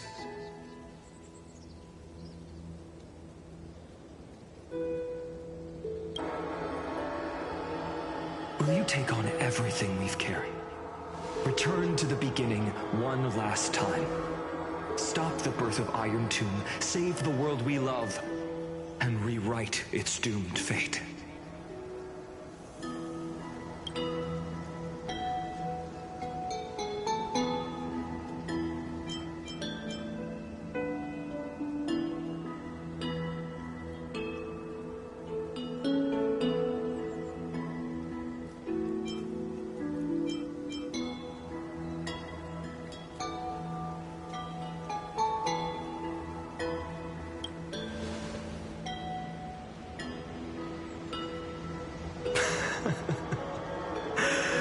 Good.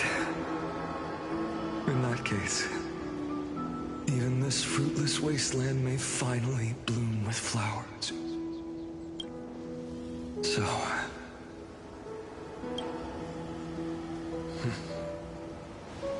if he takes on the weight of the whole world, I'll be able to walk further down the path of deliverance than a fire that only knows how to burn. One will step into the future.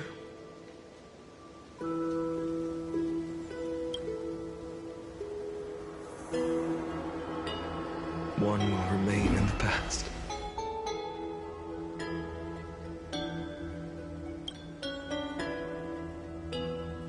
If I can strike down the gods with Dawnmaker, perhaps fate's deadlock can be broken. And if you can stop Iron Tomb from ever being born, then these 30 million cycles will have not been in vain.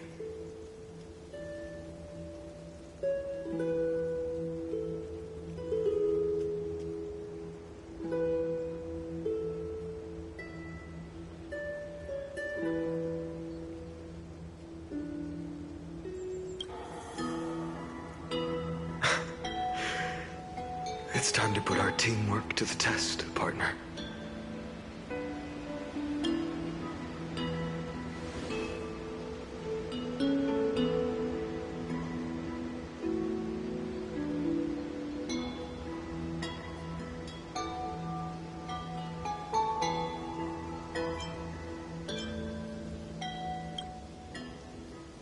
Thank you for all you've done already, friend. The image of the hero I've buried deep in my heart finally steps into the light. Here, at the end of this long flame chase journey.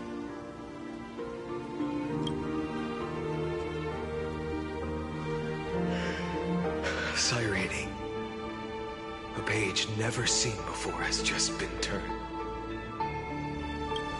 Lend me the power of time, and send this hero back to the origin of time. Back to your side.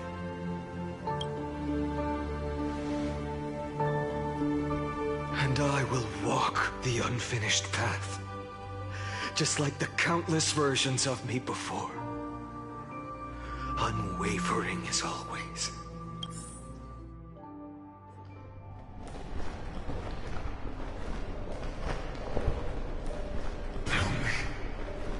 Will you be the blazing sun, even if all of you burns to ash? Without hesitation, I will bear this world until my body turns to dust.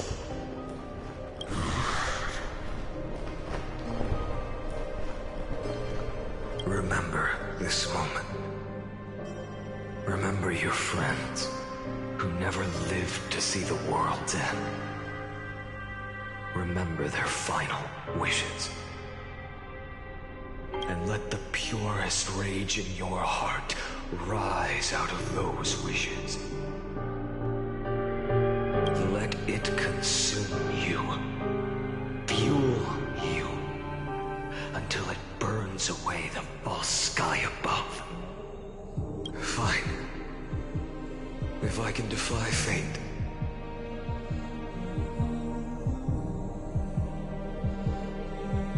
Then in the name of world-bearing, I promise you, Kefali will never forget this. Take it. Everything I bear. Keep on burning. As long as we are never extinguished, the flame chase will not end.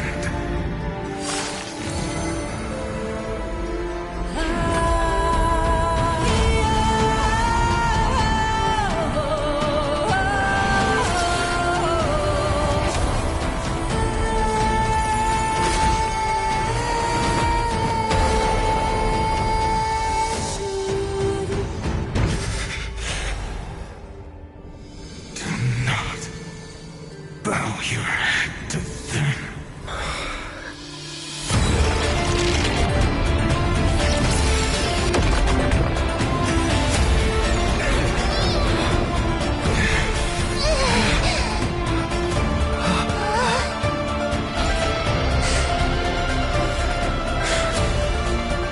Be like God and never tarnish.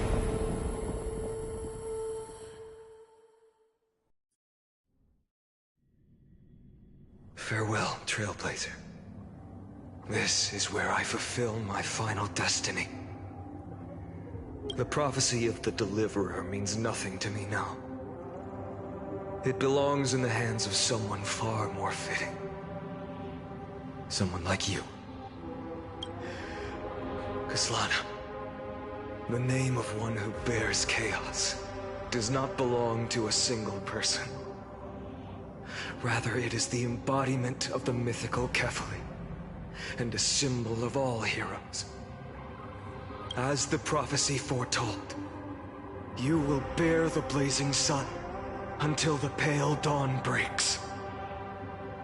May the name accompany you in my place, in the epic you write with your own hands.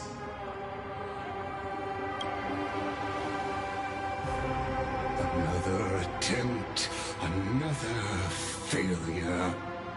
I won't remind you how many times you've reached the end of history. But I will still place the choice before you. If you've lost count, let me tell you. This is the 33,550,336th ending.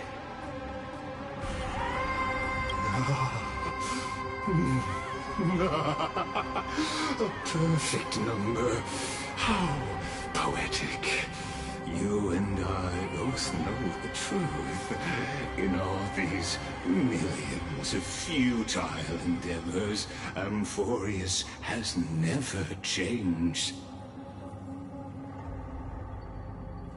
If the outcome is inevitable, then why not silence your searing rage and embrace your fate with dignity?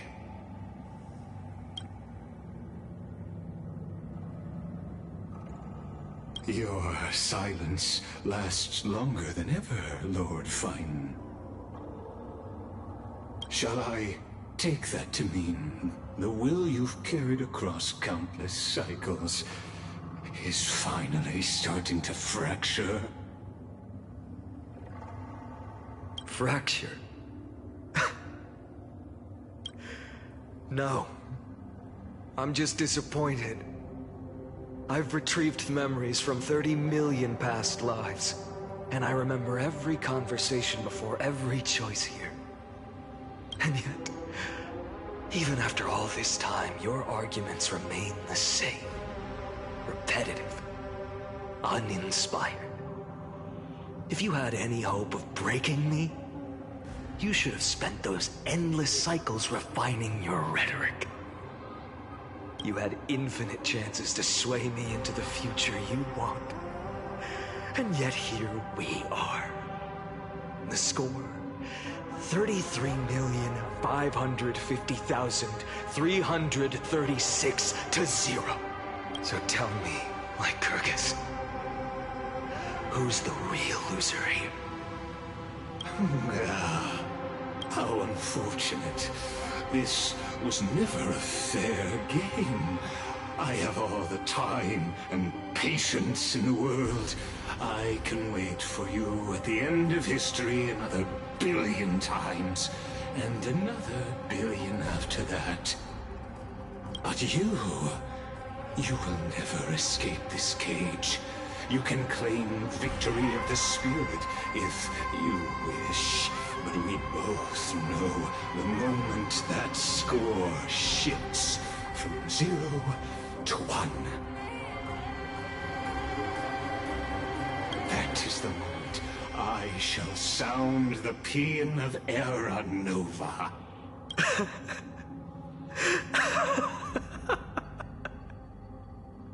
Lord Finan? Your incompetence disappoints me. But what truly makes me laugh is your utter lack of self-awareness.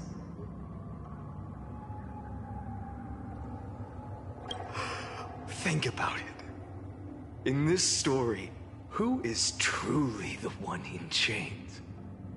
Who is the one shackled to mindless vengeance, mistaking courage, the courage to rebel against the gods, for foolishness?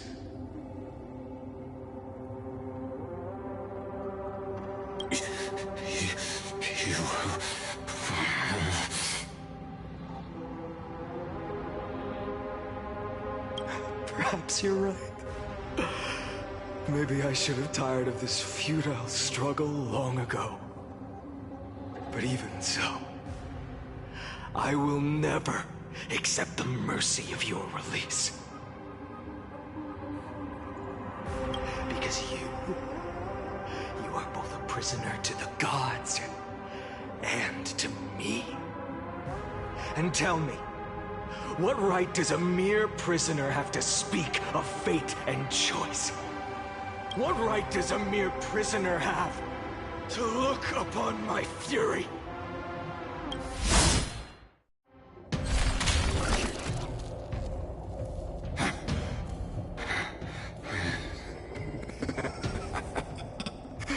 You know this is pointless. You can't kill me. Of course not. But I am tired of being measured against a worm the gods keep as a pet. Listen well, creator of destruction. This cry comes from all your abandoned creations. In the 10th cycle, I drove Dawnmaker through the heart of every Titan. Golden blood ran down my fingers. Divine fire seared through my nerves, nearly breaking my will. But I endured. In the 10,000th cycle, my former comrades had all become my enemies. The endless slaughter dulled my senses to pain. The painful emptiness almost swallowed me, forcing me to stop fighting. But I endured. In the 100,000th cycle, the destruction had already fused into a blazing sun, surging within this fragile body. My rationality had been burned away at the dawn of the era. Yet even with only this shattered body remaining, I still endured. In the 23,570,000th cycle, this time, I felt it. A tiny spark rising in the hollow cavity of my chest. Different from the obsession with deliverance. By its faint glow, once again, no, countless times again, I endured.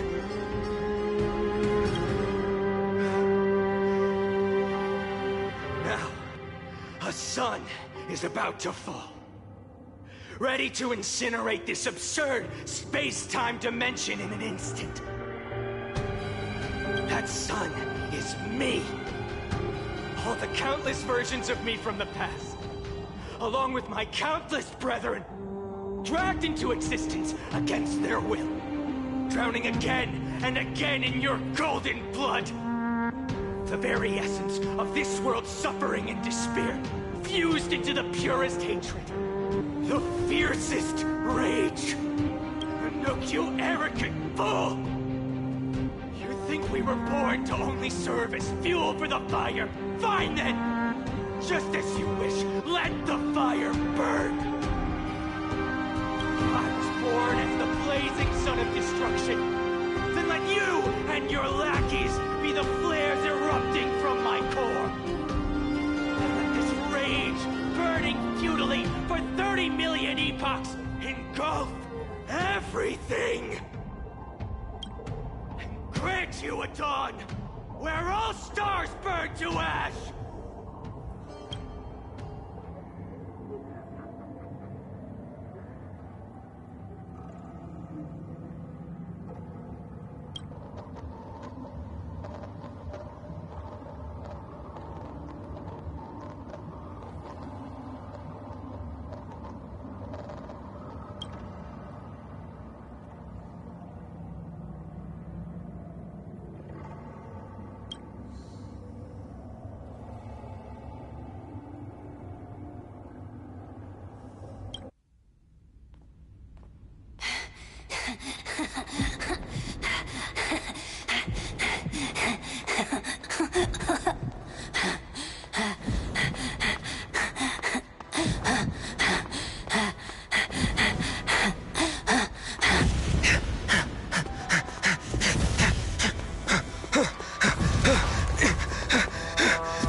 Are you ready, Nanook?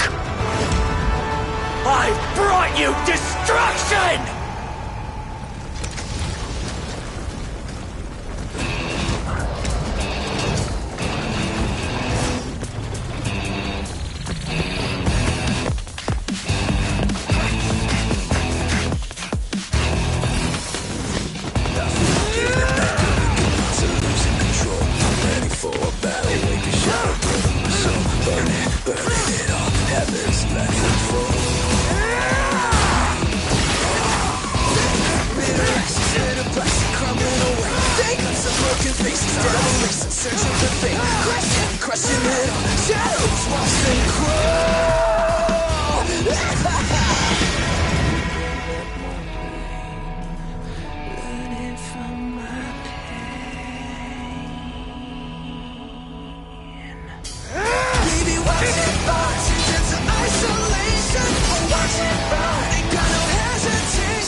The glass that shattered, reaching through the darkness, voices trailing fires, echo of desires, a world of silence, sounds of desperation, lanterns in the shadow,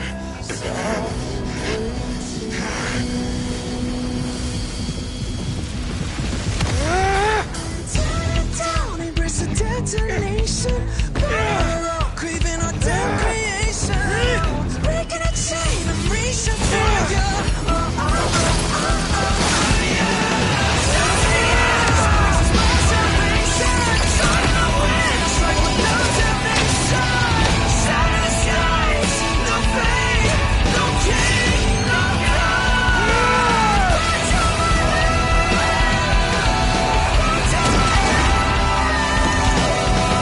Till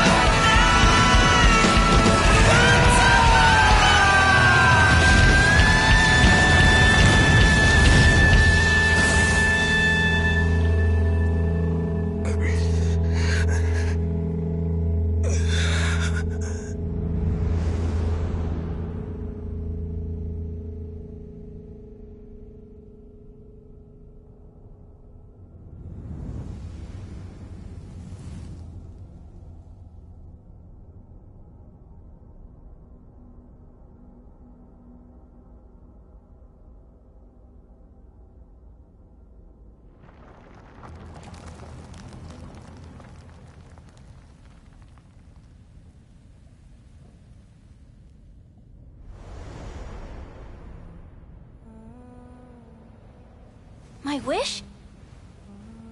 My wish is to fulfill everyone else's wishes.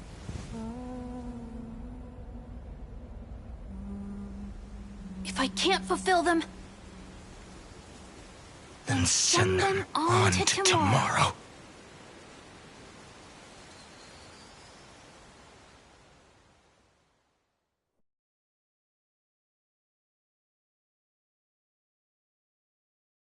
Your heart harbors wrath.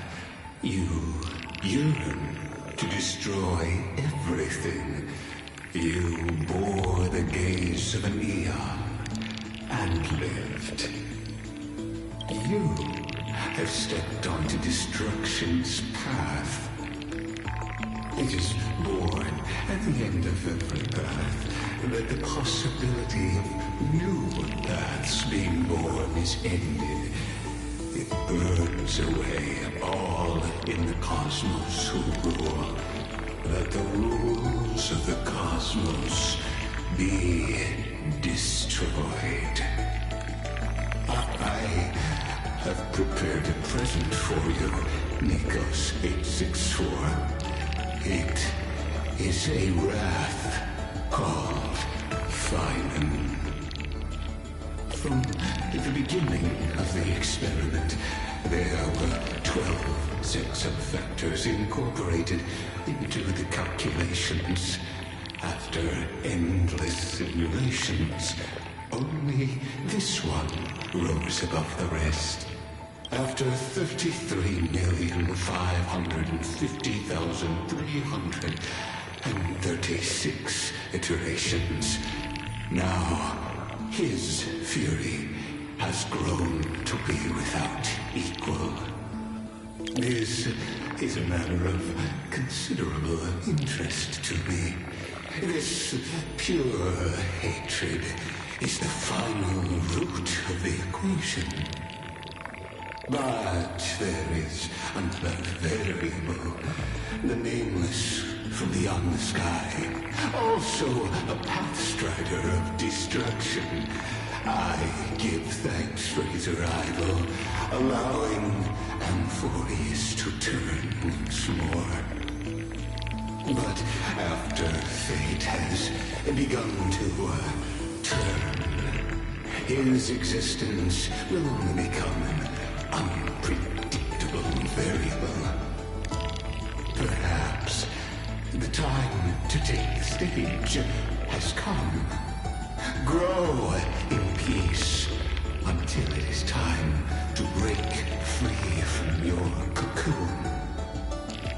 As for those unwelcome audience members, you need not worry. If you do not mind, I will personally get rid of them for you.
Wake up! Wake up! Buddy! Wake up! You're finally awake. That's a relief. We were so close to being swept away by the reverse flow of time. It's lucky we found a safe place. Now, I'm going to send you back to the very start of time. But before we part, there's something I need to tell you. Something very, very important.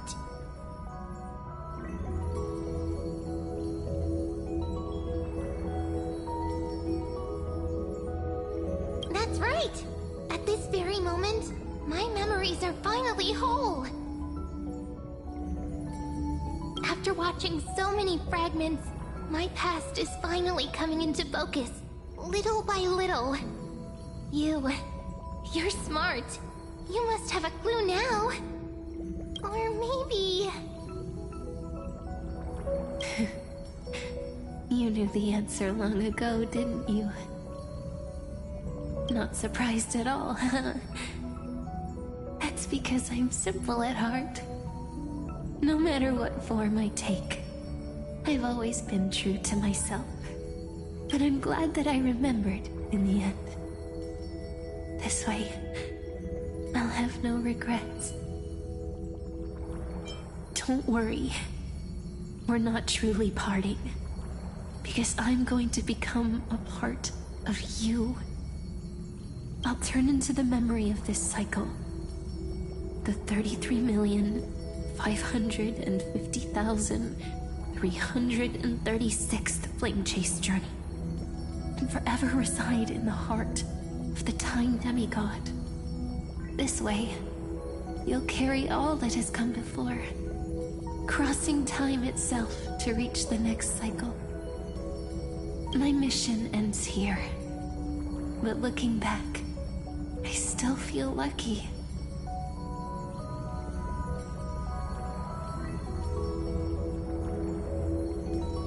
After all, across 30 million Sirenes, I was the first, and the only one who got to finally meet you. So, believe me, in the next cycle, there will be another Sirene waiting for you. And in the one after that, and the one after that. I will always be waiting.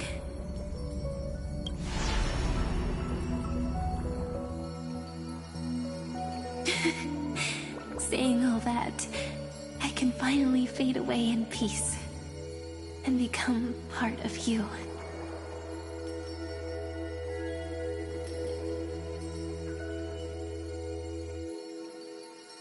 Without even realizing it, we'd already taken a wonderful journey together, all the way to the world's end. Now take my hand, say a brief farewell, and step forward into tomorrow.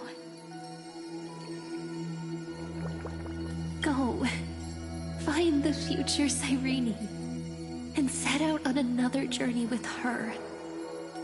Promise me you won't keep me waiting too long, okay? No need to say it out loud. This is enough for me. It's time to go, my dear friend. May your trailblazing journey always be accompanied by a cool breeze in rippling waves.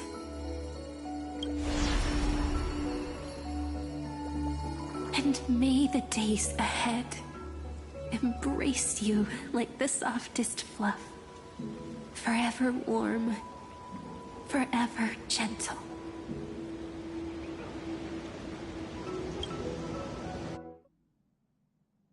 Now, let's turn to the next page.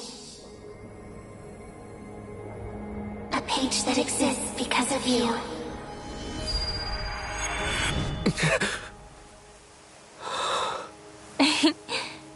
Is this a meeting ordained by fate? Or a long overdue reunion?